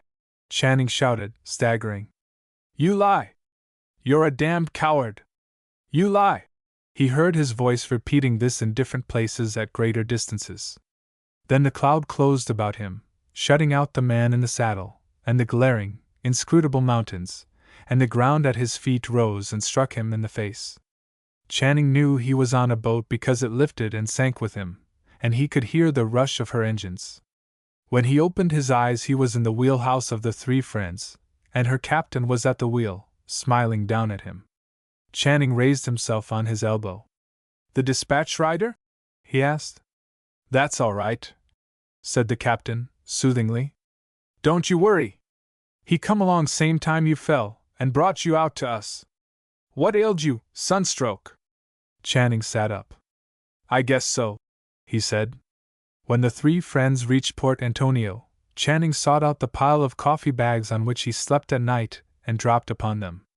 Before this he had been careful to avoid the place in the daytime, so that no one might guess that it was there that he slept at night, but this day he felt that if he should drop in the gutter he would not care whether anyone saw him there or not.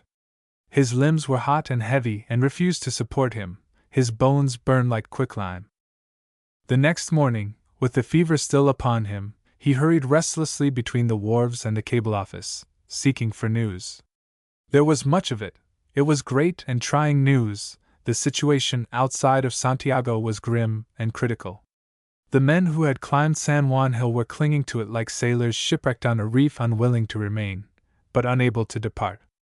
If they attacked the city, Cervera promised to send it crashing about their ears. They would enter Santiago only to find it in ruins.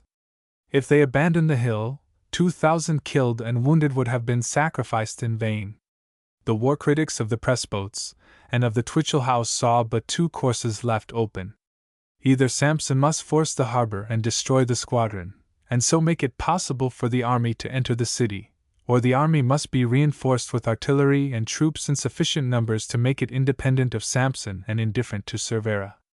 On the night of July 2d, 1,000 lies, 1,000 rumors, 1,000 prophecies rolled through the streets of Port Antonio, were filed at the cable office, and flashed to the bulletin boards of New York City. That morning, so they told, the batteries on Morro Castle had sunk 3 of Sampson's ships. The batteries on Morro Castle had surrendered to Sampson. General Miles with 8,000 reinforcements had sailed from Charleston. 80 guns had started from Tampa Bay. They would occupy the mountains opposite Santiago and shell the Spanish fleet. The authorities at Washington had at last consented to allow Sampson to run the forts and mines and attack the Spanish fleet. The army had not been fed for 2 days. The Spaniards had cut it off from its base at Siboney. The army would eat its 4th of July dinner in the governor's palace. The army was in full retreat. The army was to attack at daybreak. When Channing turned in under the fruit shed on the night of July 2d, there was but one press boat remaining in the harbor. That was the Consolidated press boat, and Keating himself was on the wharf, signaling for his dinghy. Channing sprang to his feet and ran toward him, calling him by name. The thought that he must for another day remain so near the march of great events, and yet not see and feel them for himself, was intolerable. He felt if it would pay his passage to the coast of Cuba, there was no sacrifice to which he would not stoop. Keating watched him approach, but without sign of recognition. His eyes were heavy and bloodshot. "Keating," Channing begged, as he halted, panting, "won't you take me with you? I'll not be in the way, and I'll stoke or wait on table, or anything you want, if you'll only take me." Keating's eyes opened and closed, sleepily. He removed an unlit cigar from his mouth and shook the wet end of it at Channing, as though it were an accusing finger.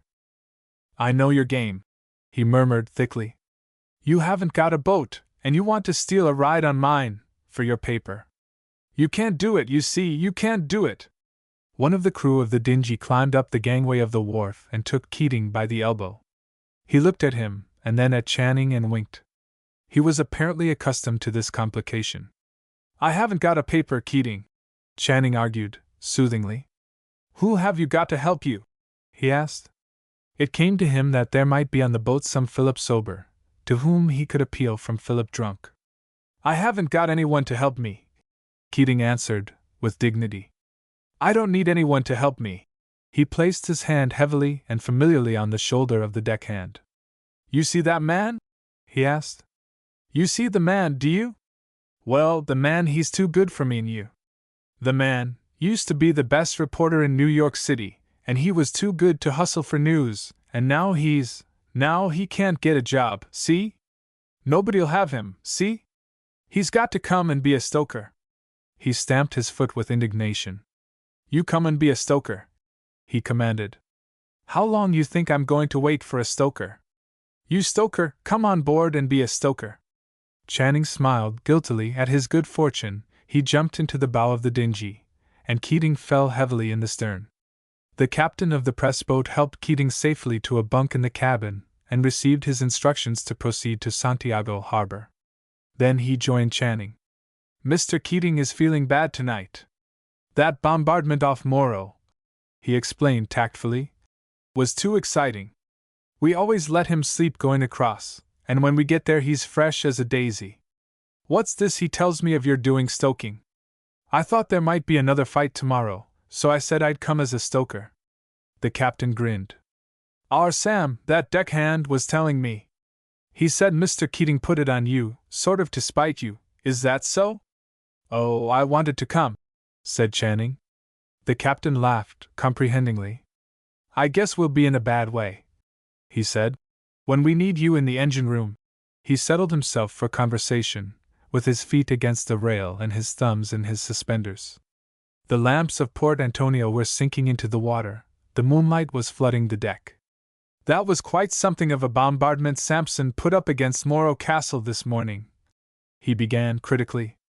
He spoke of bombardments from the full experience of a man who had seen shells strike off Coney Island from the proving grounds at Sandy Hook. But Channing heard him, eagerly. He begged the tugboat captain to tell him what it looked like, and as the captain told him he filled it in and saw it as it really was.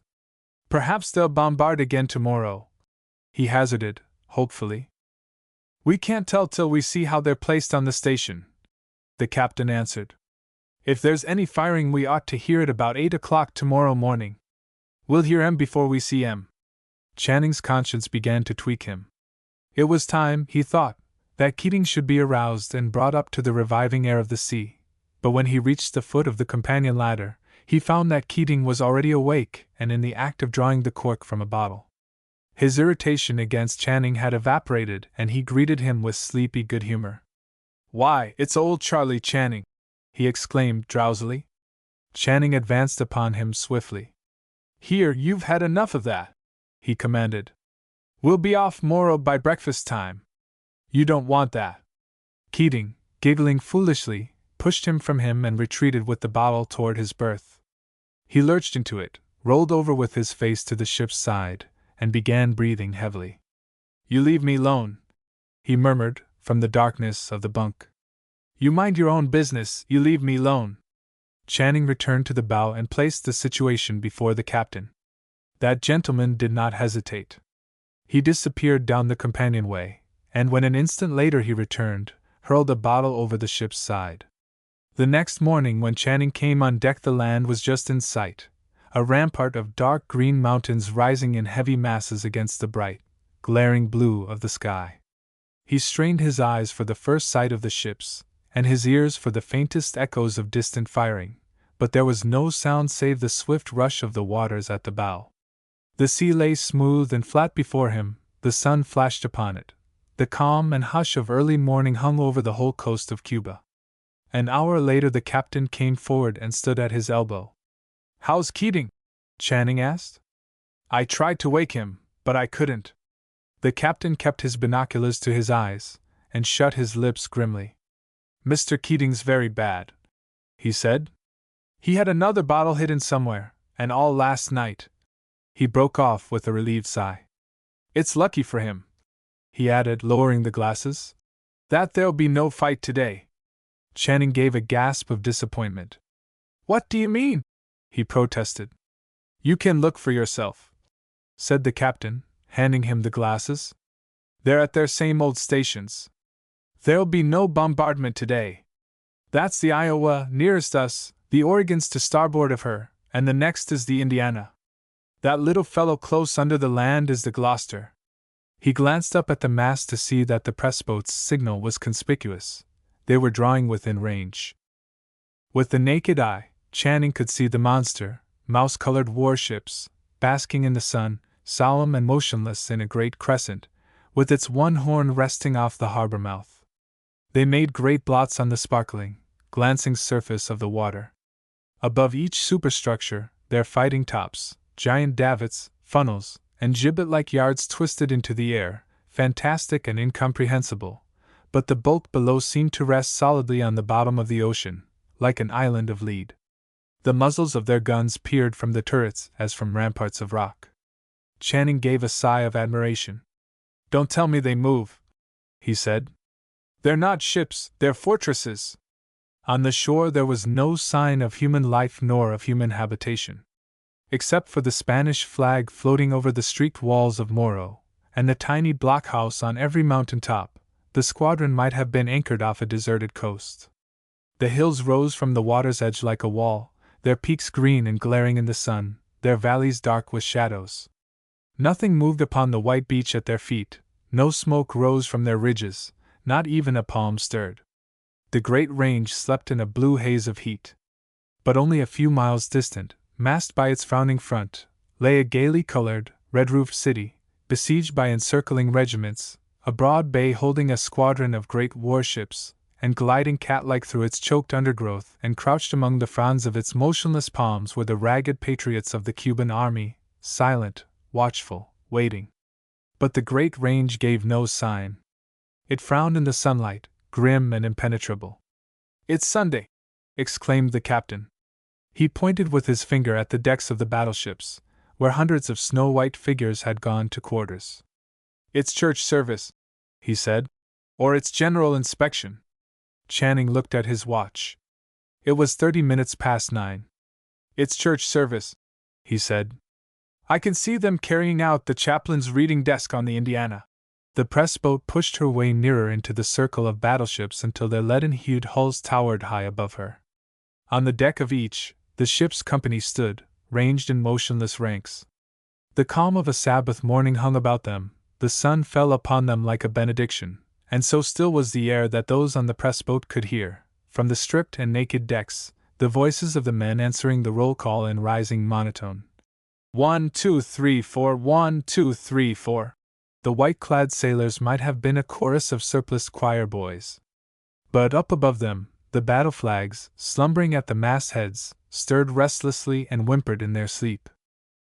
Out through the crack in the wall of mountains, where the sea runs in to meet the waters of Santiago Harbor, and from behind the shield of Morro Castle, a great gray ship, like a great gray rat, stuck out her nose and peered about her, and then struck boldly for the open sea. High before her she bore the gold and blood-red flag of Spain, and like a fugitive leaping from behind his prison walls, she raced forward for her freedom, to give battle, to meet her death. A shell from the Iowa shrieked its warning in a shrill crescendo. A flutter of flags painted their message against the sky.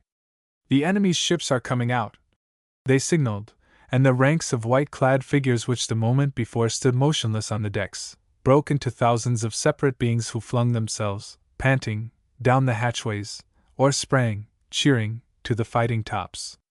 Heavily, but swiftly, as islands slip into the water when a volcano shakes the ocean bed, the great battleships buried their bows in the sea, their sides ripped apart with flame and smoke, the thunder of their guns roared and beat against the mountains, and from the shore, The Spanish forts roared back at them, until the air between was split and riven. The Spanish warships were already scudding clouds of smoke, pierced with flashes of red flame, and as they fled, fighting, their batteries rattled with unceasing, feverish fury. But the guns of the American ships, straining in pursuit, answered steadily, carefully, with relentless accuracy, with cruel persistence. At regular intervals they boomed above the hurricane of sound, like great bells tolling for the dead. It seemed to Channing that he had lived through many years, that the strain of the spectacle would leave its mark upon his nerves forever. He had been buffeted and beaten by a storm of all the great emotions, pride of race and country, pity for the dead, agony for the dying, who clung to blistering armor plates, or sank to suffocation in the sea, the lust of the hunter, when the hunted thing is a fellow man, the joys of danger and of excitement, when the shells lash the waves about him, and the triumph of victory, final, overwhelming and complete. 4 of the enemy's squadron had struck their colors, 2 were on the beach, broken and burning, 2 had sunk to the bottom of the sea, 2 were in abject flight. 3 battleships were hammering them with 13-inch guns. The battle was won. "It's all over," Channing said. His tone questioned his own words. The captain of the tugboat was staring at the face of his silver watch, as though it were a thing bewitched. He was pale and panting. He looked at Channing, piteously, as though he doubted his own senses, and turned the face of the watch toward him. 20 minutes, Channing said. Good God! 20 minutes! He had been to hell and back again in 20 minutes. He had seen an empire, which had begun with Christopher Columbus and which had spread over 2 continents, wiped off the map in 20 minutes. The captain gave a sudden cry of concern. "Mr. Keating!" he gasped. "Oh, Lord, but I forgot Mr. Keating. Where is Mr. Keating?" "I went below twice," Channing answered. "He's insensible. See what you can do with him, but first, take me to the Iowa. The Consolidated Press will want the facts." In the dark cabin the captain found Keating on the floor, where Channing had dragged him, and dripping with the water which Channing had thrown in his face. He was breathing heavily, comfortably. He was not concerned with battles. With a megaphone, Channing gathered his facts from an officer of the Iowa, who looked like a chimney sweep, and who was surrounded by a crew of half-naked pirates, with bodies streaked with sweat and powder. Then he ordered all steam for Port Antonio, and going forward to the chart room, seated himself at the captain's desk, and pushing the captain's charts to the floor, spread out his elbows, and began to write the story of his life. In the joy of creating it, he was lost to all about him. He did not know that the engines, driven to the breaking point, were filling the ship with their groans and protests, that the deck beneath his feet was quivering like the floor of a planing mill, nor that his fever was rising again, and feeding on his veins. The turmoil of leaping engines and of throbbing pulses was confused with the story he was writing, and while his mind was inflamed with pictures of warring battleships, his body was swept by the fever, which overran him like an army of tiny mice, touching his hot skin with cold, tingling taps of their scampering feet. From time to time the captain stopped at the door of the chart room and observed him in silent admiration. To the man who with difficulty composed a letter to his family, the fact that Channing was writing something to be read by millions of people, and more rapidly than he could have spoken the same words, seemed a superhuman effort. He even hesitated to interrupt it by an offer of food. But the fever would not let Channing taste of the food when they placed it at his elbow, and even as he pushed it away, his mind was still fixed upon the paragraph before him. He wrote, sprawling across the desk, covering page upon page with giant hieroglyphics, lighting cigarette after cigarette at the end of the last one, but with his thoughts far away, and, as he performed the act, staring uncomprehendingly at the captain's colored calendar pinned on the wall before him. For many months later the Battle of Santiago was associated in his mind with a calendar for the month of July, illuminated by a colored picture of 6 white kittens in a basket. At 3 o'clock Channing ceased writing and stood up, shivering and shaking with a violent chill. He cursed himself for this weakness, and called aloud for the captain. "I can't stop now!" he cried. He seized the rough fist of the captain as a child clings to the hand of his nurse.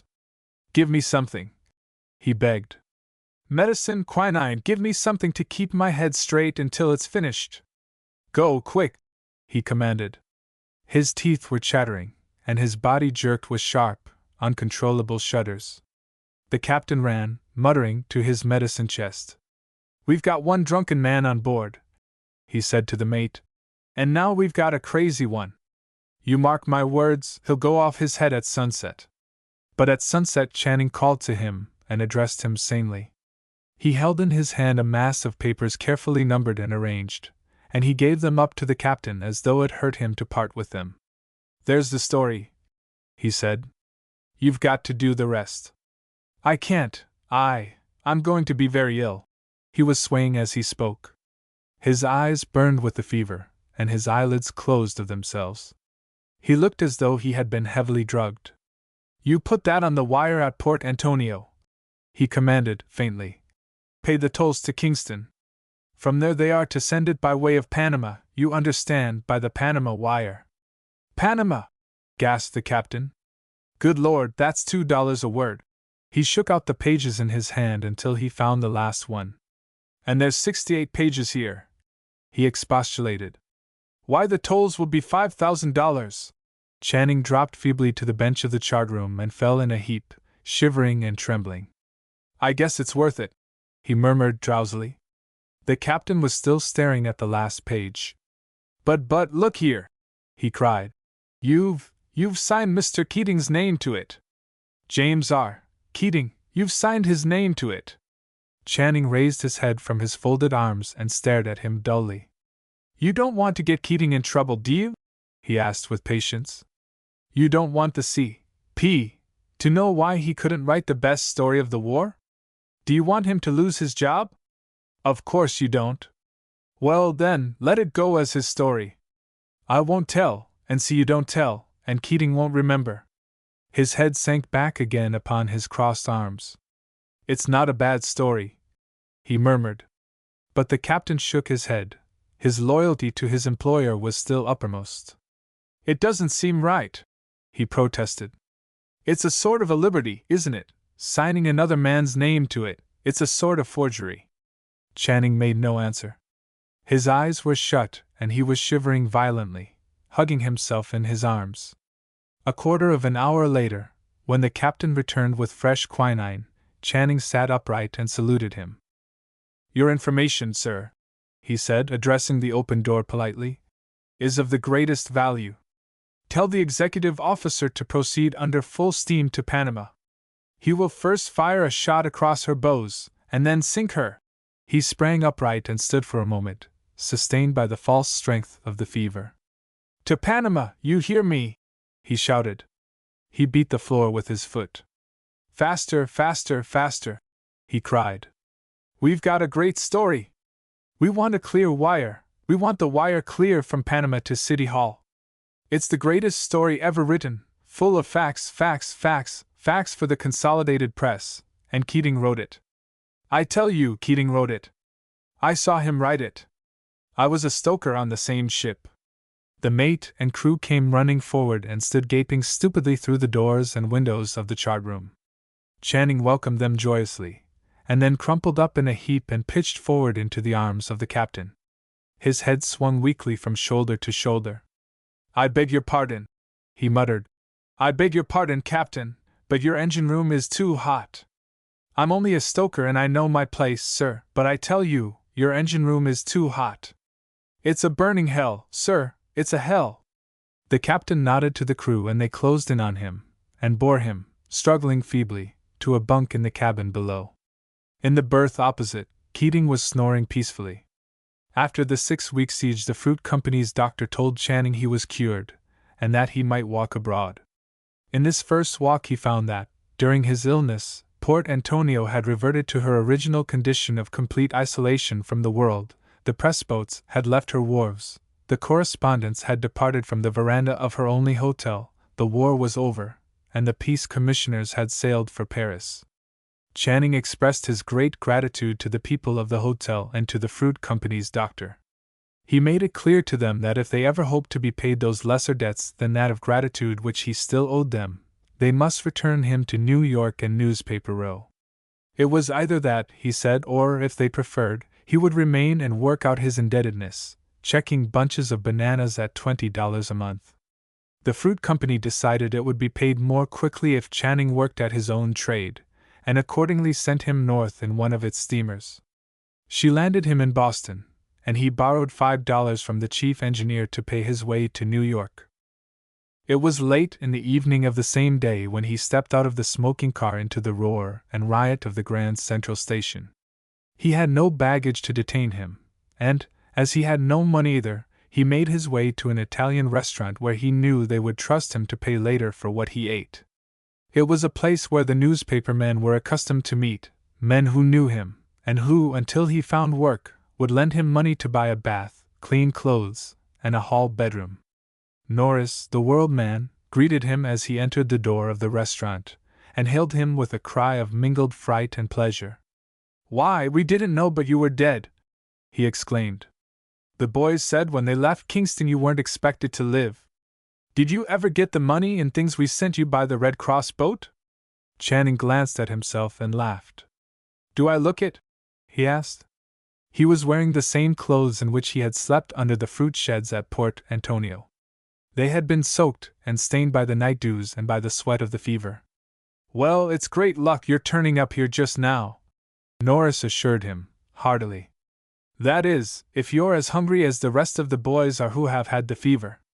You struck it just right. We're giving a big dinner here tonight," he explained. "One of Maria's best. You come in with me.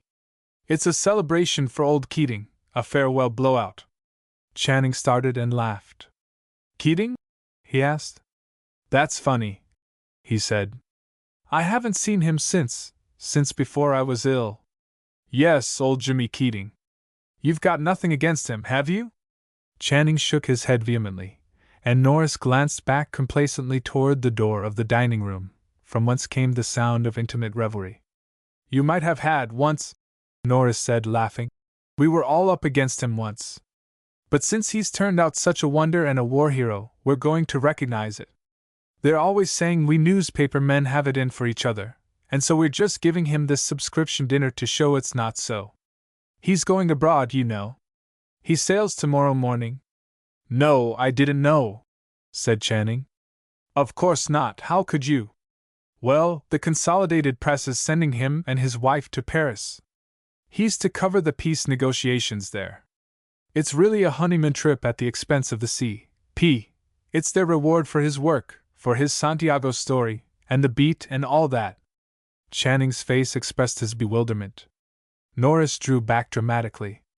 "Don't tell me," he exclaimed, "that you haven't heard about that." Channing laughed a short, frightened laugh, and moved nearer to the street. "No," he said. "No, I hadn't." "Yes, but good Lord! It was the story of the war. You never read such a story! And he got it through by Panama a day ahead of all the other stories. And nobody read them, anyway. Why, Captain Mahan said it was naval history, and the Evening Post had an editorial on it, and said it was the only piece of literature the war has produced. We never thought Keating had it in him, did you? The Consolidated Press people felt so good over it that they've promised, when he comes back from Paris, they'll make him their Washington correspondent. He's their star reporter now. It just shows you that the occasion produces the man. Come on in, and have a drink with him." Channing pulled his arm away, and threw a frightened look toward the open door of the dining room. Through the layers of tobacco smoke he saw Keating seated at the head of a long, crowded table, smiling, clear-eyed, and alert. "Oh, no, I couldn't," he said with sudden panic. "I can't drink. Doctor won't let me. I wasn't coming in. I was just passing when I saw you. Good night, I'm much obliged." "Good night." But the hospitable Norris would not be denied. "Oh, come in and say goodbye to him, anyhow," he insisted. "You needn't stay." "No, I can't," Channing protested. They'd make me drink or eat, and the doctor says I can't." "You mustn't tempt me. You say goodbye to him for me," he urged. "And Norris, tell him, that I asked you to say to him, it's all right, that's all, just that, it's all right, he'll understand." There was the sound of men's feet scraping on the floor, and of chairs being moved from their places. Norris started away eagerly. "I guess they're drinking his health," he said. "I must go. I'll tell him what you said. It's all right. That's enough, is it? There's nothing more?" Channing shook his head, and moved away from the only place where he was sure to find food and a welcome that night. "There's nothing more," he said. As he stepped from the door and stood irresolutely in the twilight of the street, he heard the voices of the men who had gathered in Keating's honor upraised in a joyous chorus. "For he's a jolly good fellow," they sang. "For he's a jolly good fellow, which nobody can deny." La lettre d'amour. When Bardini, who led the Hungarian band at the Savoy restaurant, was promoted to play at the casino at Trouville, his place was taken by the second violin. The second violin was a boy, and when he greeted his brother Tsigans and the habitués of the restaurant with an apologetic and deprecatory bow, he showed that he was fully conscious of the inadequacy of his years. The maître d'hôtel glided from table to table, busying himself in explanations. "The boy's name is Edouard. He comes from Budapest," he said. "The season is too late to make it worth the while of the management to engage a new chef d'orchestre. So this boy will play. He plays very good, but he is not like Bardini." He was not in the least like Bardini. In appearance, Bardini suggested a Romanian gypsy or a Portuguese sailor. His skin was deeply tanned, his hair was plastered on his low forehead in thick, oily curls, and his body, through much rich living on the scraps that fell from the tables of Giroux and the Casino de Fleurs, was stout and gross. He was the typical leader of an orchestra condemned to entertain a noisy restaurant. His school of music was the school of maxims. To his skill with the violin he had added the arts of the head waiter, and he and the cook ran a race for popularity, he pampering to one taste, and the cook, with his sauces, pampering to another.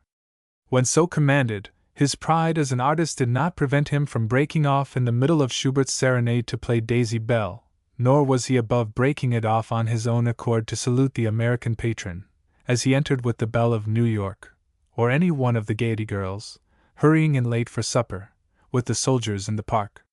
When he walked slowly through the restaurant, pausing at each table, his eyes, even while they ogled the women to whom he played, followed the brother Tzigan, who was passing the plate, and noted which of the patrons gave silver and which gave gold. Edouard, the second violin, was all that Bardini was not, consequently he was entirely unsuited to lead an orchestra in a restaurant.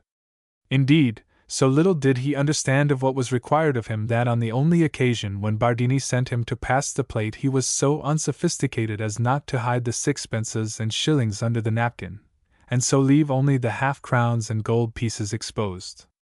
And instead of smiling mockingly at those who gave the sixpences, and waiting for them to give more, he even looked grateful, and at the same time deeply ashamed.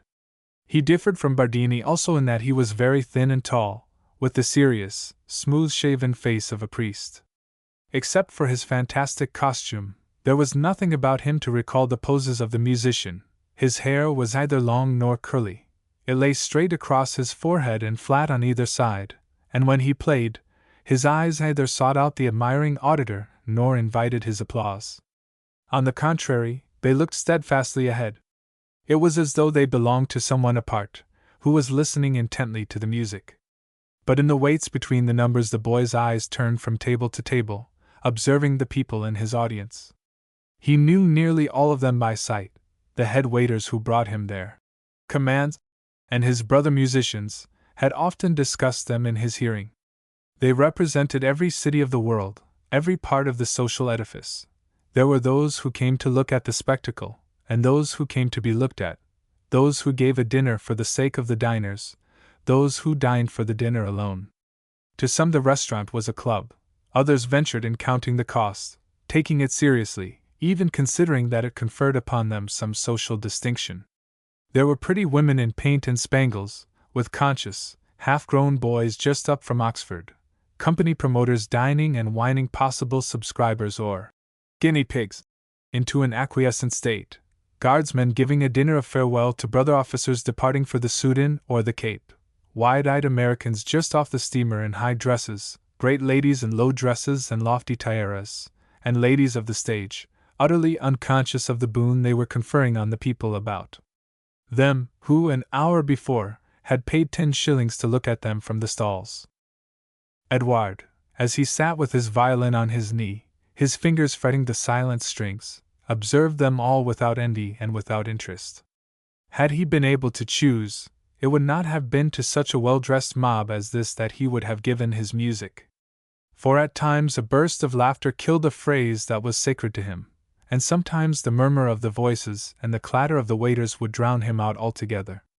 But the artist in him forced him to play all things well, and for his own comfort he would assure himself that no doubt somewhere in the room someone was listening, someone who thought more of the strange, elusive melodies of the Hungarian folk songs than of the chef's entrees, and that for this unknown one he must be true to himself and true to his work. Covertly, he would seek out some face to which he could make the violin speak, not openly and impertinently, as did Bardini, but secretly and for sympathy, so that only one could understand. It pleased young Edouard to see such a one raise her head as though she had heard her name spoken, and hold it poised to listen, and turn slowly in her chair, so completely engaged that she forgot the man at her elbow, and the food before her was taken away untouched. It delighted him to think that she knew that the music was speaking to her alone. But he would not have had her think that the musician spoke, too. It was the soul of the music, not his soul, that was reaching out to the pretty stranger. When his soul spoke through the music it would not be, so he assured himself, to such chatterers as gathered on the terrace of the Savoy restaurant. Mrs. Warriner and her daughter were on their way home, or to one of their homes. This one was up the hills of Lennox. They had been in Egypt and up the Nile, and for the last 2 months had been slowly working their way north through Greece and Italy. They were in London, at the Savoy, waiting for their sailing day, and on the night of their arrival young Corbin was giving them a dinner. For 3 months Mrs. Warriner and himself had alternated in giving each other dinners in every part of southern Europe, and the gloom which hung over this one was not due to the fact that the diners had become wearied of one another's society, but that the opportunities still left to them for this exchange of hospitality were almost at an end. That night, for the 100th time, young Corbin had decided it would have been much better for him if they had come to an end many weeks previous, for the part he played in the trio was a difficult one. It was that of the lover who will not take no for an answer. The lover who will take no, and goes on his way disconsolate, may live to love another day, and everyone is content, but the one who will not have no, who will not hear of it, nor consider it, has much to answer for in making life a burden to himself and all around him. When Corbin joined the Warriners on their trip up the Nile it was considered by all of them, in their ignorance, a happy accident. Other mothers, more worldly than Mrs. Warriner, with daughters less attractive, gave her undeserved credit for having lured into her party one of the young men of Boston who was most to be desired as a son-in-law. But the mind of Mrs. Warriner, so far as Mr. Corbin was concerned, was quite free from any such consideration. So was the mind of the young bachelor. Certainly Miss Warriner held no tender thoughts concerning him. The families of the Warriners and the Corbins had been friends ever since the cowpath crossed the common. Before Corbin entered Harvard, Miss Warriner and he had belonged to the same dancing class. Later she had danced with him at 4 class days, and many times between.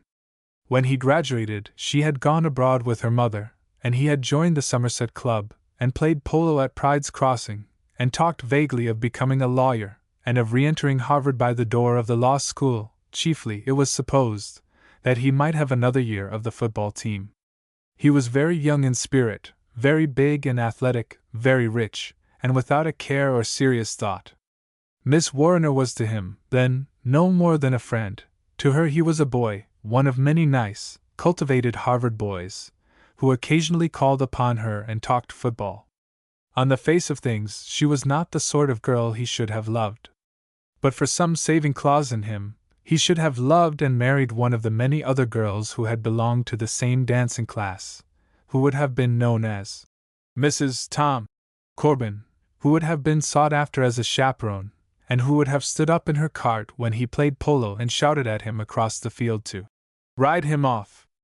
Miss Warriner, on the contrary, was much older than he in everything but years, and was conscious of the fact. She was a serious, self-centered young person, and satisfied with her own thoughts, unless her companion gave her better ones. She concerned herself with the character and ideas of her friends. If a young man lacked ideas, the fact that he possessed wealth and good manners could not save him. If these attributes had been pointed out to her as part of his assets, she would have been surprised. She was not impressed with her own good looks and fortune, she took them for granted, so why should they count with her in other people? Miss Warriner made an error of analysis in regard to Mr. Corbin in judging his brain by his topics of conversation. His conversation was limited to the ABCs of life, with which, up to the time of his meeting her, his brain had been fed. When, however, she began to cram it full with all the other letters of the alphabet, it showed itself just as capable of digesting the economic conditions of Egypt as it had previously succeeded in mastering the chess-like problems of the game of football. Young Corbin had not considered the home beautiful, nor municipal government, nor how the other half lives as topics that were worth his while. But when Miss Warriner showed her interest in them, her doing so made them worth his while, and he fell upon them greedily. He even went much further than she had gone, and was not content merely to theorize and to discuss social questions from the safe distance of the deck of a dahabeah on the Nile, but proposed to at once put her theories into practice.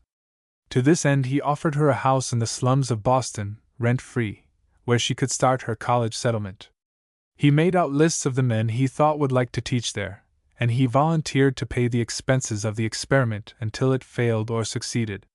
When her interest changed to the tombs of the Ramesses and the succession of the ancient dynasties, he spent hours studying his Baedeker that he might keep in step with her, and when she abandoned ancient for modern Egypt and became deeply charmed with the intricacies of the dual control and of the mixed courts, he interviewed subalterns, pashas, and missionaries in a gallant effort to comprehend the social and political difficulties of the white men who had occupied the land of the Sphinx, who had funded her debt, irrigated her deserts, and made a mummy fight.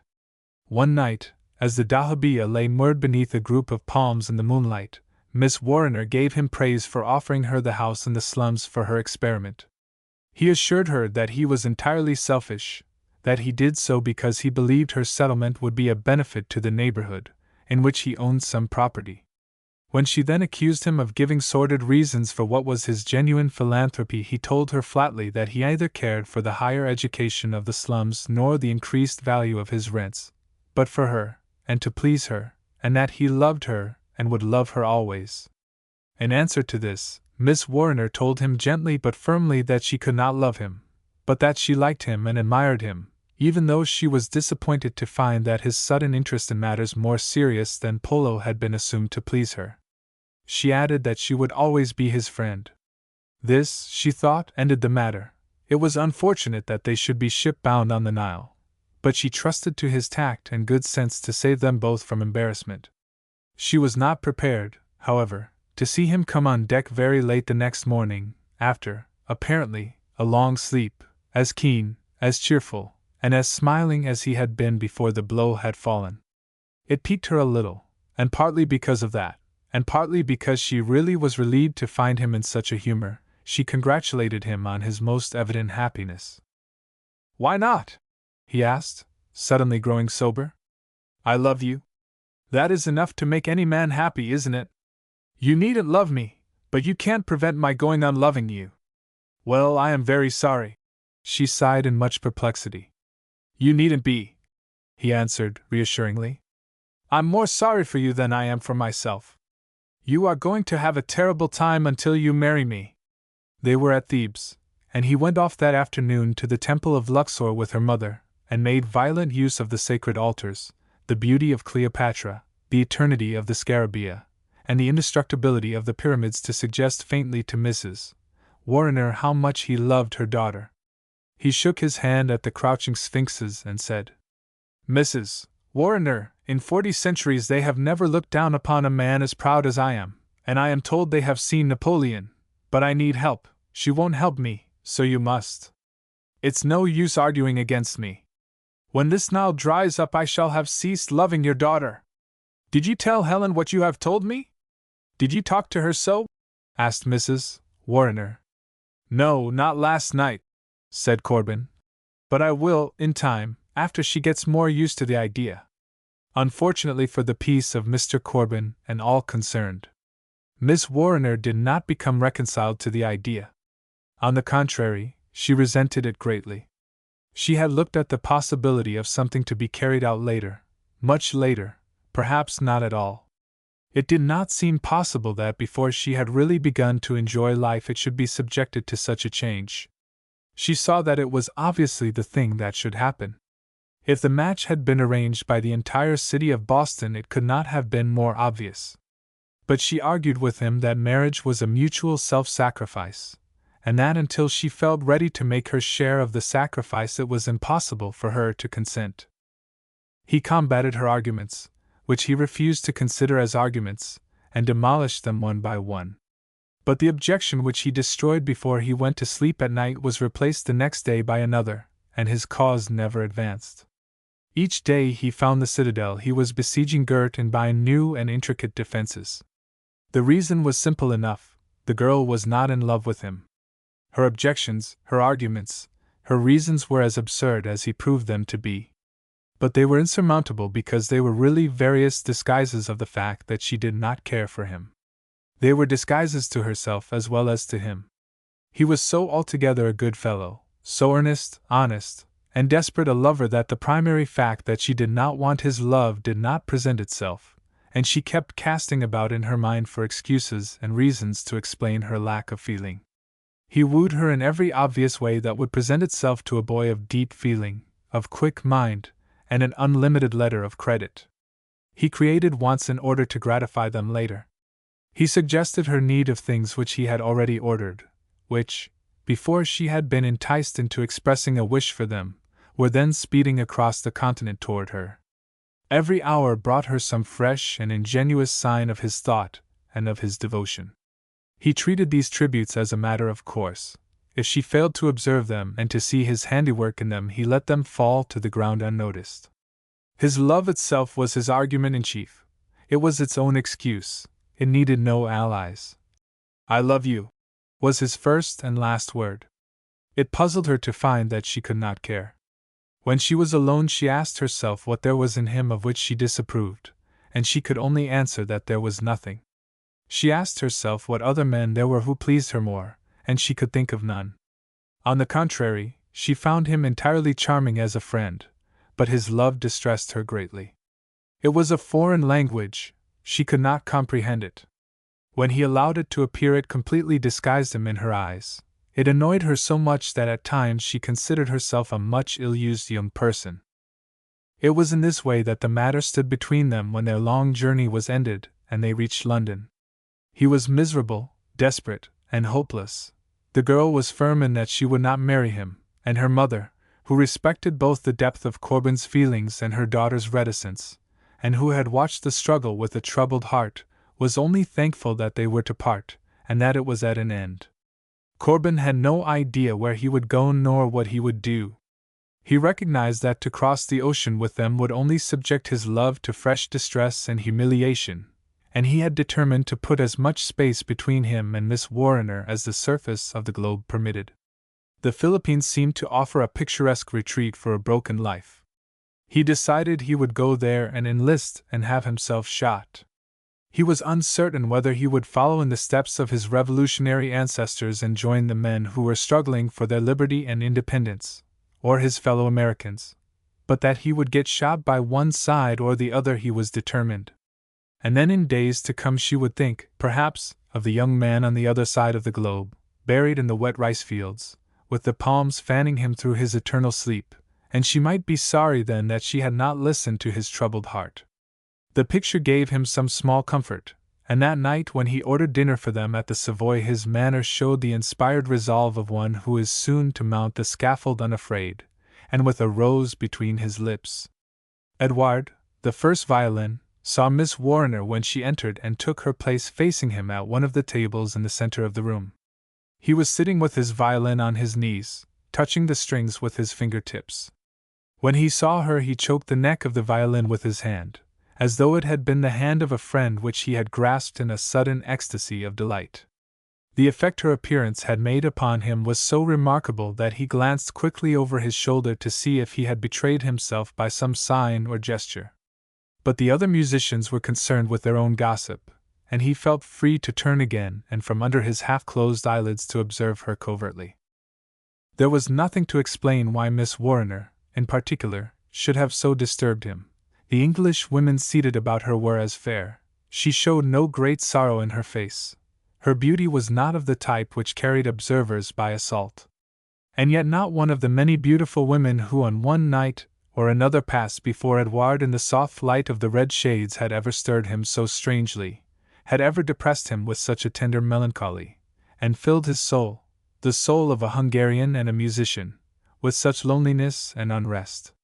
He knew that, so far as he was concerned, she was as distant as the Venus in the Louvre. She was, for him, a beautiful, unapproachable statue, placed, by some social convention, upon a pedestal. As he looked at her, he felt hotly the degradation of his silly uniform, of the striped sash around his waist, the tawdry braids, and the tasseled boots.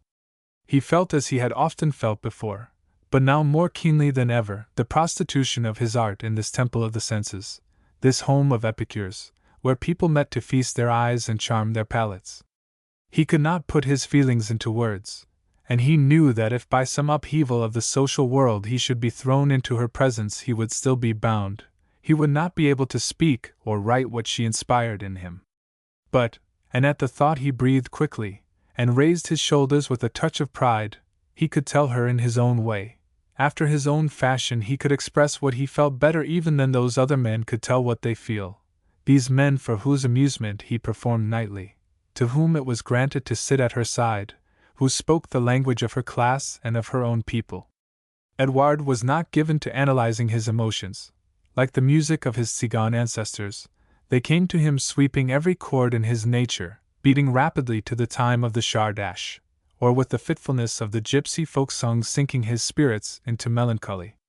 So he did not stop to question why this one face so suddenly inspired him. He only knew that he felt grateful, that he was impatient to pay his tribute of admiration, that he was glad he was an artist who could give his feelings voice. In the long program of selected airs he remembered that there was one which would give him this chance to speak, in the playing of which he could put all his skill and all his soul, an air which carried with it infinite sadness and the touch of a caress. The other numbers on the program had been chosen to please the patrons of a restaurant. This one, La Lettre d'Amour, was included in the list for his own satisfaction. He had put it there to please himself. Tonight he would play it to please her, to this unknown girl who had so suddenly awakened and inspired him. As he waited for this chance to come he watched her, noting her every movement, her troubled smile, her air of being apart and above her surroundings. He noticed, too, the set face of the young man at her side and, with the discernment of one whose own interest is captive, saw the half-concealed longing in his eyes. He felt a quick antipathy to this young man. His assured position at the girl's side accentuated how far he himself was removed from her. He resented also the manner of the young man to the waiters, and he wondered hotly if, in the mind of this favored youth, the musician who played for his entertainment was regarded any more highly than the servant who received his orders. To this feeling of resentment was added one of contempt. For, as he read the tableau at the table below him, the young man was the devotee of the young girl at his side, and if one could judge from her averted eyes, from her silent assent to his questions, from the fact that she withdrew from the talk between him and the older woman, his devotion was not welcome. This reading of the pantomime pleased Edward greatly. Nothing could have so crowned the feeling which the beauty of the stranger stirred in him as the thought that another loved her as well as himself, and that the other, who started with all things in his favor, met with none from her. Edward assured himself that this was so because he had often heard his people boast that men not of their country could not feel as they could feel. If he had ever considered them at all, it was as cold and conscious creatures who taught themselves to cover up what they felt, so that when their emotions strove to assert themselves they were found, through long disuse, to be dumb and inarticulate. Edward rejoiced that to the men of his race it was given to feel and suffer much. He was sure that beneath the calmness of her beauty this woman before him could feel deeply. He read in her eyes the sympathy of a great soul. she made him think of a Madonna in the church of St. Sophia at Budapest. He saw in her a woman who could love greatly. When he considered how impossible it was for the young man at her side ever to experience the great emotions which alone could reach her, his contempt for him rose almost to pity.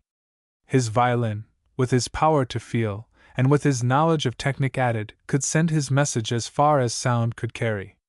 He could afford to be generous, and when he rose to play La Lettre d'amour it was with the elation of a knight entering the lists, with the ardor of a lover singing beneath his lady's window. La Lettre d'amour is a composition written to a slow measure, and filled with chords of exquisite pathos. It comes hesitatingly, like the confession of a lover who loves so deeply that he halts to find words with which to express his feelings. It moves in broken phrases, each note rising in intensity and growing in beauty. It is not a burst of passionate appeal, but a plea, tender, beseeching, and throbbing with melancholy. As he played, Edouard stepped down from the dais on which the musicians sat, and advanced slowly between the tables. It was late, and the majority of those who had been dining had departed to the theaters. Those who remained were lingering over their coffee, and were smoking. Their voices were lowered to a polite monotone. The rush of the waiters had ceased, and the previous chatter had sunk to a subdued murmur. Into this, the quivering sigh of Edouard's violin penetrated like a sunbeam feeling its way into a darkened room, and, at the sound, the voices, one by one, detached themselves from the general chorus, until, lacking support, it ceased altogether. Some were silent, that they might hear the better; others, who preferred their own talk, were silent out of regard for those who desired to listen, and a waiter who was so indiscreet as to clatter a tray of glasses was hushed on the instant. The tribute of attention lent to Edouard an added power.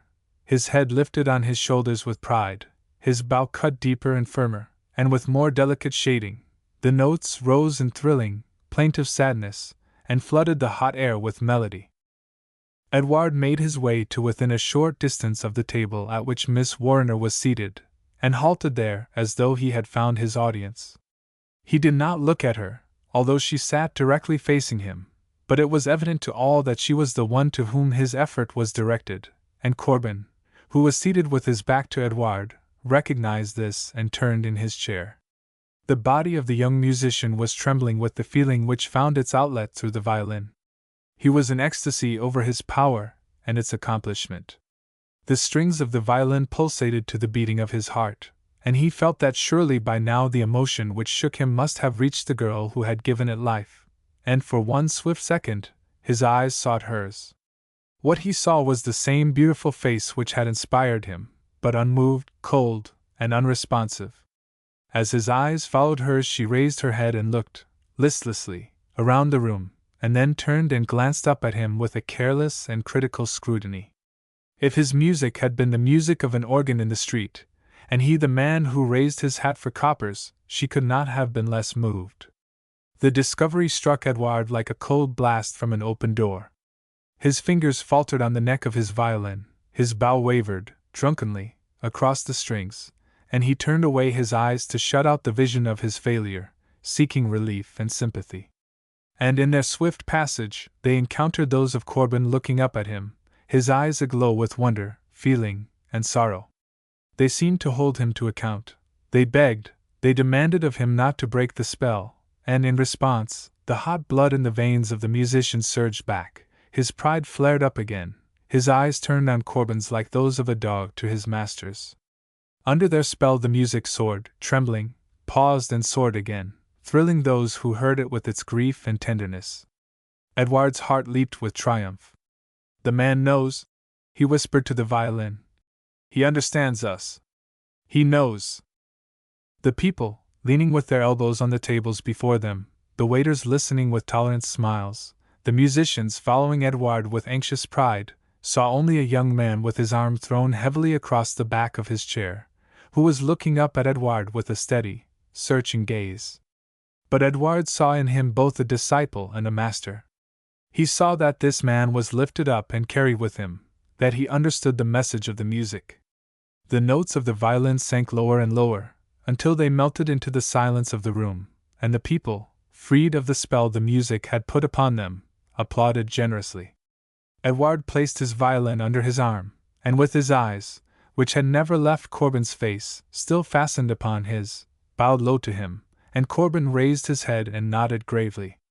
It was as though they were the only people in the room. As Edward retreated, his face was shining with triumph, for he knew that the other had understood him, and that the other knew that he knew. That night until he fell asleep, and all of the day following, the beautiful face of Miss Warriner troubled Edward, and the thought of her alternately thrilled and depressed him. One moment he mocked at himself for presuming to think that his simple art could reach the depths of such a nature, and the next he stirred himself to hope that he should see her once again, and that he should succeed where he had failed. The music had moved Corbin so deeply that when he awoke the day following, the effect of it still hung upon him. It seemed to him as though all he had been trying to tell Miss Warriner of his love for her, and which he had failed to make her understand in the last 3 months, had been expressed in the one moment of this song. It was that in it which had so enchanted him. It was as though he had listened to his own deepest and most sacred thoughts, uttered for the first time convincingly, and by a stranger.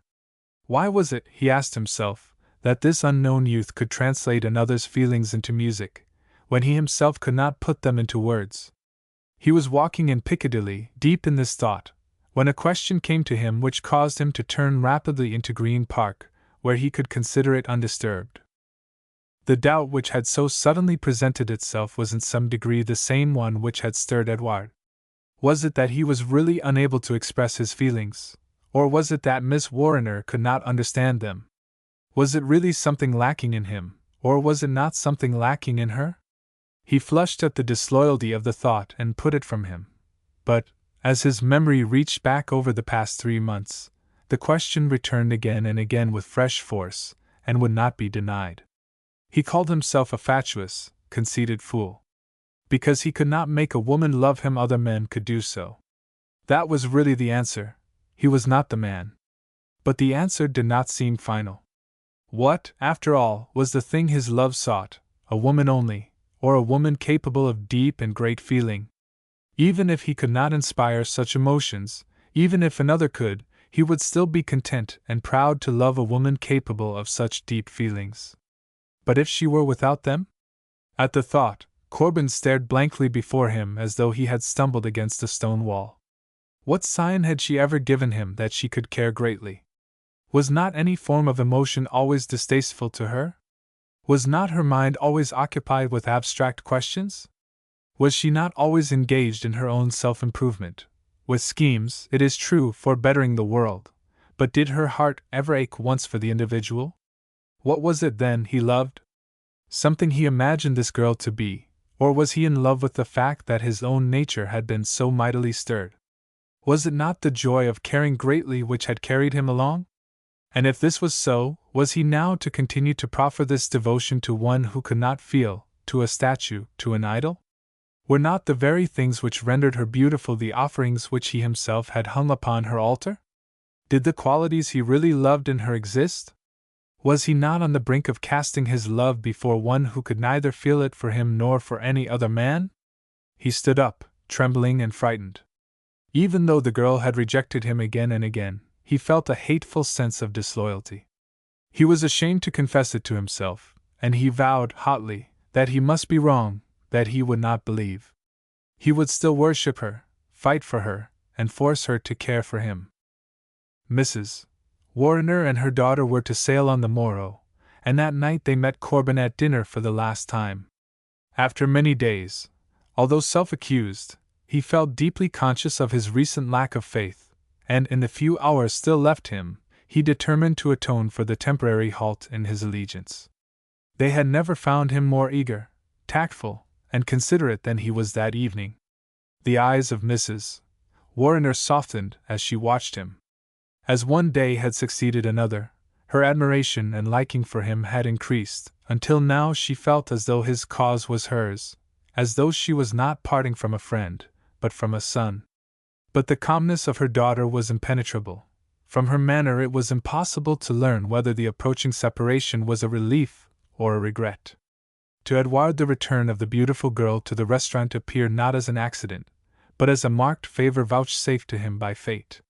He had been given a second chance, He read it as a sign that he should take heart and hope. He felt that fortune was indeed kind. He determined that he would play to her again, and that this time he would not fail. As the first notes of La Lettre d'Amour brought a pause of silence in the restaurant, Corbin, who was talking at the moment, interrupted himself abruptly, and turned in his chair. All through the evening he had been conscious of the near presence of the young musician. He had not forgotten how, on the night before, his own feelings had been interpreted in La Lettre d'Amour, and for some time he had been debating in his mind as to whether he would request Edouard to play the air again, or let the evening pass without again submitting himself to so supreme an assault upon his feelings. Now the question had been settled for him, and he found that it had been decided as he secretly desired. It was impossible to believe that Edouard was the same young man who had played the same air on the night previous, for Edouard no longer considered that he was present on sufferance. He invited and challenged the attention of the room. His music commanded it to silence. It dominated all who heard it. As he again slowly approached the table where Miss Warriner was seated, the eyes of everyone were turned upon him. The pathos, the tenderness of his message seemed to speak to each. The fact that he dared to offer such a wealth of deep feeling to such an audience was in itself enough to engage the attention of all. A group of guardsmen, their faces flushed with burgundy and pulling heavily on black cigars, stared at him sleepily, and then sat up, erect and alert, watching him with intent, wide-open eyes. And at tables which had been marked by the laughter of those seated about them there fell a sudden silence. Those who fully understood the value of the music withdrew into themselves, submitting, thankfully, to its spell. Others, less susceptible, gathered from the bearing of those about them that something of moment was going forward, but it was recognized by each, from the most severe English matron present down to the youngest omnibus boy among the waiters, that it was a love story which was being told to them, and that in this public place the deepest, most sacred, and most beautiful of emotions were finding noble utterance. The music filled Corbin with desperate longing and regret. It was so truly the translation of his own feelings that he was alternately touched with self-pity and inspired to fresh resolve. It seemed to assure him that love such as his could not endure without some return. It emboldened him to make still another and a final appeal. Mrs. Warriner, with all the other people in the room, was watching Edouard, and so, unobserved, and hidden by the flowers upon the table, Corbin leaned toward Miss Warriner and bent his head close to hers. His eyes were burning with feeling, his voice thrilled in unison to the plaint of the violin. He gave a toss of his head in the direction from whence the music came.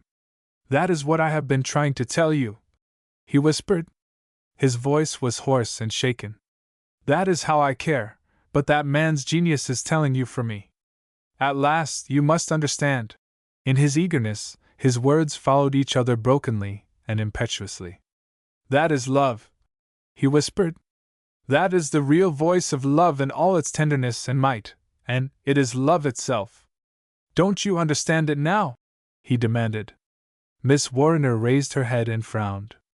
She stared at Edouard with a pained expression of perplexity and doubt. "He shows no lack of feeling," she said critically, "but his technique is not equal to Issei's." "Good God!" Corbin gasped. He sank away from Miss Warriner and stared at her with incredulous eyes. "His technique," he repeated, "is not equal to Issei's?" He gave a laugh which might have been a sob, and sat up, suddenly, with his head erect and his shoulders squared. He had the shaken look of one who has recovered from a dangerous illness. But when he spoke again it was in the accents of everyday politeness.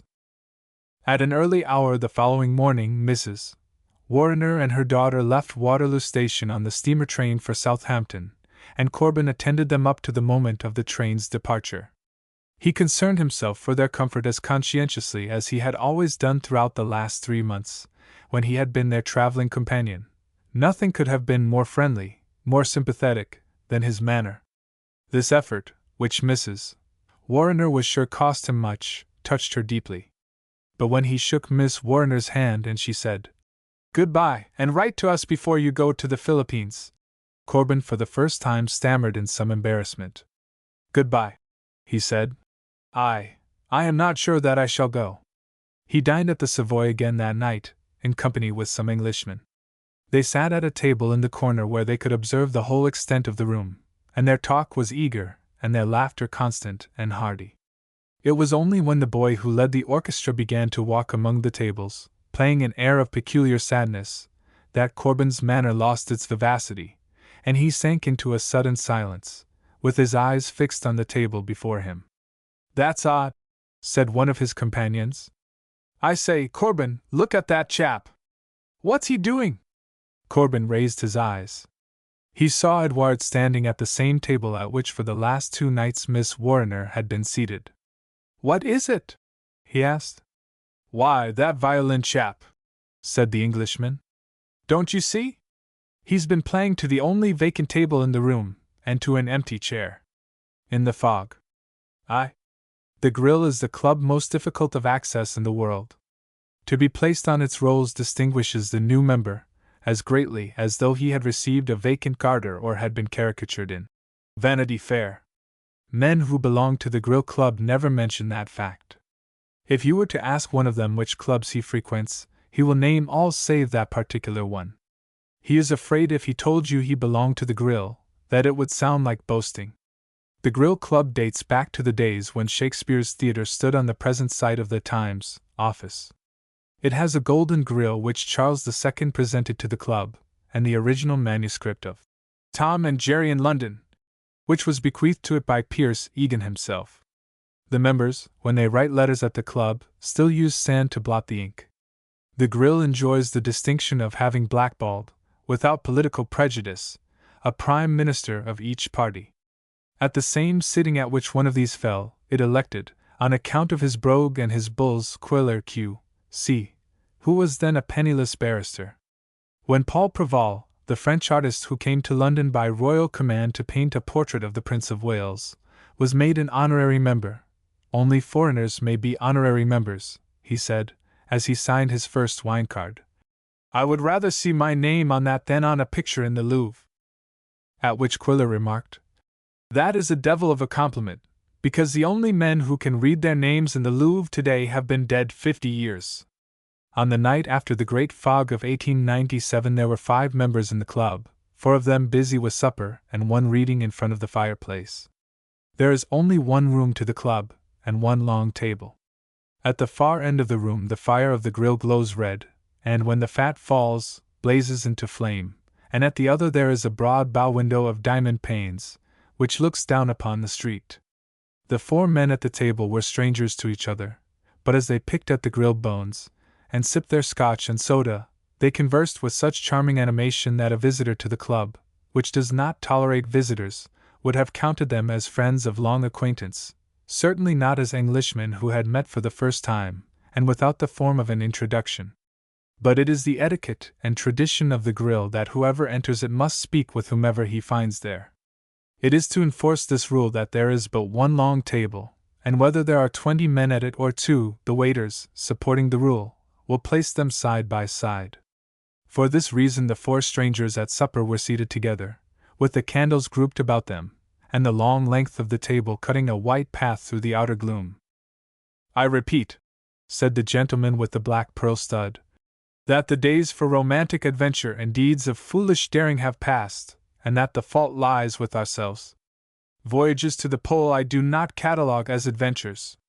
That African explorer, young Chetney, who turned up yesterday after he was supposed to have died in Uganda, did nothing adventurous. He made maps and explored the sources of rivers. He was in constant danger, but the presence of danger does not constitute adventure.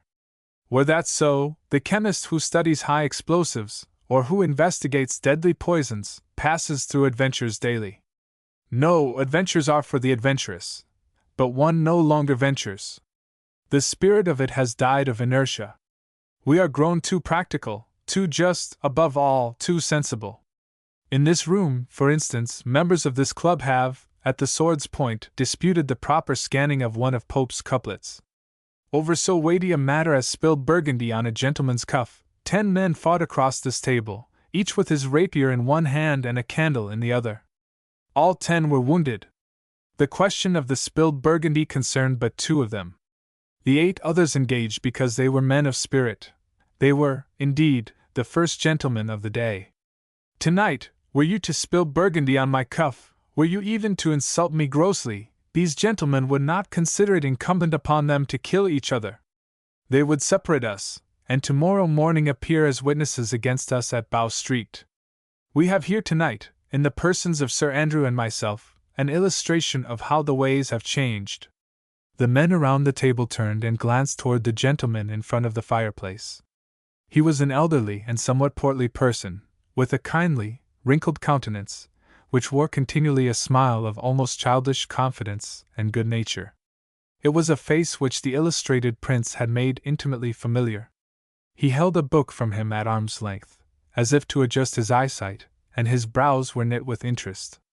Now, were this the 18th century, continued the gentleman with the black pearl. When Sir Andrew left the club tonight, I would have him bound and gagged and thrown into a sedan chair. The watch would not interfere, the passers-by would take to their heels, my hired bullies and ruffians would convey him to some lonely spot where we would guard him until morning. Nothing would come of it, except added reputation to myself as a gentleman of adventurous spirit, and possibly an essay in the Tatler with stars for names, entitled, let us say, The Budget and the Baronet. But to what end, sir? Inquired the youngest of the members. And why Sir Andrew, of all persons, why should you select him for this adventure? The gentleman with the black pearl shrugged his shoulders. It would prevent him speaking in the House tonight. The Navy Increase Bill, he added gloomily. It is a government measure, and Sir Andrew speaks for it. And so great is his influence, and so large his following that if he does, the gentleman laughed ruefully. If he does, it will go through. Now, had I the spirit of our ancestors, he exclaimed, I would bring chloroform from the nearest chemist's and drug him in that chair. I would tumble his unconscious form into a hansom cab, and hold him prisoner until daylight. If I did, I would save the British taxpayer the cost of 5 more battleships, many millions of pounds. The gentleman again turned, and surveyed the baronet with freshened interest. The honorary member of the Grill, whose accent already had betrayed him as an American, laughed softly. To look at him now, he said, one would not guess he was deeply concerned with the affairs of state. The others nodded silently. He has not lifted his eyes from that book since we first entered, added the youngest member. He surely cannot mean to speak tonight. Oh, yes, he will speak, muttered the one with the black pearl, moodily. During these last hours of the session the House sits late, but when the Navy Bill comes up on its 3rd reading he will be in his place, and he will pass it. The 4th member, a stout and florid gentleman of a somewhat sporting appearance, in a short smoking jacket and black tie, sighed enviously. Fancy one of us being as cool as that, if he knew he had to stand up within an hour and rattle off a speech in Parliament. I'd be in a devil of a funk myself. And yet he is as keen over that book he's reading as though he had nothing before him until bedtime. Yes, see how eager he is, whispered the youngest member. He does not lift his eyes even now when he cuts the pages. It is probably an Admiralty report, or some other weighty work of statistics which bears upon his speech. The gentleman with the black pearl laughed morosely. The weighty work in which the eminent statesman is so deeply engrossed, he said, is called The Great Rand Robbery. It is a detective novel for sale at all bookstalls. The American raised his eyebrows in disbelief. The Great Rand Robbery? He repeated incredulously. What an odd taste! It is not a taste, it is his vice, returned the gentleman with the pearl stud. It is his one dissipation. He is noted for it. You, as a stranger, could hardly be expected to know of this idiosyncrasy. Mr. Gladstone sought relaxation in the Greek poets, Sir Andrew finds his in Gaboriau. Since I have been a member of Parliament, I have never seen him in the library without a shilling shocker in his hands. He brings them even into the sacred precincts of the House, and from the government benches reads them concealed inside his hat. Once started on a tale of murder, robbery, and sudden death, nothing can tear him from it, not even the call of the division bell, nor of hunger, nor the prayers of the party whip. He gave up his country house because when he journeyed to it in the train he would become so absorbed in his detective stories that he was invariably carried past his station. The Member of Parliament twisted his pearl stud nervously, and bit at the edge of his mustache. If it only were the first pages of the Rand robbery that he were reading, he murmured bitterly, instead of the last. With such another book as that, I swear I could hold him here until morning. There would be no need of chloroform to keep him from the house. The eyes of all were fastened upon Sir Andrew, and each saw, with fascination, that with his forefinger he was now separating the last 2 pages of the book. The Member of Parliament struck the table, softly, with his open palm. I would give £100, he whispered, if I could place in his hands at this moment a new story of Sherlock Holmes. £1,000, he added wildly. £5,000! The American observed the speaker sharply, as though the words bore to him some special application, and then, at an idea which apparently had but just come to him, smiled, in great embarrassment. Sir Andrew ceased reading, but, as though still under the influence of the book, sat looking, blankly, into the open fire. For a brief space, no one moved until the baronet withdrew his eyes and, with a sudden start of recollection, felt, anxiously, for his watch. He scanned its face eagerly, and scrambled to his feet. The voice of the American instantly broke the silence in a high, nervous accent. And yet Sherlock Holmes himself, he cried, could not decipher the mystery which tonight baffles the police of London. At these unexpected words, which carried in them something of the tone of a challenge, the gentlemen about the table started as suddenly as though the American had fired a pistol in the air, and Sir Andrew halted, abruptly, and stood observing him with grave surprise. The gentleman with the black pearl was the first to recover. Yes, yes, he said eagerly, throwing himself across the table. A mystery that baffles the police of London. I have heard nothing of it. Tell us at once, pray do, tell us at once. The American flushed uncomfortably, and picked, uneasily, at the tablecloth. No one but the police has heard of it, he murmured, and they only through me. It is a remarkable crime, to which, unfortunately, I am the only person who can bear witness. Because I am the only witness, I am, in spite of my immunity as a diplomat, detained in London by the authorities of Scotland Yard. My name, he said, inclining his head politely, is Sears, Lieutenant Ripley Sears, of the United States Navy, at present naval attaché to the court of Russia. Had I not been detained today by the police, I would have started this morning for Petersburg. The gentleman with the black pearl interrupted with so pronounced an exclamation of excitement and delight that the American stammered and ceased speaking. Do you hear, Sir Andrew? Cried the Member of Parliament, jubilantly. An American diplomat halted by our police because he is the only witness of a most remarkable crime, the most remarkable crime, I believe you said, sir, he added, bending eagerly toward the naval officer, which has occurred in London in many years. The American moved his head in assent, and glanced at the 2 other members. They were looking, doubtfully, at him, and the face of each showed that he was greatly perplexed. Sir Andrew advanced to within the light of the candles and drew a chair toward him. The crime must be exceptional, indeed, he said, to justify the police in interfering with a representative of a friendly power. If I were not forced to leave at once, I should take the liberty of asking you to tell us the details. The gentleman with the pearl pushed the chair towards Sir Andrew, and motioned him to be seated. You cannot leave us now, he exclaimed. Mr. Sears is just about to tell us of this remarkable crime.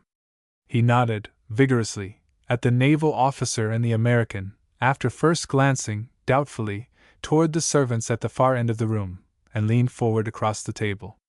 The others drew their chairs nearer and bent toward him. The baronet glanced, irresolutely, at his watch, and with an exclamation of annoyance, snapped down the lid. They can wait, he muttered. He seated himself quickly, and nodded at Lieutenant Sears. If you will be so kind as to begin, sir, he said impatiently. Of course, said the American. You understand that I am speaking to gentlemen. The confidences of this club are inviolate. Until the police give the facts to the public press, I must consider you my confederates. You have heard nothing, you know no one connected with this mystery. Even I must remain anonymous. The gentlemen seated around him nodded gravely. Of course. The baronet assented, with eagerness. Of course. We will refer to it, said the gentleman with the black pearl, as the story of the naval attaché. I arrived in London 2 days ago, said the American, and I engaged a room at the Bath Hotel. I know very few people in London, and even the members of our embassy were strangers to me. But in Hong Kong I had become great pals with an officer in your navy, who has since retired, and who is now living in a small house in Rutland Gardens, opposite the Knightsbridge barracks. I telegraphed him that I was in London, and yesterday morning I received a most hearty invitation to dine with him the same evening at his house. He is a bachelor, so we dined alone and talked over all our old days on the Asiatic station and of the changes which had come to us since we had last met there. As I was leaving the next morning for my post at Petersburg, and had many letters to write, I told him, about 10 o'clock, that I must get back to the hotel, and he sent out his servant to call a hansom. For the next quarter of an hour, as we sat talking, we could hear the cab whistle sounding, violently, from the doorstep, but apparently with no result. It cannot be that the cabmen are on strike, my friend said, as he rose and walked to the window. He pulled back the curtains and at once called to me. You have never seen a London fog, have you? He asked. Well, come here. This is one of the best, or rather, one of the worst of them. I joined him at the window, but I could see nothing. Had I not known that the house looked out upon the street, I would have believed that I was facing a dead wall. I raised the sash and stretched out my head, but still I could see nothing. Even the light of the street lamps, opposite, and in the upper windows of the barracks, had been smothered in the yellow mist. The lights of the room in which I stood penetrated the fog only to the distance of a few inches from my eyes. Below me the servant was still sounding his whistle, but I could afford to wait no longer, and told my friend that I would try and find the way to my hotel on foot. He objected, but the letters I had to write were for the Navy Department, and besides I had always heard that to be out in a London fog was the most wonderful experience, and I was curious to investigate one for myself. My friend went with me to his front door, and laid down a course for me to follow. I was first to walk straight across the street to the brick wall of the Knightsbridge barracks. I was then to feel my way along the wall until I came to a row of houses set back from the sidewalk. They would bring me to a cross street. On the other side of this street was a row of shops which I was to follow until they joined the iron railings of Hyde Park. I was to keep to the railings until I reached the gates at Hyde Park Corner, where I was to lay a diagonal course across Piccadilly, and tack in toward the railings of Green Park. At the end of these railings, going east, I would find the Walsingham, and my own hotel. To a sailor the course did not seem difficult, so I bade my friend good night and walked forward until my feet touched the paving. I continued upon it until I reached the curbing of the sidewalk. A few steps further, and my hand struck the wall of the barracks. I turned in the direction from which I had just come, and saw a square of faint light cut in the yellow fog. I shouted, "All right," and the voice of my friend answered, "Good luck to you." The light from his open door disappeared with a bang, and I was left alone in a dripping, yellow darkness. I have been in the Navy for 10 years, but I have never known such a fog as that of last night, not even among the icebergs of Bering Sea. There one at least could see the light of the binnacle, but last night I could not even distinguish the hand by which I guided myself along the barrack wall. At sea a fog is a natural phenomenon. It is as familiar as the rainbow which follows a storm. It is as proper that a fog should spread upon the waters as that steam shall rise from a kettle. But a fog which springs from the paved streets, that rolls between solid house fronts, that forces cabs to move at half speed, that drowns policemen and extinguishes the electric lights of the music hall, that to me is incomprehensible. It is as out of place as a tidal wave on Broadway.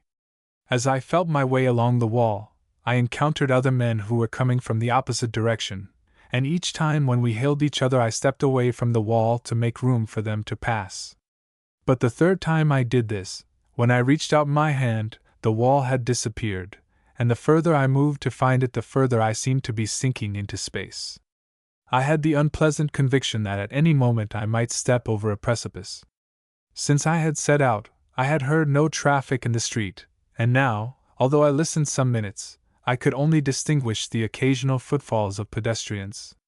Several times I called aloud, and once a jocular gentleman answered me, but only to ask me where I thought he was, and then even he was swallowed up in the silence. Just above me I could make out a jet of gas which I guessed came from a street lamp, and I moved over to that, and while I tried to recover my bearings, kept my hand on the iron post. Except for this nicker of gas, no larger than the tip of my finger, I could distinguish nothing about me. For the rest, the mist hung between me and the world like a damp and heavy blanket.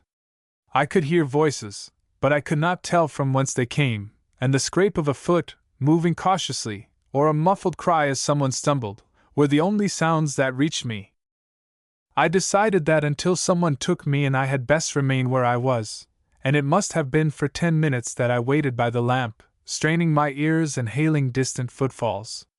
In a house near me some people were dancing to the music of a Hungarian band. I even fancied I could hear the windows shake to the rhythm of their feet, but I could not make out from which part of the compass the sounds came. And sometimes, as the music rose, it seemed close at my hand, and again, to be floating high in the air above my head. Although I was surrounded by thousands of householders, I was as completely lost as though I had been set down by night in the Sahara Desert. There seemed to be no reason in waiting longer for an escort, so I again set out, and at once bumped against a low, iron fence. At first I believed this to be an area railing, but on following it, I found that it stretched for a long distance, and that it was pierced at regular intervals with gates.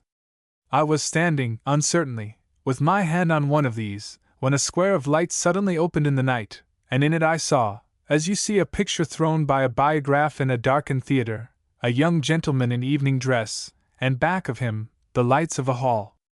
I guessed, from its elevation and distance from the sidewalk, that this light must come from the door of a house set back from the street, and I determined to approach it and ask the young man to tell me where I was. But in fumbling with the lock of the gate, I instinctively bent my head, and when I raised it again the door had partly closed, leaving only a narrow shaft of light. Whether the young man had re-entered the house, or had left it I could not tell, but I hastened to open the gate, and as I stepped forward I found myself upon an asphalt walk. At the same instant there was the sound of quick steps upon the path, and someone rushed past me. I called to him, but he made no reply, and I heard the gate click and the footsteps hurrying away upon the sidewalk. Under other circumstances the young man's rudeness, and his recklessness in dashing so hurriedly through the mist, would have struck me as peculiar, but everything was so distorted by the fog that at the moment I did not consider it. The door was still as he had left it, partly open. I went up the path, and, after much fumbling, found the knob of the doorbell and gave it a sharp pull. The bell answered me from a great depth and distance, but no movement followed from inside the house, and although I pulled the bell again and again, I could hear nothing save the dripping of the mist about me. I was anxious to be on my way, but unless I knew where I was going there was little chance of my making any speed, and I was determined that until I learned my bearings I would not venture back into the fog. So I pushed the door open and stepped into the house. I found myself in a long and narrow hall, upon which doors opened from either side. At the end of the hall was a staircase with a balustrade which ended in a sweeping curve. The balustrade was covered with heavy, Persian rugs, and the walls of the hall were also hung with them. The door on my left was closed, but the one nearer me on the right was open, and, as I stepped opposite to it, I saw that it was a sort of reception or waiting room, and that it was empty. The door below it was also open, and with the idea that I would surely find someone there, I walked on up the hall. I was in evening dress, and I felt I did not look like a burglar, so I had no great fear that, should I encounter one of the inmates of the house, he would shoot me on sight. The second door in the hall opened into a dining room. This was also empty. One person had been dining at the table, but the cloth had not been cleared away, and a flickering candle showed half-filled wineglasses and the ashes of cigarettes. The greater part of the room was in complete darkness. By this time I had grown conscious of the fact that I was wandering about in a strange house, and that, apparently, I was alone in it. The silence of the place began to try my nerves, and in a sudden, unexplainable panic I started for the open street. But as I turned, I saw a man sitting on a bench, which the curve of the balustrade had hidden from me. His eyes were shut, and he was sleeping soundly. The moment before I had been bewildered because I could see no one, but at sight of this man I was much more bewildered. He was a very large man, a giant in height, with long yellow hair, which hung below his shoulders. He was dressed in a red silk shirt that was belted at the waist and hung outside black velvet trousers, which, in turn, were stuffed into high black boots. I recognized the costume at once as that of a Russian servant, but what a Russian servant in his native livery could be doing in a private house in Knightsbridge was incomprehensible. I advanced and touched the man on the shoulder, and after an effort he awoke, and on seeing me, sprang to his feet and began bowing rapidly, and making deprecatory gestures. I had picked up enough Russian in Petersburg to make out that the man was apologizing for having fallen asleep, and I also was able to explain to him that I desired to see his master. He nodded vigorously and said, "Will the Excellency come this way? The princess is here." I distinctly made out the word princess, and I was a good deal embarrassed. I had thought it would be easy enough to explain my intrusion to a man, but how a woman would look at it was another matter, and as I followed him down the hall I was somewhat puzzled. As we advanced, he noticed that the front door was standing open, and with an exclamation of surprise hastened toward it and closed it. Then he rapped twice on the door of what was apparently the drawing room. There was no reply to his knock, and he tapped again, and then, timidly, and cringing subserviently, opened the door and stepped inside. He withdrew himself at once and stared stupidly at me, shaking his head. "She is not there," he said. He stood for a moment, gazing blankly through the open door, and then hastened toward the dining room. The solitary candle which still burned there seemed to assure him that the room also was empty. He came back and bowed me toward the drawing room. "She is above," he said. "I will inform the princess of the Excellency's presence." Before I could stop him, he had turned and was running up the staircase, leaving me alone at the open door of the drawing room. I decided that the adventure had gone quite far enough, and if I had been able to explain to the Russian that I had lost my way in the fog, and only wanted to get back into the street again, I would have left the house on the instant. Of course, when I first rang the bell of the house I had no other expectation than that it would be answered by a parlor maid who would direct me on my way. I certainly could not then foresee that I would disturb a Russian princess in her boudoir, or that I might be thrown out by her athletic bodyguard. Still, I thought I ought not now to leave the house without making some apology, and if the worst should come, I could show my card. They could hardly believe that a member of an embassy had any designs upon the hat rack. The room in which I stood was dimly lighted, but I could see that, like the hall, it was hung with heavy, Persian rugs. The corners were filled with palms, and there was the unmistakable odor in the air of Russian cigarettes, and strange, dry scents that carried me back to the bazaars of Vladivostok. Near the front windows was a grand piano, and at the other end of the room a heavily carved screen of some black wood, picked out with ivory. The screen was overhung with a canopy of silken draperies, and formed a sort of alcove. In front of the alcove was spread the white skin of a polar bear, and set on that was one of those low, Turkish coffee tables. It held a lighted spirit lamp and 2 gold coffee cups. I had heard no movement from above stairs, and it must have been fully 3 minutes that I stood waiting, noting these details of the room and wondering at the delay, and at the strange silence. And then, suddenly, as my eye grew more used to the half-light, I saw, projecting from behind the screen, as though it were stretched along the back of a divan, the hand of a man and the lower part of his arm. I was as startled as though I had come across a footprint on a deserted island. Evidently, the man had been sitting there since I had come into the room, even since I had entered the house, and he had heard the servant knocking upon the door. Why he had not declared himself I could not understand, but I supposed that, possibly, he was a guest, with no reason to interest himself in the princess's other visitors, or, perhaps, for some reason, he did not wish to be observed. I could see nothing of him except his hand, but I had an unpleasant feeling that he had been peering at me through the carving in the screen, and that he still was doing so.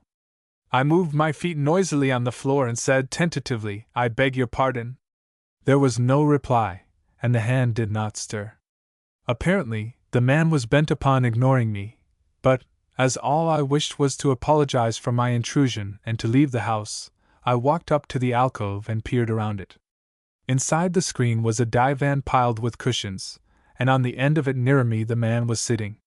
He was a young Englishman with light yellow hair and a deeply bronzed face.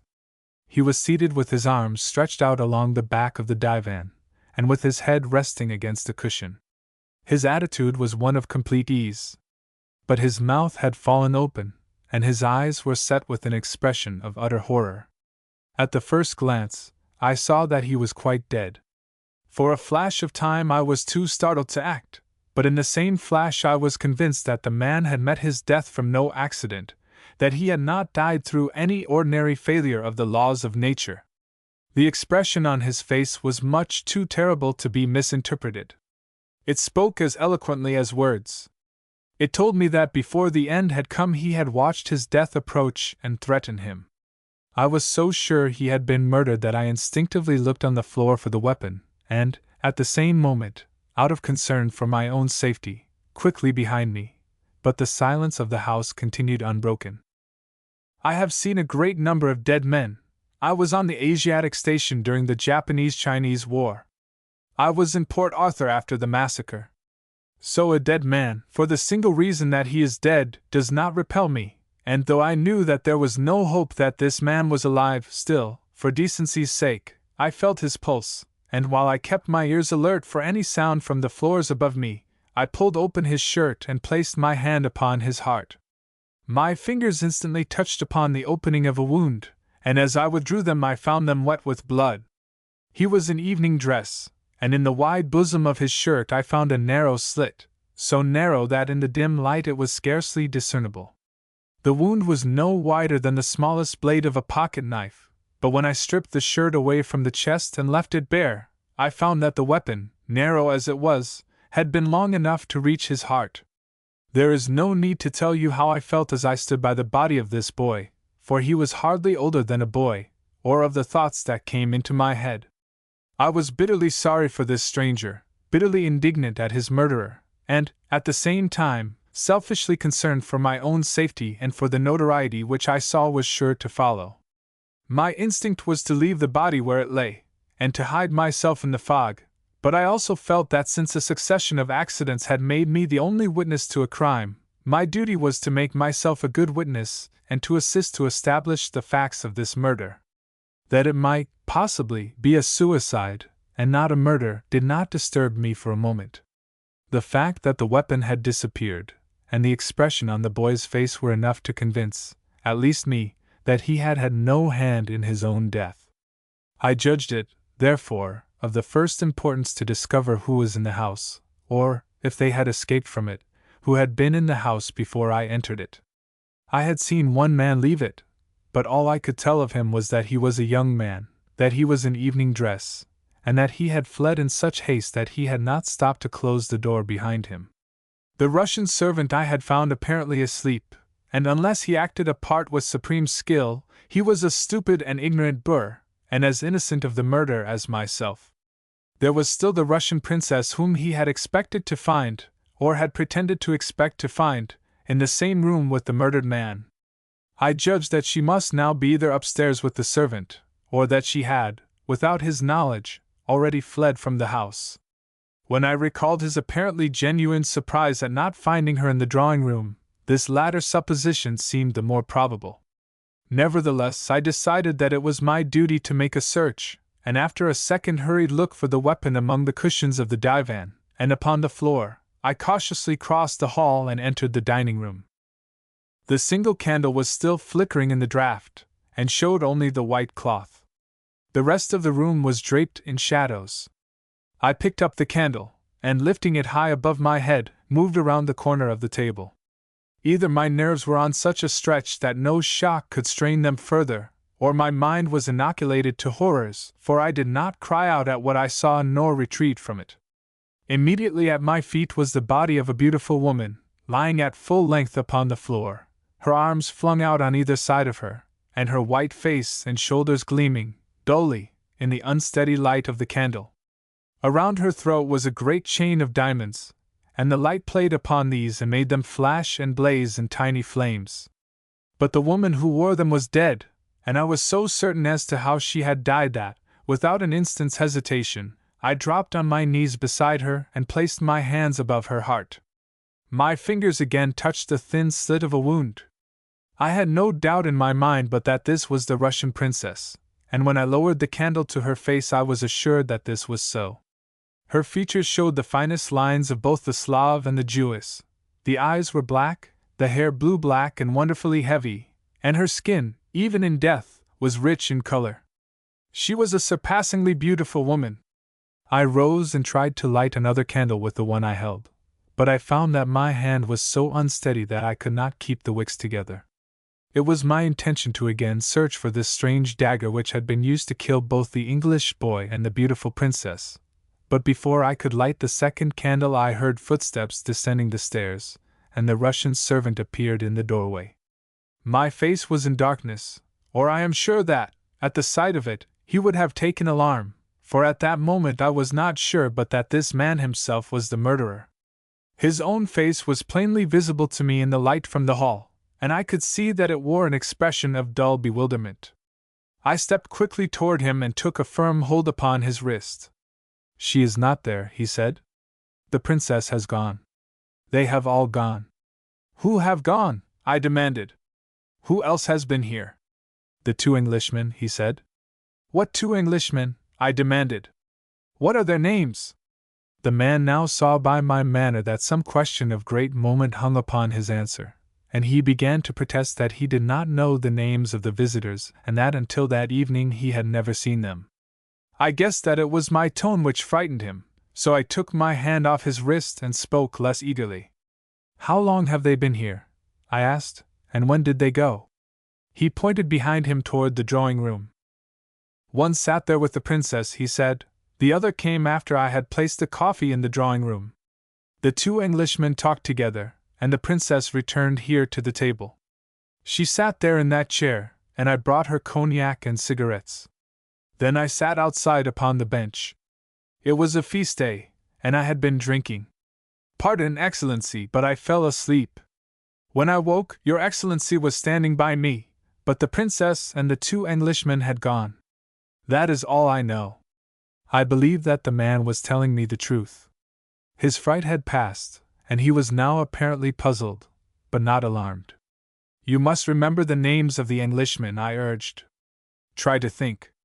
When you announced them to the princess, what name did you give?" At this question he exclaimed, with pleasure, and beckoning to me, ran hurriedly down the hall and into the drawing-room. In the corner furthest from the screen was the piano, and on it was a silver tray. He picked this up and, smiling with pride at his own intelligence, pointed at two cards that lay upon it. I took them up and read the names engraved upon them. The American paused abruptly, and glanced at the faces about him. "I read the names?" he repeated. He spoke with great reluctance. "Continue," cried the baronet sharply. "I read the names," said the American with evident distaste, "and the family name of each was the same. They were the names of two brothers. One is well known to you. It is that of the African explorer of whom this gentleman was just speaking. I mean the Earl of Chetney. The other was the name of his brother, Lord Arthur Chetney." The men at the table fell back as though a trapdoor had fallen open at their feet. "Lord Chetney?" they exclaimed in chorus. They glanced at each other and back to the American, with every expression of concern and disbelief. "It is impossible!" cried the baronet. "Why, my dear sir, young Chetney only arrived from Africa yesterday. It was so stated in the evening papers." The jaw of the American set in a resolute square, and he pressed his lips together. "You are perfectly right, sir," he said. "Lord Chetney did arrive in London yesterday morning, and yesterday night I found his dead body." The youngest member present was the first to recover. He seemed much less concerned over the identity of the murdered man than at the interruption of the narrative. "Oh, please let him go on," he cried. "What happened then? You say you found two visiting cards. How do you know which card was that of the murdered man? The American, before he answered, waited until the chorus of exclamations had ceased. Then he continued as though he had not been interrupted. The instant I read the names upon the cards, he said, I ran to the screen and, kneeling beside the dead man, began a search through his pockets.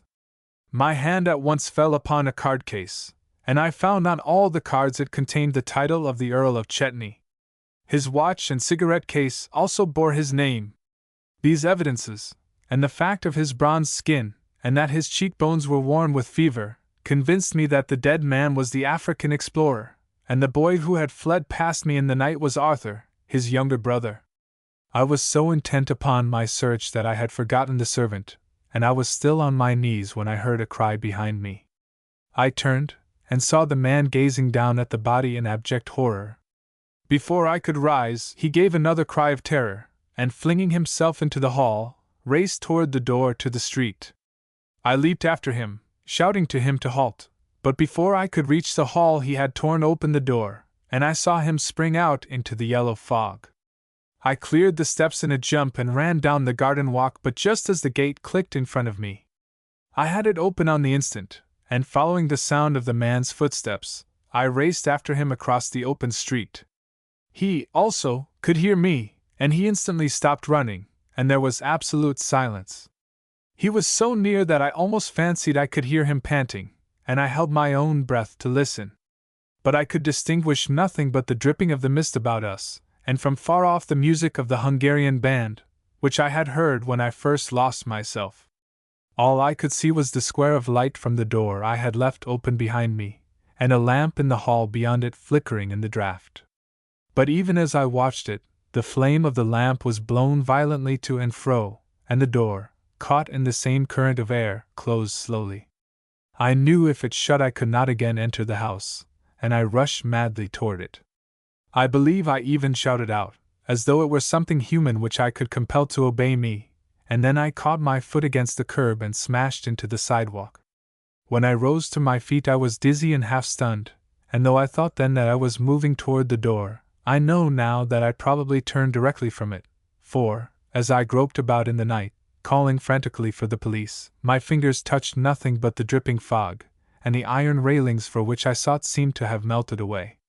For many minutes I beat the mist with my arms like one at blind man's buff, turning sharply in circles, cursing aloud at my stupidity and crying continually for help. At last a voice answered me from the fog, and I found myself held in the circle of a policeman's lantern. That is the end of my adventure. What I have to tell you now is what I learned from the police. At the station house to which the man guided me I related what you have just heard. I told them that the house they must at once find was one set back from the street within a radius of 200 yards from the Knightsbridge barracks, that within 50 yards of it someone was giving a dance to the music of a Hungarian band, and that the railings before it were as high as a man's waist and filed to a point. With that to work upon, 20 men were at once ordered out into the fog to search for the house, and Inspector Lyle himself was dispatched to the home of Lord Edom, Chetney's father, with a warrant for Lord Arthur's arrest. I was thanked and dismissed on my own recognizance. This morning, Inspector Lyle called on me, and from him I learned the police theory of the scene I have just described. Apparently, I had wandered very far in the fog, for up to noon today the house had not been found, nor had they been able to arrest Lord Arthur. He did not return to his father's house last night, and there is no trace of him. But from what the police knew of the past lives of the people I found in that lost house, they have evolved a theory, and their theory is that the murders were committed by Lord Arthur. The infatuation of his elder brother, Lord Chetney, for a Russian princess, so Inspector Lyle tells me, is well known to everyone. About 2 years ago the Princess Zichy, as she calls herself, and he were constantly together, and Chetney informed his friends that they were about to be married. The woman was notorious in 2 continents, and when Lord Edom heard of his son's infatuation he appealed to the police for her record. It is through his having applied to them that they know so much concerning her and her relations with the Chetneys. From the police Lord Edom learned that Madame Zichy had once been a spy in the employ of the Russian Third Section, but that lately she had been repudiated by her own government, and was living by her wits, by blackmail, and by her beauty. Lord Edom laid this record before his son, but Chetney either knew it already or the woman persuaded him not to believe in it, and the father and son parted in great anger. 2 days later the Marquis altered his will, leaving all of his money to the younger brother Arthur. The title and some of the landed property he could not keep from Chetney, but he swore if his son saw the woman again that the will should stand as it was, and he would be left without a penny. This was about 18 months ago, when, apparently, Chetney tired of the princess, and suddenly went off to shoot and explore in Central Africa. No word came from him, except that twice he was reported as having died of fever in the jungle, and finally 2 traders reached the coast who said they had seen his body. This was accepted by all as conclusive, and young Arthur was recognized as the heir to the Edom millions. On the strength of this supposition he at once began to borrow enormous sums from the money-lenders. This is of great importance, as the police believe it was these debts which drove him to the murder of his brother.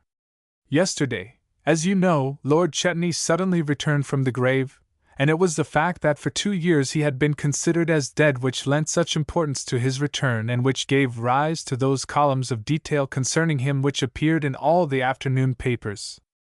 But obviously, during his absence he had not tired of the Princess Zichy, for we know that a few hours after he reached London he sought her out.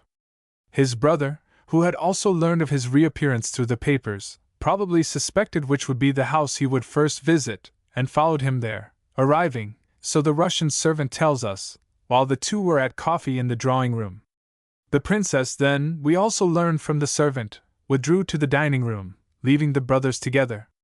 What happened one can only guess. Lord Arthur knew now that when it was discovered he was no longer the heir, the moneylenders would come down upon him. The police believe that he at once sought out his brother to beg for money to cover the post obits, but that, considering the sum he needed was several hundreds of thousands of pounds, Chetney refused to give it him. No one knew that Arthur had gone to seek out his brother. They were alone. It is possible, then, that in a passion of disappointment, and crazed with the disgrace which he saw before him, young Arthur made himself the heir beyond further question. The death of his brother would have availed nothing if the woman remained alive. It is then possible that he crossed the hall, and with the same weapon which made him Lord Edom's heir, destroyed the solitary witness to the murder. The only other person who could have seen it was sleeping in a drunken stupor, to which fact undoubtedly he owed his life. And yet, concluded the naval attaché, leaning forward and marking each word with his finger, Lord Arthur blundered fatally.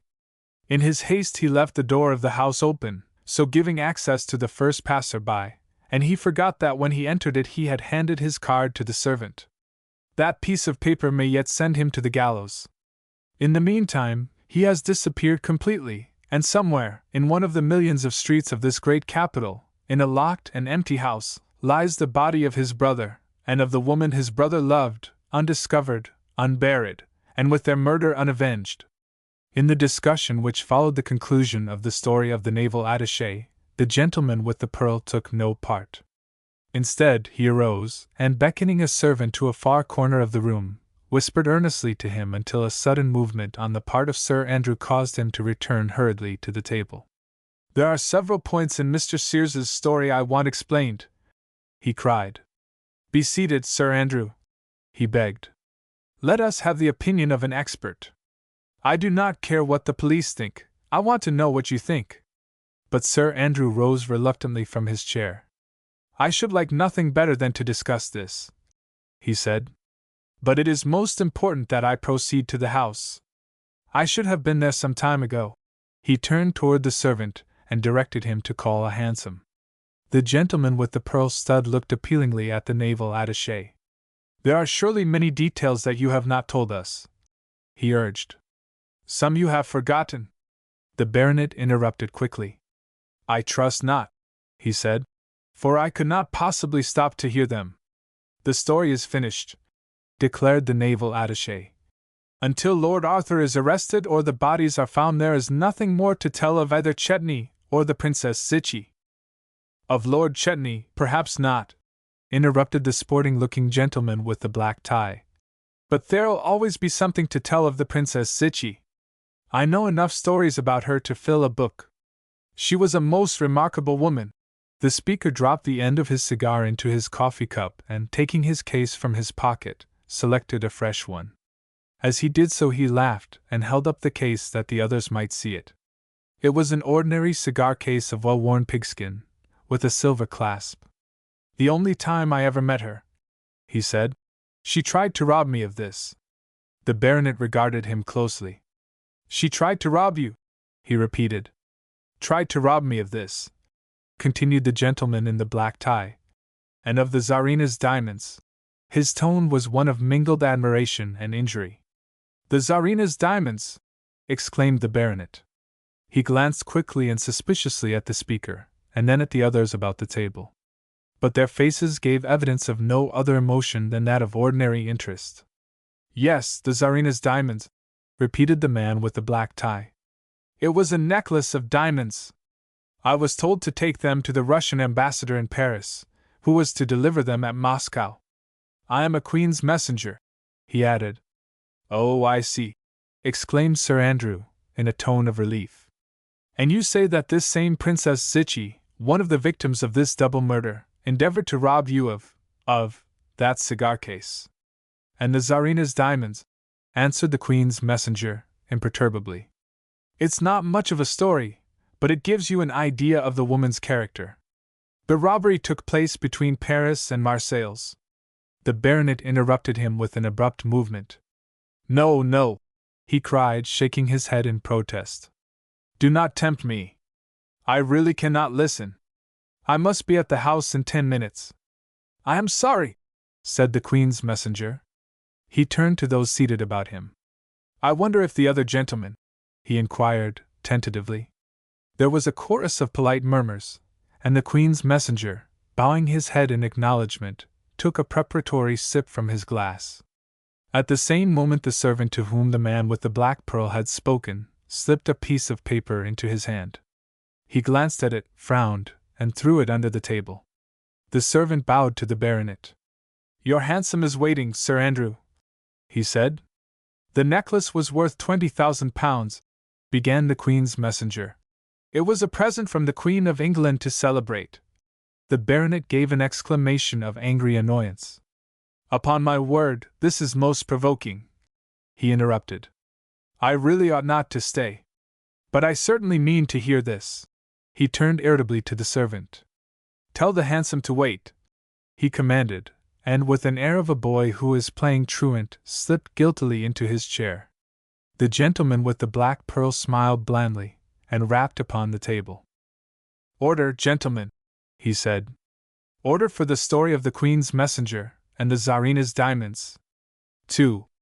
"The necklace was a present from the Queen of England to the Tsarina of Russia," began the Queen's messenger. "It was to celebrate the occasion of the Tsar's coronation. Our Foreign Office knew that the Russian ambassador in Paris was to proceed to Moscow for that ceremony, and I was directed to go to Paris and turn over the necklace to him. But when I reached Paris I found he had not expected me for a week later and was taking a few days' vacation at Nice. His people asked me to leave the necklace with them at the embassy, but I had been charged to get a receipt for it from the ambassador himself, so I started at once for Nice. The fact that Monte Carlo is not 2,000 miles from Nice may have had something to do with making me carry out my instructions so carefully.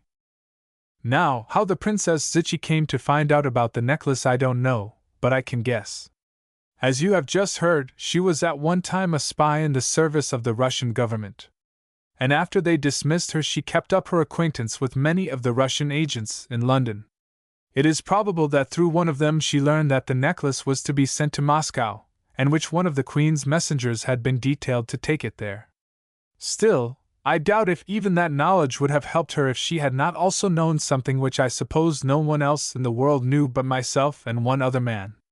And curiously enough, the other man was a Queen's messenger, too, and a friend of mine. You must know that up to the time of this robbery I had always concealed my dispatches in a manner peculiarly my own. I got the idea from that play called A Scrap of Paper. In it a man wants to hide a certain compromising document.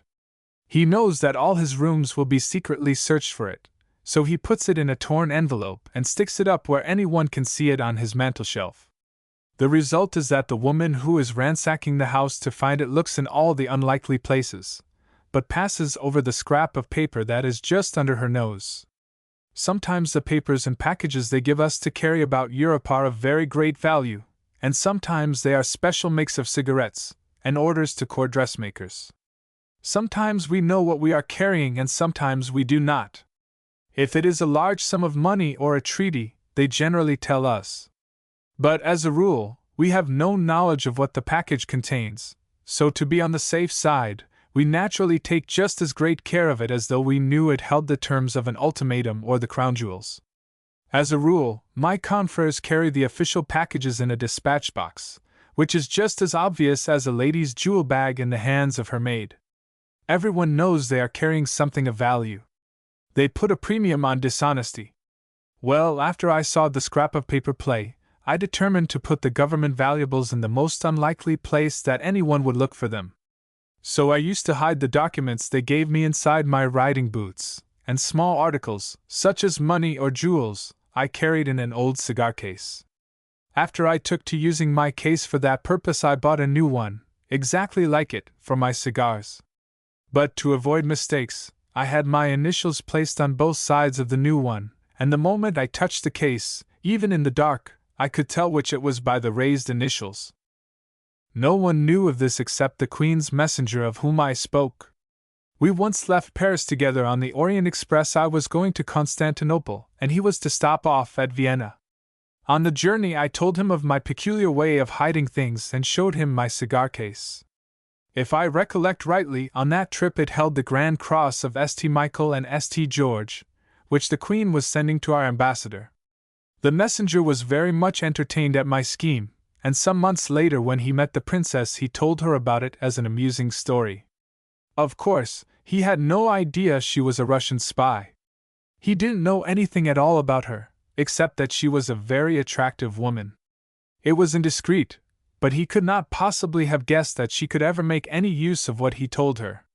Later, after the robbery, I remembered that I had informed this young chap of my secret hiding place, and when I saw him again I questioned him about it.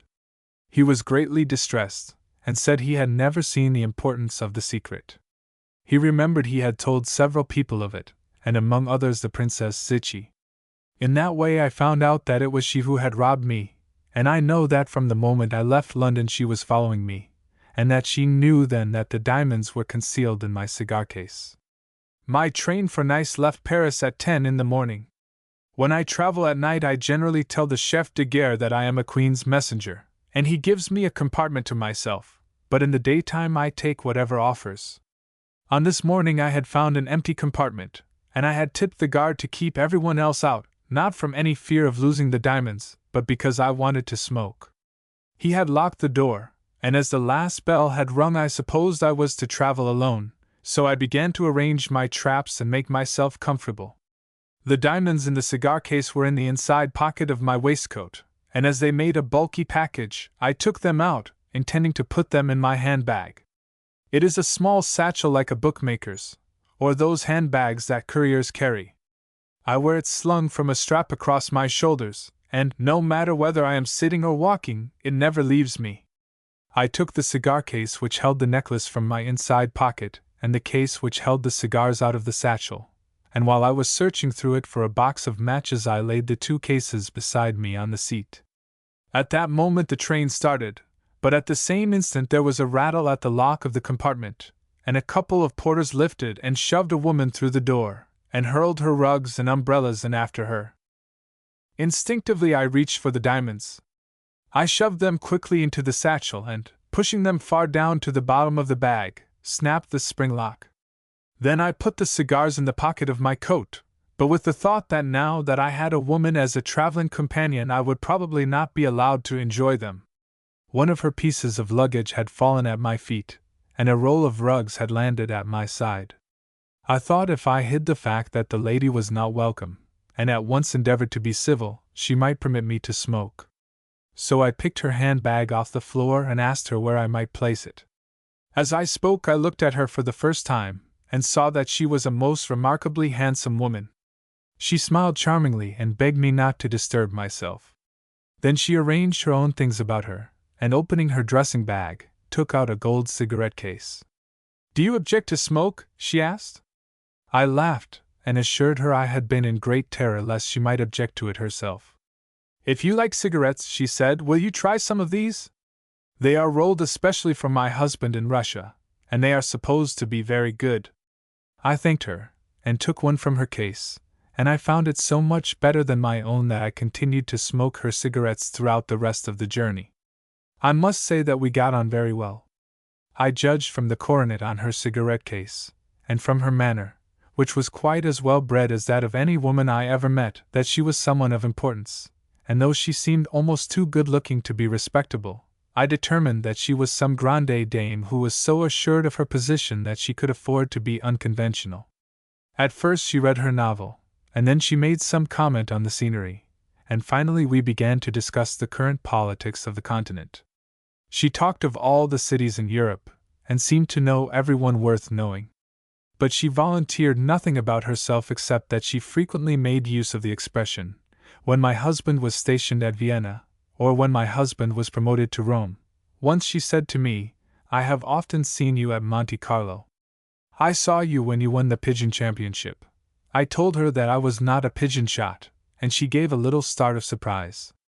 "Oh, I beg your pardon," she said. "I thought you were Morton Hamilton, the English champion. As a matter of fact, I do look like Hamilton," but I know now that her object was to make me think that she had no idea as to who I really was.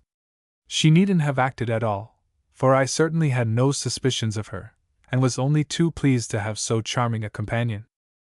The one thing that should have made me suspicious was the fact that at every station she made some trivial excuse to get me out of the compartment. She pretended that her maid was traveling back of us in one of the second-class carriages, and kept saying she could not imagine why the woman did not come to look after her, and if the maid did not turn up at the next stop, would I be so very kind as to get out and bring her whatever it was she pretended she wanted. I had taken my dressing-case from the rack to get out a novel, and had left it on the seat opposite to mine, and at the end of the compartment farthest from her. And once when I came back from buying her a cup of chocolate, or from some other fool errand, I found her standing at my end of the compartment with both hands on the dressing bag. She looked at me without so much as winking an eye, and shoved the case carefully into a corner. "Your bag slipped off on the floor," she said. "If you've got any bottles in it, you had better look and see that they're not broken." And I give you my word, I was such an ass that I did open the case and looked all through it. She must have thought I was a juggins. I get hot all over whenever I remember it. But, in spite of my dullness, and her cleverness, she couldn't gain anything by sending me away, because what she wanted was in the handbag, and every time she sent me away the handbag went with me. After the incident of the dressing case her manner changed. Either in my absence she had had time to look through it, or, when I was examining it for broken bottles, she had seen everything it held. From that moment she must have been certain that the cigar case, in which she knew I carried the diamonds, was in the bag that was fastened to my body, and from that time on she probably was plotting how to get it from me. Her anxiety became most apparent. She dropped the great lady manner, and her charming condescension went with it. She ceased talking, and when I spoke, answered me irritably, or at random. No doubt her mind was entirely occupied with her plan. The end of our journey was drawing rapidly nearer, and her time for action was being cut down with the speed of the express train. Even I, unsuspicious as I was, noticed that something was very wrong with her. I really believe that before we reached Marseilles, if I had not, through my own stupidity, given her the chance she wanted, she might have stuck a knife in me and rolled me out on the rails. But as it was, I only thought that the long journey had tired her. I suggested that it was a very trying trip, and asked her if she would allow me to offer her some of my cognac. She thanked me and said, "No," and then suddenly her eyes lighted, and she exclaimed, "Yes, thank you, if you will be so kind." My flask was in the handbag, and I placed it on my lap and with my thumb slipped back the catch. As I keep my tickets and railroad guide in the bag, I am so constantly opening it that I never bother to lock it, and the fact that it is strapped to me has always been sufficient protection. But I can appreciate now what a satisfaction, and what a torment, too, it must have been to that woman when she saw that the bag opened without a key. While we were crossing the mountains, I had felt rather chilly and had been wearing a light racing coat. But after the lamps were lighted, the compartment became very hot and stuffy, and I found the coat uncomfortable. So I stood up, and after first slipping the strap of the bag over my head, I placed the bag in the seat next me and pulled off the racing coat. I don't blame myself for being careless. The bag was still within reach of my hand, and nothing would have happened if at that exact moment the train had not stopped at Alls. It was the combination of my removing the bag and our entering the station at the same instant which gave the Princess Zichy the chance she wanted to rob me. I needn't say that she was clever enough to take it. The train ran into the station at full speed and came to a sudden stop. I had just thrown my coat into the rack, and had reached out my hand for the bag. In another instant I would have had the strap around my shoulder. But at that moment the princess threw open the door of the compartment, and beckoned wildly at the people on the platform. "Natalie," she called, "Natalie! Here I am. Come here. This way." She turned upon me in the greatest excitement. "My maid," she cried. "She is looking for me." She passed the window without seeing me. "Go, please, and bring her back," she continued, pointing out of the door and beckoning me with her other hand. There certainly was something about that woman's tone which made one jump. When she was giving orders you had no chance to think of anything else. So I rushed out on my errand of mercy, and then rushed back again to ask what the maid looked like. "In black," she answered, rising and blocking the door of the compartment. "All in black, with a bonnet." The train waited 3 minutes at Alls, and in that time I suppose I must have rushed up to over 20 women and asked, "Are you Natalie?" The only reason I wasn't punched with an umbrella or handed over to the police was that they probably thought I was crazy. When I jumped back into the compartment, the princess was seated where I had left her, but her eyes were burning with happiness. She placed her hand on my arm almost affectionately, and said, in a hysterical way, "You are very kind to me. I am so sorry to have troubled you." I protested that every woman on the platform was dressed in black. "Indeed, I am so sorry," she said, laughing, and she continued to laugh until she began to breathe so quickly that I thought she was going to faint. I can see now that the last part of that journey must have been a terrible half-hour for her. She had the cigar case safe enough, but she knew that she herself was not safe. She understood if I were to open my bag, even at the last minute, and miss the case, I would know positively that she had taken it. I had placed the diamonds in the bag at the very moment she entered the compartment, and no one but our two selves had occupied it since. She knew that when we reached Marseilles she would either be £20,000 richer than when she left Paris, or that she would go to jail. That was the situation as she must have read it, and I don't envy her state of mind during that last half hour. It must have been hell. I saw that something was wrong, and in my innocence, I even wondered if possibly my cognac had not been a little too strong. For she suddenly developed into a most brilliant conversationalist, and applauded and laughed at everything I said, and fired off questions at me like a machine gun, so that I had no time to think of anything but of what she was saying. Whenever I stirred, she stopped her chattering and leaned toward me, and watched me like a cat over a mouse hole. I wondered how I could have considered her an agreeable traveling companion. I thought I would have preferred to be locked in with a lunatic. I don't like to think how she would have acted if I had made a move to examine the bag, but as I had it safely strapped around me again, I did not open it, and I reached Marseilles alive. As we drew into the station she shook hands with me and grinned at me like a Cheshire cat. "I cannot tell you," she said, "how much I have to thank you for. What do you think of that for impudence?" I offered to put her in a carriage, but she said she must find Natalie, and that she hoped we would meet again at the hotel. So I drove off by myself, wondering who she was, and whether Natalie was not her keeper. I had to wait several hours for the train to Nice, and as I wanted to stroll around the city I thought I had better put the diamonds in the safe of the hotel.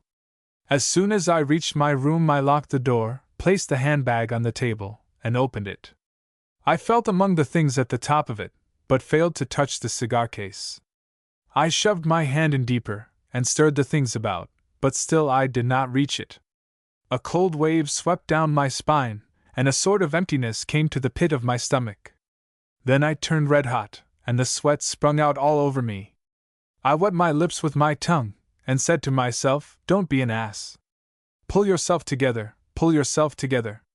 Take the things out, one at a time. It's there, of course, it's there. Don't be an ass." So I put a brake on my nerves and began very carefully to pick out the things, one by one, but, after another second, I could not stand it, and I rushed across the room and threw out everything on the bed. But the diamonds were not among them. I pulled the things about and tore them open and shuffled and rearranged and sorted them, but it was no use. The cigar case was gone. I threw everything in the dressing case out on the floor, although I knew it was useless to look for it there. I knew that I had put it in the bag. I sat down and tried to think. I remembered I had put it in the satchel at Paris just as that woman had entered the compartment, and I had been alone with her ever since, so it was she who had robbed me. But how? It had never left my shoulder. And then I remembered that I had taken it off when I had changed my coat and for the few moments that I was searching for Natalie. I remembered that the woman had sent me on that goose chase, and that at every other station she had tried to get rid of me on some fool errand. I gave a roar like a mad bull, and I jumped down the stairs 6 steps at a time. I demanded at the office if a distinguished lady of title, possibly a Russian, had just entered the hotel. As I expected, she had not. I sprang into a cab and inquired at 2 other hotels, and then I saw the folly of trying to catch her without outside help, and I ordered the fellow to gallop to the office of the chief of police. I told my story, and the ass in charge asked me to calm myself, and wanted to take notes. I told him this was no time for taking notes, but for doing something. He got wrathy at that, and I demanded to be taken at once to his chief. The chief, he said, was very busy, and could not see me. So I showed him my silver greyhound. In 11 years I had never used it but once before. I stated, in pretty vigorous language, that I was a Queen's messenger, and that if the chief of police did not see me instantly he would lose his official head. At that the fellow jumped off his high horse and ran with me to his chief, a smart young chap, a colonel in the army, and a very intelligent man. I explained that I had been robbed, in a French railway carriage, of a diamond necklace belonging to the Queen of England, which Her Majesty was sending as a present to the Tsarina of Russia. I pointed out to him that if he succeeded in capturing the thief he would be made for life, and would receive the gratitude of 3 great powers. He wasn't the sort that thinks second thoughts are best. He saw Russian and French decorations sprouting all over his chest, and he hit a bell, and pressed buttons, and yelled out orders like the captain of a penny steamer in a fog. He sent her description to all the city gates, and ordered all cam men and railway porters to search all trains leaving Marseilles. He ordered all passengers on outgoing vessels to be examined, and telegraphed the proprietors of every hotel and pension to send him a complete list of their guests within the hour. While I was standing there he must have given at least 100 orders, and sent out enough commissaires, sergeants de ville, gendarmes, bicycle police, and plainclothes Johnnies to have captured the entire German army. When they had gone he assured me that the woman was as good as arrested already. Indeed, officially she was arrested, for she had no more chance of escape from Marseilles than from the Château d'If. He told me to return to my hotel and possess my soul in peace. Within an hour he assured me he would acquaint me with her arrest. I thanked him, and complimented him on his energy, and left him. But I didn't share in his confidence. I felt that she was a very clever woman, and a match for any and all of us. It was all very well for him to be jubilant. He had not lost the diamonds, and had everything to gain if he found them, while I, even if he did recover the necklace, would only be where I was before I lost them, and if he did not recover it I was a ruined man. It was an awful facer for me. I had always prided myself on my record. In 11 years I had never mislaid an envelope, nor missed taking the first train. And now I had failed in the most important mission that had ever been entrusted to me. And it wasn't a thing that could be hushed up either. It was too conspicuous, too spectacular. It was sure to invite the widest notoriety. I saw myself ridiculed all over the continent, and perhaps dismissed, even suspected of having taken the thing myself. I was walking in front of a lighted cafe, and I felt so sick and miserable that I stopped for a pick-me-up. Then I considered that if I took one drink I would probably, in my present state of mind, not want to stop under 20, and I decided I had better leave it alone. But my nerves were jumping like a frightened rabbit, and I felt I must have something to quiet them, or I would go crazy. I reached for my cigarette case, but a cigarette seemed hardly adequate, so I put it back again and took out this cigar case, in which I keep only the strongest and blackest cigars. I opened it and stuck in my fingers, but instead of a cigar, they touched on a thin leather envelope. My heart stood perfectly still.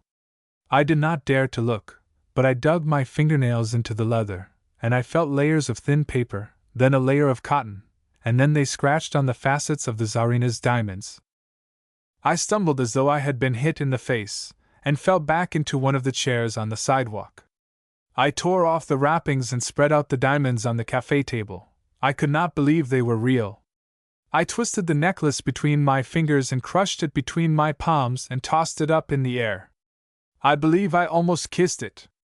The women in the cafe stood up on the chairs to see better, and laughed and screamed, and the people crowded so close around me that the waiters had to form a bodyguard.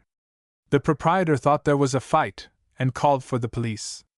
I was so happy I didn't care. I laughed, too, and gave the proprietor a £5 note, and told him to stand everyone a drink.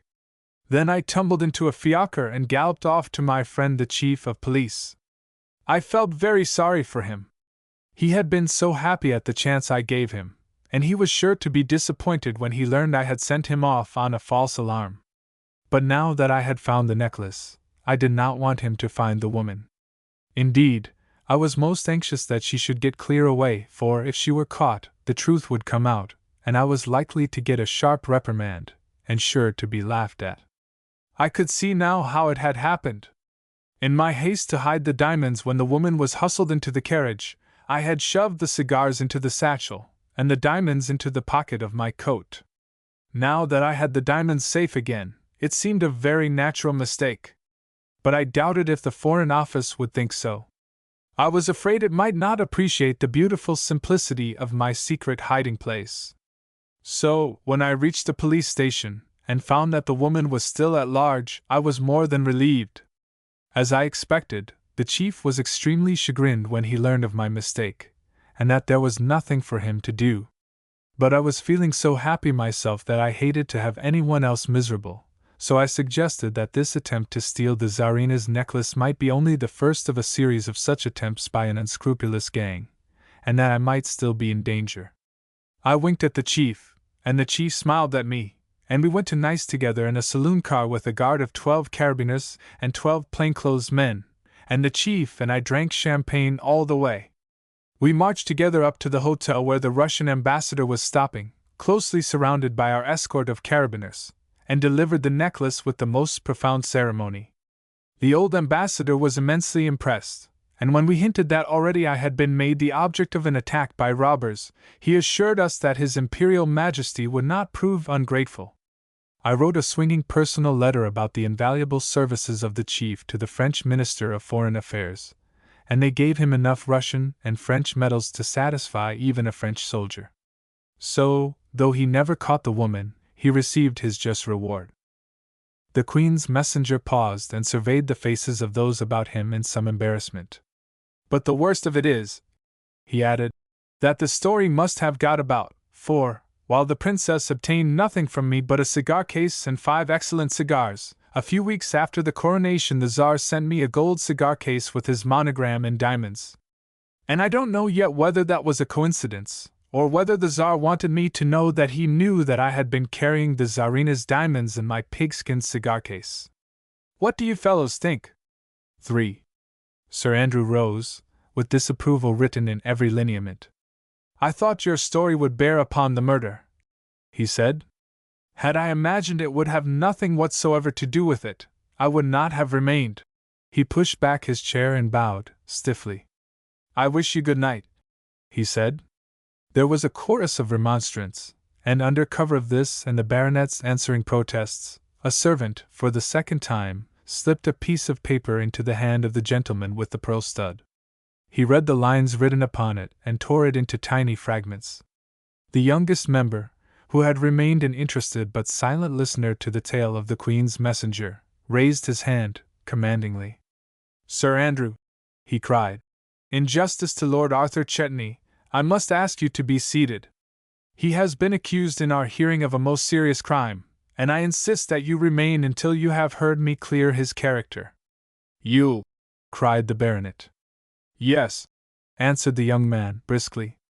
"I would have spoken sooner," he explained, "but that I thought this gentleman," he inclined his head toward the Queen's messenger, "was about to contribute some facts of which I was ignorant. He, however, has told us nothing, and so I will take up the tale at the point where Lieutenant Sears laid it down and give you those details of which Lieutenant Sears is ignorant. It seems strange to you that I should be able to add the sequel to this story, but the coincidence is easily explained. I am the junior member of the law firm of Chudley and Chudley. We have been solicitors for the Chetneys for the last 200 years. Nothing, no matter how unimportant, which concerns Lord Edam and his 2 sons is unknown to us, and naturally we are acquainted with every detail of the terrible catastrophe of last night."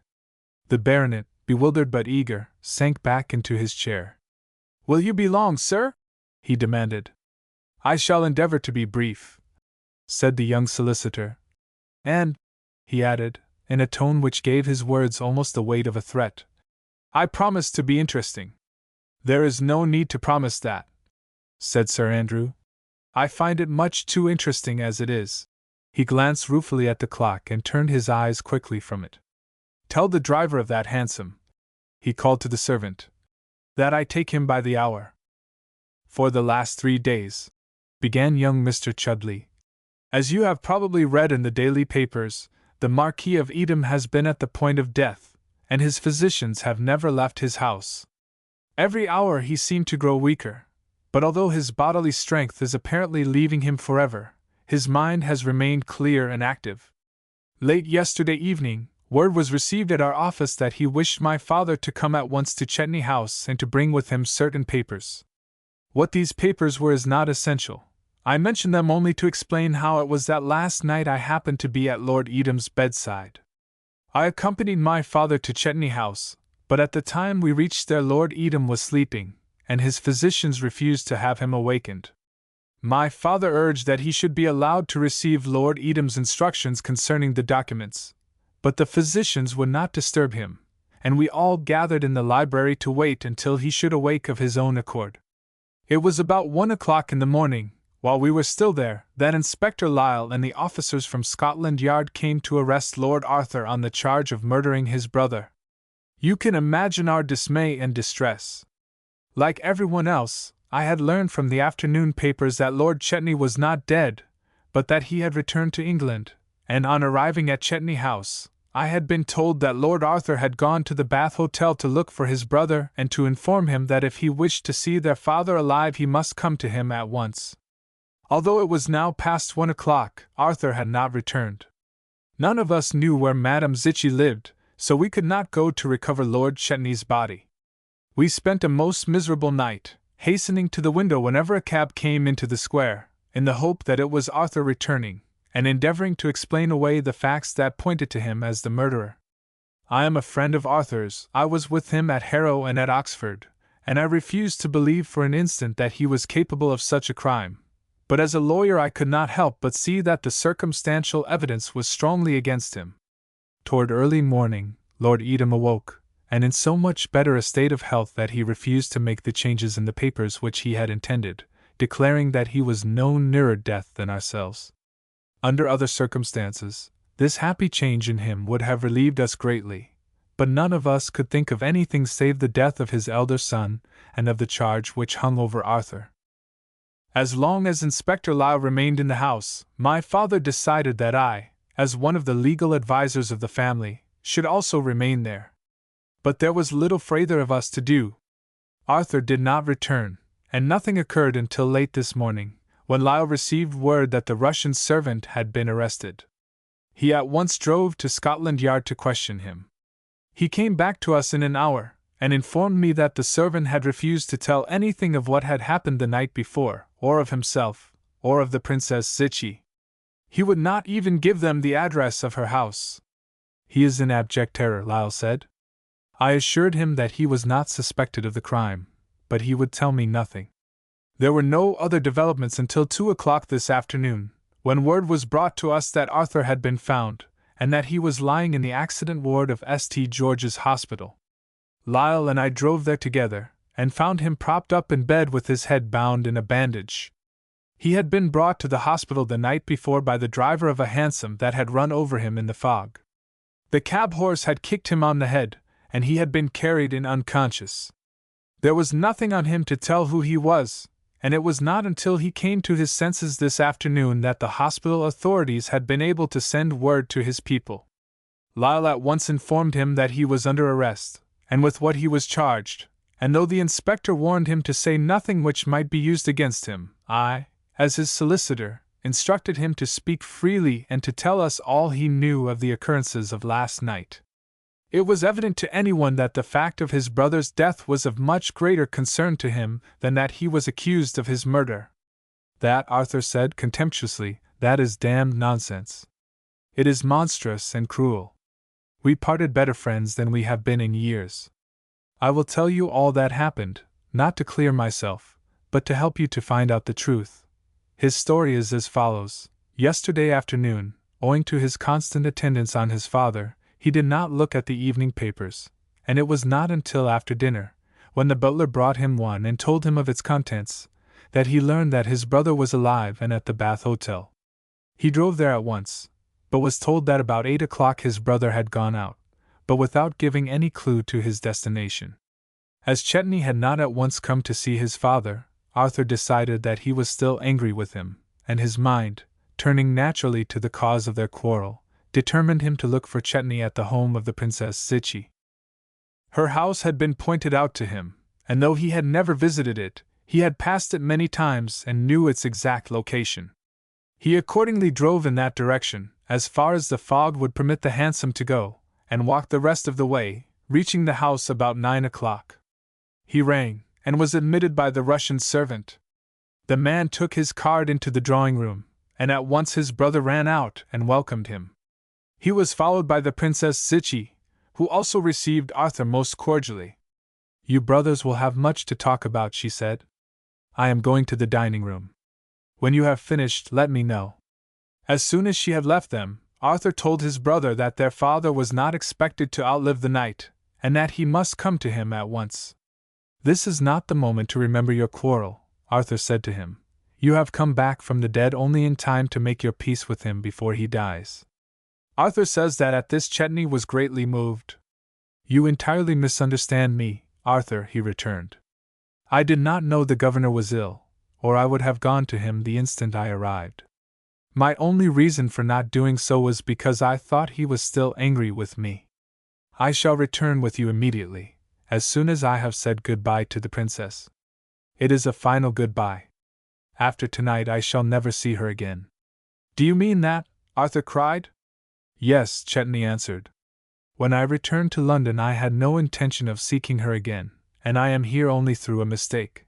He then told Arthur that he had separated from the princess even before he went to Central Africa, and that, moreover, while at Cairo on his way south, he had learned certain facts concerning her life there during the previous season, which made it impossible for him to ever wish to see her again.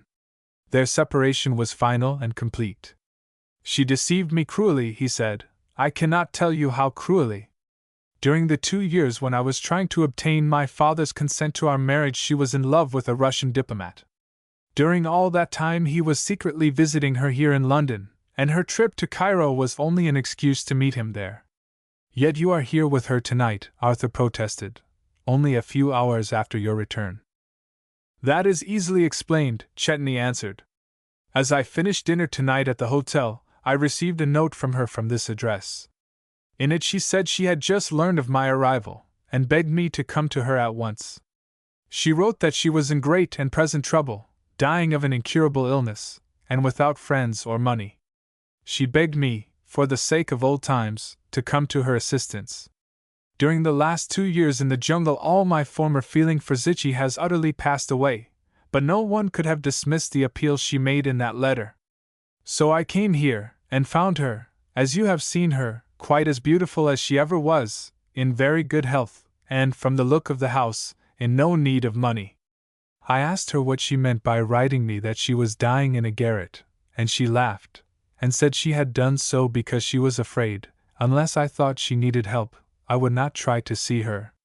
That was where we were when you arrived. And now, Chetney added, I will say goodbye to her, and you had better return home. No, you can trust me, I shall follow you at once.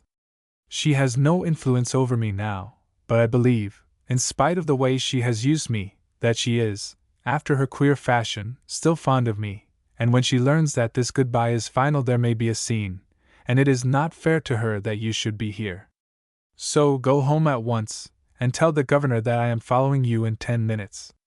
That, said Arthur, is the way we parted. I never left him on more friendly terms. I was happy to see him alive again.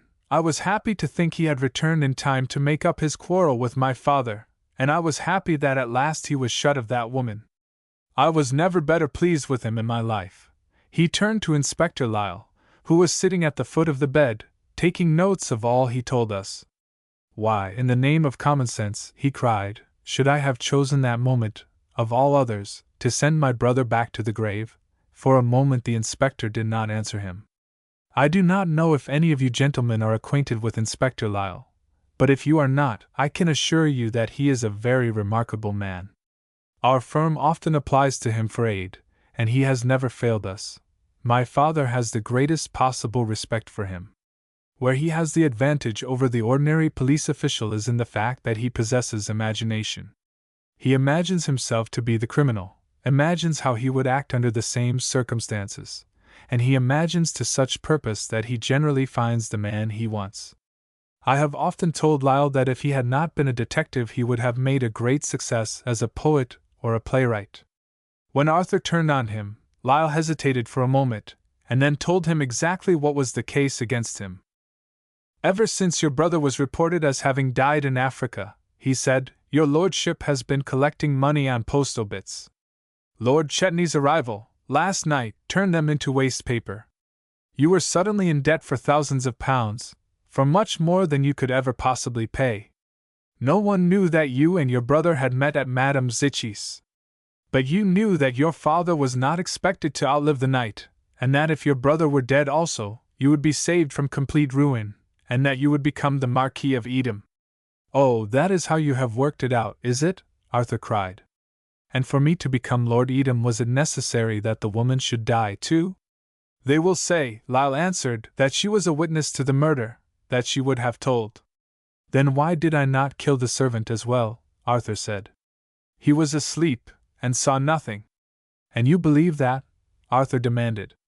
It is not a question of what I believe, Lyle said gravely. It is a question for your peers. The man is insolent, Arthur cried. The thing is monstrous. Horrible. Before we could stop him, he sprang out of his cot and began pulling on his clothes. When the nurses tried to hold him down, he fought with them.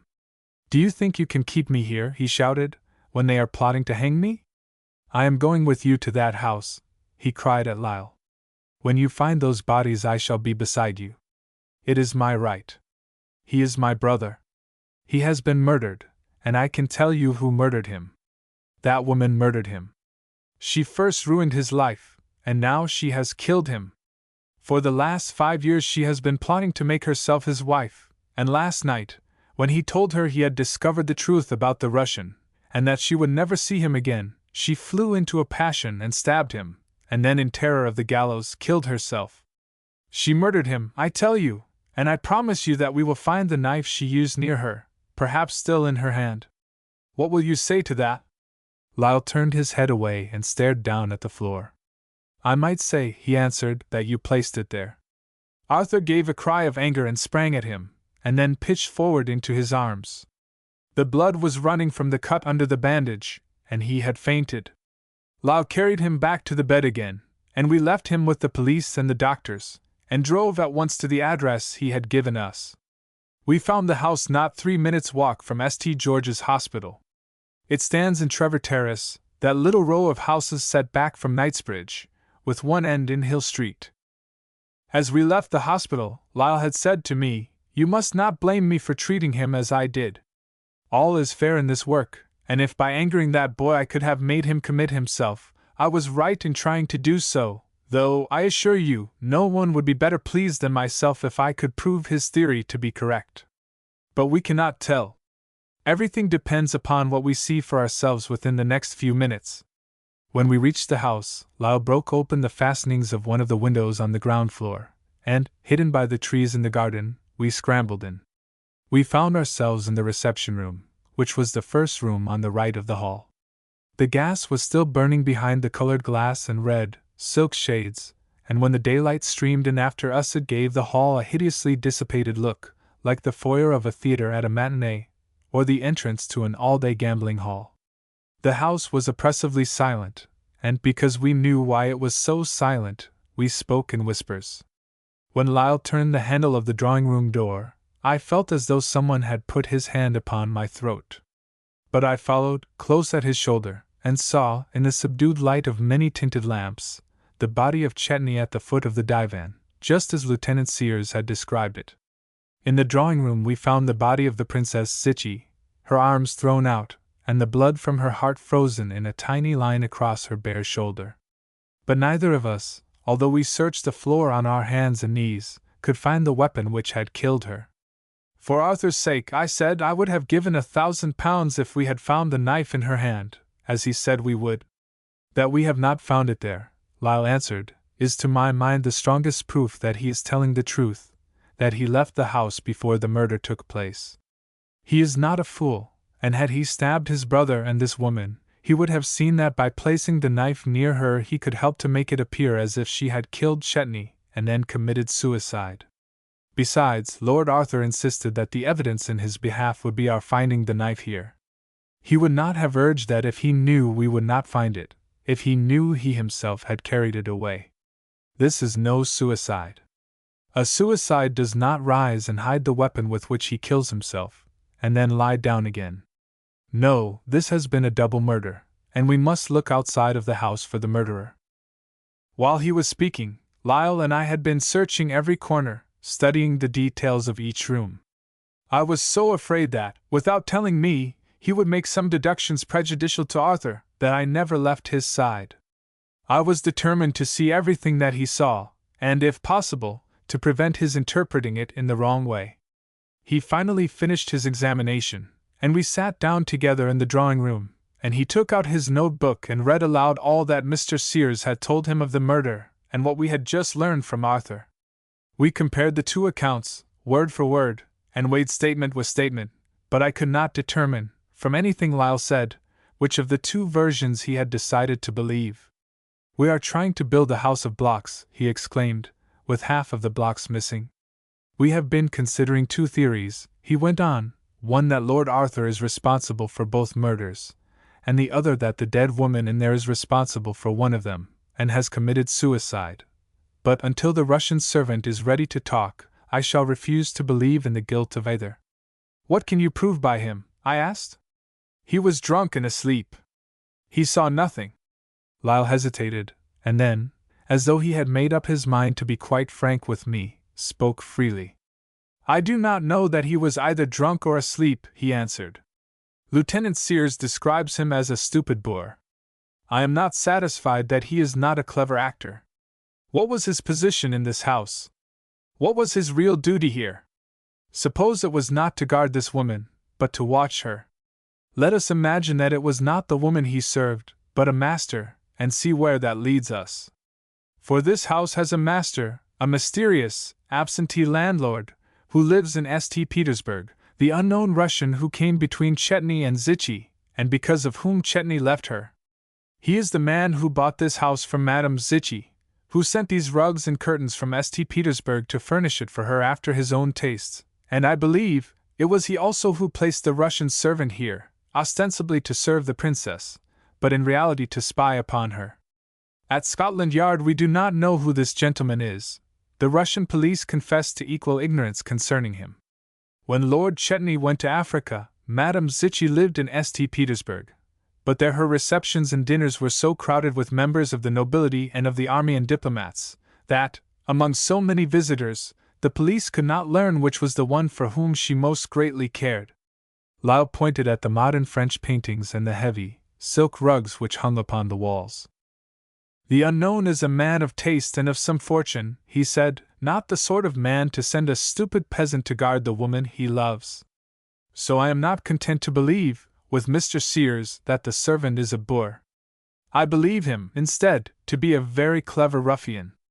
I believe him to be the protector of his master's honor, or, let us say, of his master's property, whether that property be silver plate, or the woman his master loves. Last night, after Lord Arthur had gone away, the servant was left alone in this house with Lord Chetney and Madame Zichy. From where he sat in the hall, he could hear Lord Chetney bidding her farewell, for, if my idea of him is correct, he understands English quite as well as you or I. Let us imagine that he heard her entreating Chetney not to leave her, reminding him of his former wish to marry her, and let us suppose that he hears Chetney denounce her, and tell her that at Cairo he has learned of this Russian admirer, the servant's master. He hears the woman declare that she has had no admirer but himself, that this unknown Russian was, and is, nothing to her, that there is no man she loves but him, and that she cannot live, knowing that he is alive, without his love. Suppose Chetney believed her, suppose his former infatuation for her returned, and that, in a moment of weakness, he forgave her and took her in his arms. That is the moment the Russian master has feared. It is to guard against it that he has placed his watchdog over the princess. And how do we know but that, when the moment came, the watchdog served his master, as he saw his duty, and killed them both? What do you think? Lyle demanded. Would not that explain both murders? I was only too willing to hear any theory which pointed to anyone else as the criminal than Arthur, but Lyle's explanation was too utterly fantastic. I told him that he certainly showed imagination, but that he could not hang a man for what he imagined he had done. No, Lyle answered, but I can frighten him by telling him what I think he has done, and now when I again question the Russian servant I will make it quite clear to him that I believe he is the murderer. I think that will open his mouth. A man will at least talk to defend himself. Come, he said, we must return at once to Scotland Yard and see him. There is nothing more to do here. He arose, and I followed him into the hall, and in another minute we would have been on our way to Scotland Yard. But just as he opened the street door a postman halted at the gate of the garden, and began fumbling with the latch. Lyle stopped, with an exclamation of chagrin. How stupid of me! He exclaimed. He turned quickly and pointed to a narrow slit cut in the brass plate of the front door. The house has a private letter box, he said, and I had not thought to look in it. If we had gone out as we came in, by the window, I would never have seen it. The moment I entered the house I should have thought of securing the letters which came this morning. I have been grossly careless. He stepped back into the hall and pulled at the lid of the letter box, which hung on the inside of the door, but it was tightly locked. At the same moment the postman came up the steps holding a letter. Without a word, Lyle took it from his hand and began to examine it. It was addressed to the Princess Zichy, and on the back of the envelope was the name of a West End dressmaker. That is of no use to me, Lyle said. He took out his card and showed it to the postman. I am Inspector Lyle from Scotland Yard, he said. The people in this house are under arrest. Everything it contains is now in my keeping. Did you deliver any other letters here this morning? The man looked frightened, but answered promptly that he was now upon his third round. He had made one postal delivery at 7 that morning and another at 11. How many letters did you leave here? Lyle asked. About 6 altogether, the man answered. Did you put them through the door into the letter box? The postman said yes, I always slip them into the box, and ring and go away. The servants collect them from the inside. Have you noticed if any of the letters you leave here bear a Russian postage stamp? Lyle asked. The man answered, oh yes, sir, a great many. From the same person, would you say? The writing seems to be the same, the man answered. They come regularly about once a week. One of those I delivered this morning had a Russian postmark. That will do, said Lyle eagerly. Thank you very much. He ran back into the hall, and pulling out his penknife, began to pick at the lock of the letterbox. "I have been supremely careless," he said, in great excitement. "Twice before, when people I wanted had flown from a house, I have been able to follow them by putting a guard over their mailbox. These letters, which arrive regularly every week from Russia in the same handwriting, they can come but from one person. At least, we shall now know the name of the master of this house. Undoubtedly, it is one of his letters that the man placed here this morning. We may make a most important discovery."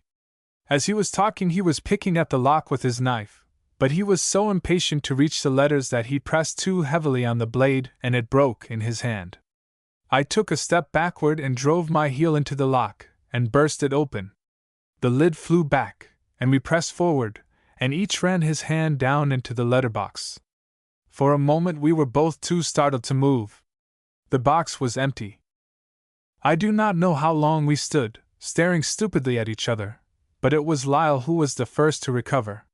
He seized me by the arm and pointed excitedly into the empty box. "Do you appreciate what that means?" he cried. "It means that someone has been here ahead of us. Someone has entered this house not 3 hours before we came, since 11 o'clock this morning." "It was the Russian servant!" I exclaimed. "The Russian servant has been under arrest at Scotland Yard," Lyle cried. "He could not have taken the letters. Lord Arthur has been in his cot at the hospital. That is his alibi. There is someone else, someone we do not suspect, and that someone is the murderer. He came back here either to obtain those letters because he knew they would convict him, or to remove something he had left here at the time of the murder, something incriminating, the weapon, perhaps, or some personal article, a cigarette case, a handkerchief with his name upon it, or a pair of gloves. Whatever it was, it must have been damning evidence against him to have made him take so desperate a chance." "How do we know," I whispered, "that he is not hidden here now?" "No, I'll swear he is not," Lyle answered. "I may have bungled in some things, but I have searched this house thoroughly. Nevertheless," he added, "we must go over it again, from the cellar to the roof. We have the real clue now, and we must forget the others and work only it." As he spoke, he began again to search the drawing room, turning over even the books on the tables and the music on the piano. "Whoever the man is," he said over his shoulder, "we know that he has a key to the front door and a key to the letterbox. That shows us he is either an inmate of the house or that he comes here when he wishes. The Russian says that he was the only servant in the house. Certainly, we have found no evidence to show that any other servant slept here. There could be but one other person who would possess a key to the house and the letterbox, and he lives in St. Petersburg. At the time of the murder he was 2,000 miles away." Lyle interrupted himself, suddenly, with a sharp cry, and turned upon me, with his eyes flashing. "But was he?" he cried. "Was he? How do we know that last night he was not in London, in this very house when Zichy and Chetney met?" He stood, staring at me without seeing me, muttering, and arguing with himself. "Don't speak to me," he cried, as I ventured to interrupt him. "I can see it now. It is all plain. It was not the servant, but his master, the Russian himself, and it was he who came back for the letters. He came back for them because he knew they would convict him. We must find them. We must have those letters. If we find the one with the Russian postmark, we shall have found the murderer." He spoke like a madman, and as he spoke he ran around the room, with one hand held out in front of him as you have seen a mind reader at a theater seeking for something hidden in the stalls. He pulled the old letters from the writing desk, and ran them over as swiftly as a gambler deals out cards. He dropped on his knees before the fireplace and dragged out the dead coals with his bare fingers, and then, with a low, worried cry, like a hound on a scent, he ran back to the waste-paper basket and, lifting the papers from it, shook them out upon the floor. Instantly, he gave a shout of triumph, and separating a number of torn pieces from the others, held them up before me. "Look," he cried. "Do you see? Here are 5 letters, torn across in 2 places.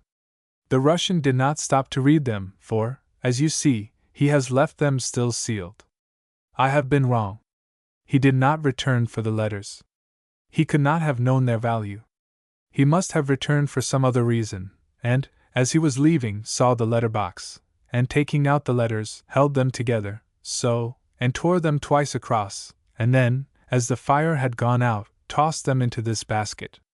"Look," he cried, "here in the upper corner of this piece is a Russian stamp. This is his own letter, unopened." We examined the Russian stamp and found it had been cancelled in St. Petersburg 4 days ago. The back of the envelope bore the postmark of the branch station in Upper Sloane Street, and was dated this morning. The envelope was of official, blue paper, and we had no difficulty in finding the other 2 parts of it. We drew the torn pieces of the letter from them and joined them together, side by side. There were but 2 lines of writing, and this was the message: "I leave Petersburg on the night train, and I shall see you at Trevor Terrace, after dinner, Monday evening." "That was last night," Lyle cried. "He arrived 12 hours ahead of his letter, but it came in time. It came in time to hang him." The baronet struck the table with his hand. "The name?" he demanded. "How was it signed? What was the man's name?" The young solicitor rose to his feet and, leaning forward, stretched out his arm. "There was no name," he cried. "The letter was signed with only 2 initials. But engraved at the top of the sheet was the man's address. That address was the American Embassy, St. Petersburg, Bureau of the Naval Attaché, and the initials," he shouted, his voice rising into an exultant and bitter cry, "were those of the gentleman who sits opposite, who told us that he was the first to find the murdered bodies, the Naval Attaché to Russia, Lieutenant Sears." A strained and awful hush followed the solicitor's words, which seemed to vibrate like a twanging bowstring that had just hurled its bolt. Sir Andrew, pale and staring, drew away, with an exclamation of repulsion. His eyes were fastened upon the naval attaché with fascinated horror. But the American emitted a sigh of great content, and sank, comfortably, into the arms of his chair. He clapped his hands softly together. "Capital!" he murmured. "I give you my word I never guessed what you were driving at. You fooled me, I'll be hanged if you didn't, you certainly fooled me." The man with the pearl stud leaned forward, with a nervous gesture. "Hush! Be careful!" he whispered. But at that instant, for the 3rd time, a servant, hastening through the room, handed him a piece of paper which he scanned eagerly. The message on the paper read: "The light over the commons is out. The house has risen." The man with the black pearl gave a mighty shout, and tossed the paper from him upon the table. "Hurrah!" he cried. "The house is up! We've won!" He caught up his glass, and slapped the naval attaché, violently, upon the shoulder. He nodded joyously at him, at the solicitor, and at the Queen's messenger. "Gentlemen, to you!" he cried. "My thanks and my congratulations!" He drank deep from the glass, and breathed forth a long sigh of satisfaction and relief. "But I say," protested the Queen's messenger, shaking his finger, violently, at the solicitor, "that story won't do. You didn't play fair, and you talked so fast I couldn't make out what it was all about. I'll bet you that evidence wouldn't hold in a court of law, you couldn't hang a cat on such evidence. Your story is condemned tommy rot. Now, my story might have happened, my story bore the mark." In the joy of creation, the storytellers had forgotten their audience, until a sudden exclamation from Sir Andrew caused them to turn, guiltily, toward him. His face was knit with lines of anger, doubt, and amazement. "What does this mean?" he cried. "Is this a jest, or are you mad? If you know this man is a murderer, why is he at large? Is this a game you have been playing? Explain yourselves at once. What does it mean?" The American, with first a glance at the others, rose and bowed, courteously. "I am not a murderer, Sir Andrew, believe me," he said. "You need not be alarmed. As a matter of fact, at this moment I am much more afraid of you than you could possibly be of me. I beg you, please, to be indulgent. I assure you, we meant no disrespect.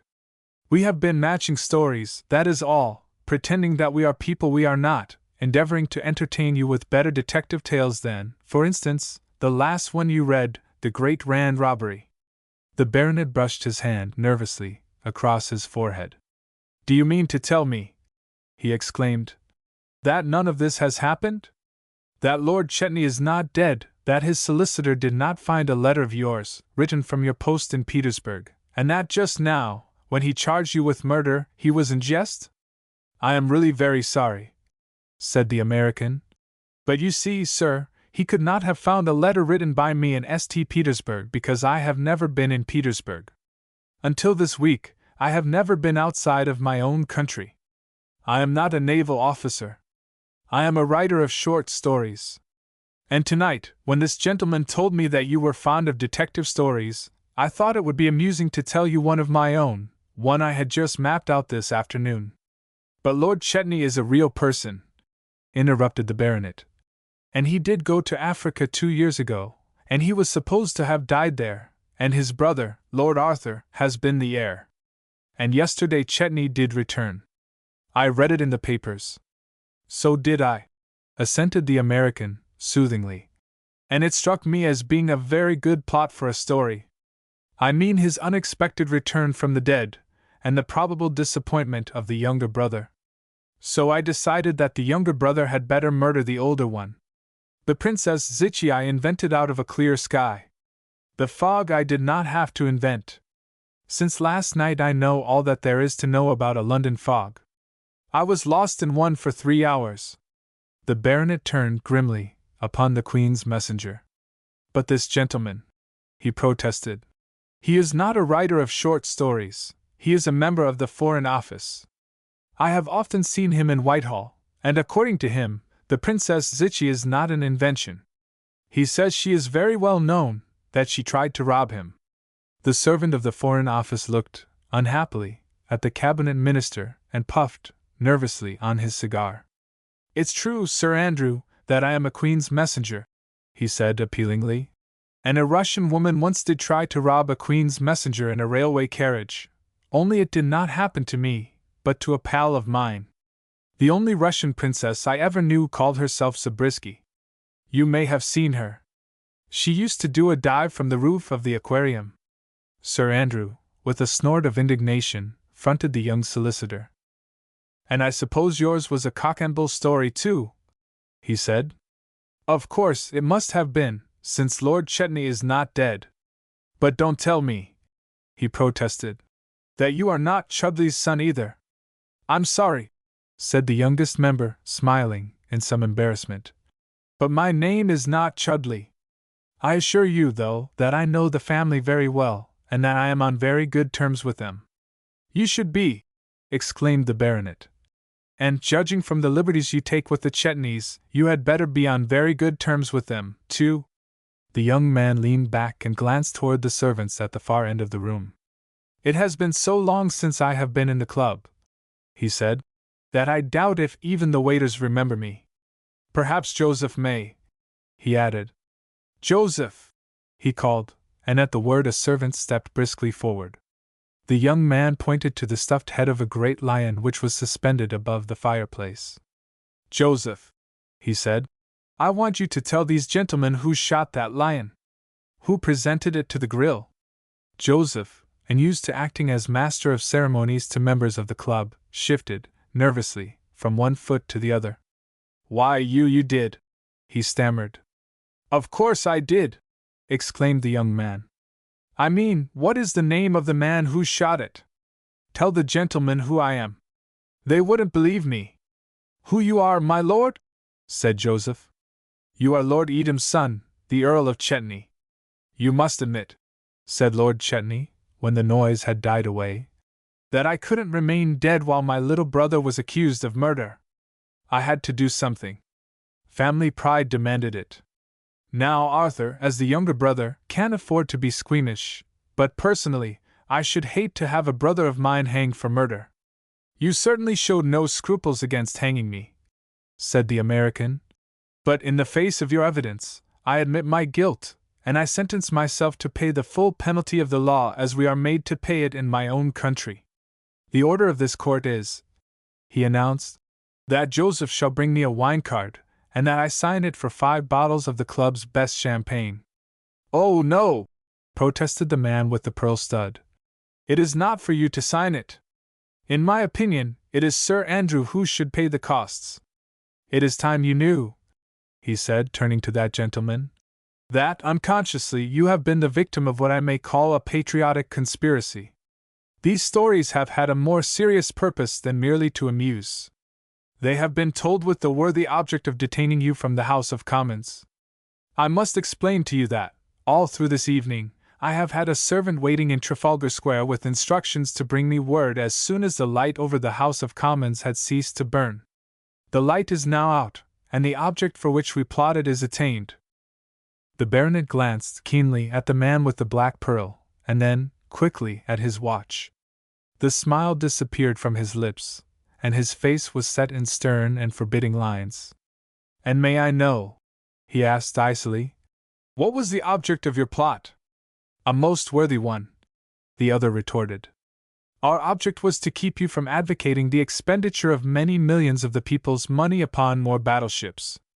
In a word, we have been working together to prevent you from passing the Navy Increase Bill. Sir Andrew's face bloomed with brilliant color. His body shook with suppressed emotion. My dear sir, he cried, you should spend more time at the House and less at your club. The Navy Bill was brought up on its third reading at 8 o'clock this evening. I spoke for 3 hours in its favor. My only reason for wishing to return again to the House tonight was to sup on the terrace with my old friend, Admiral Simons, for my work at the House was completed 5 hours ago, when the Navy Increase Bill was passed by an overwhelming majority. The baronet rose and bowed. I have to thank you, sir, he said, for a most interesting evening. The American shoved the wine card which Joseph had given him toward the gentleman with the black pearl. You sign it, he said,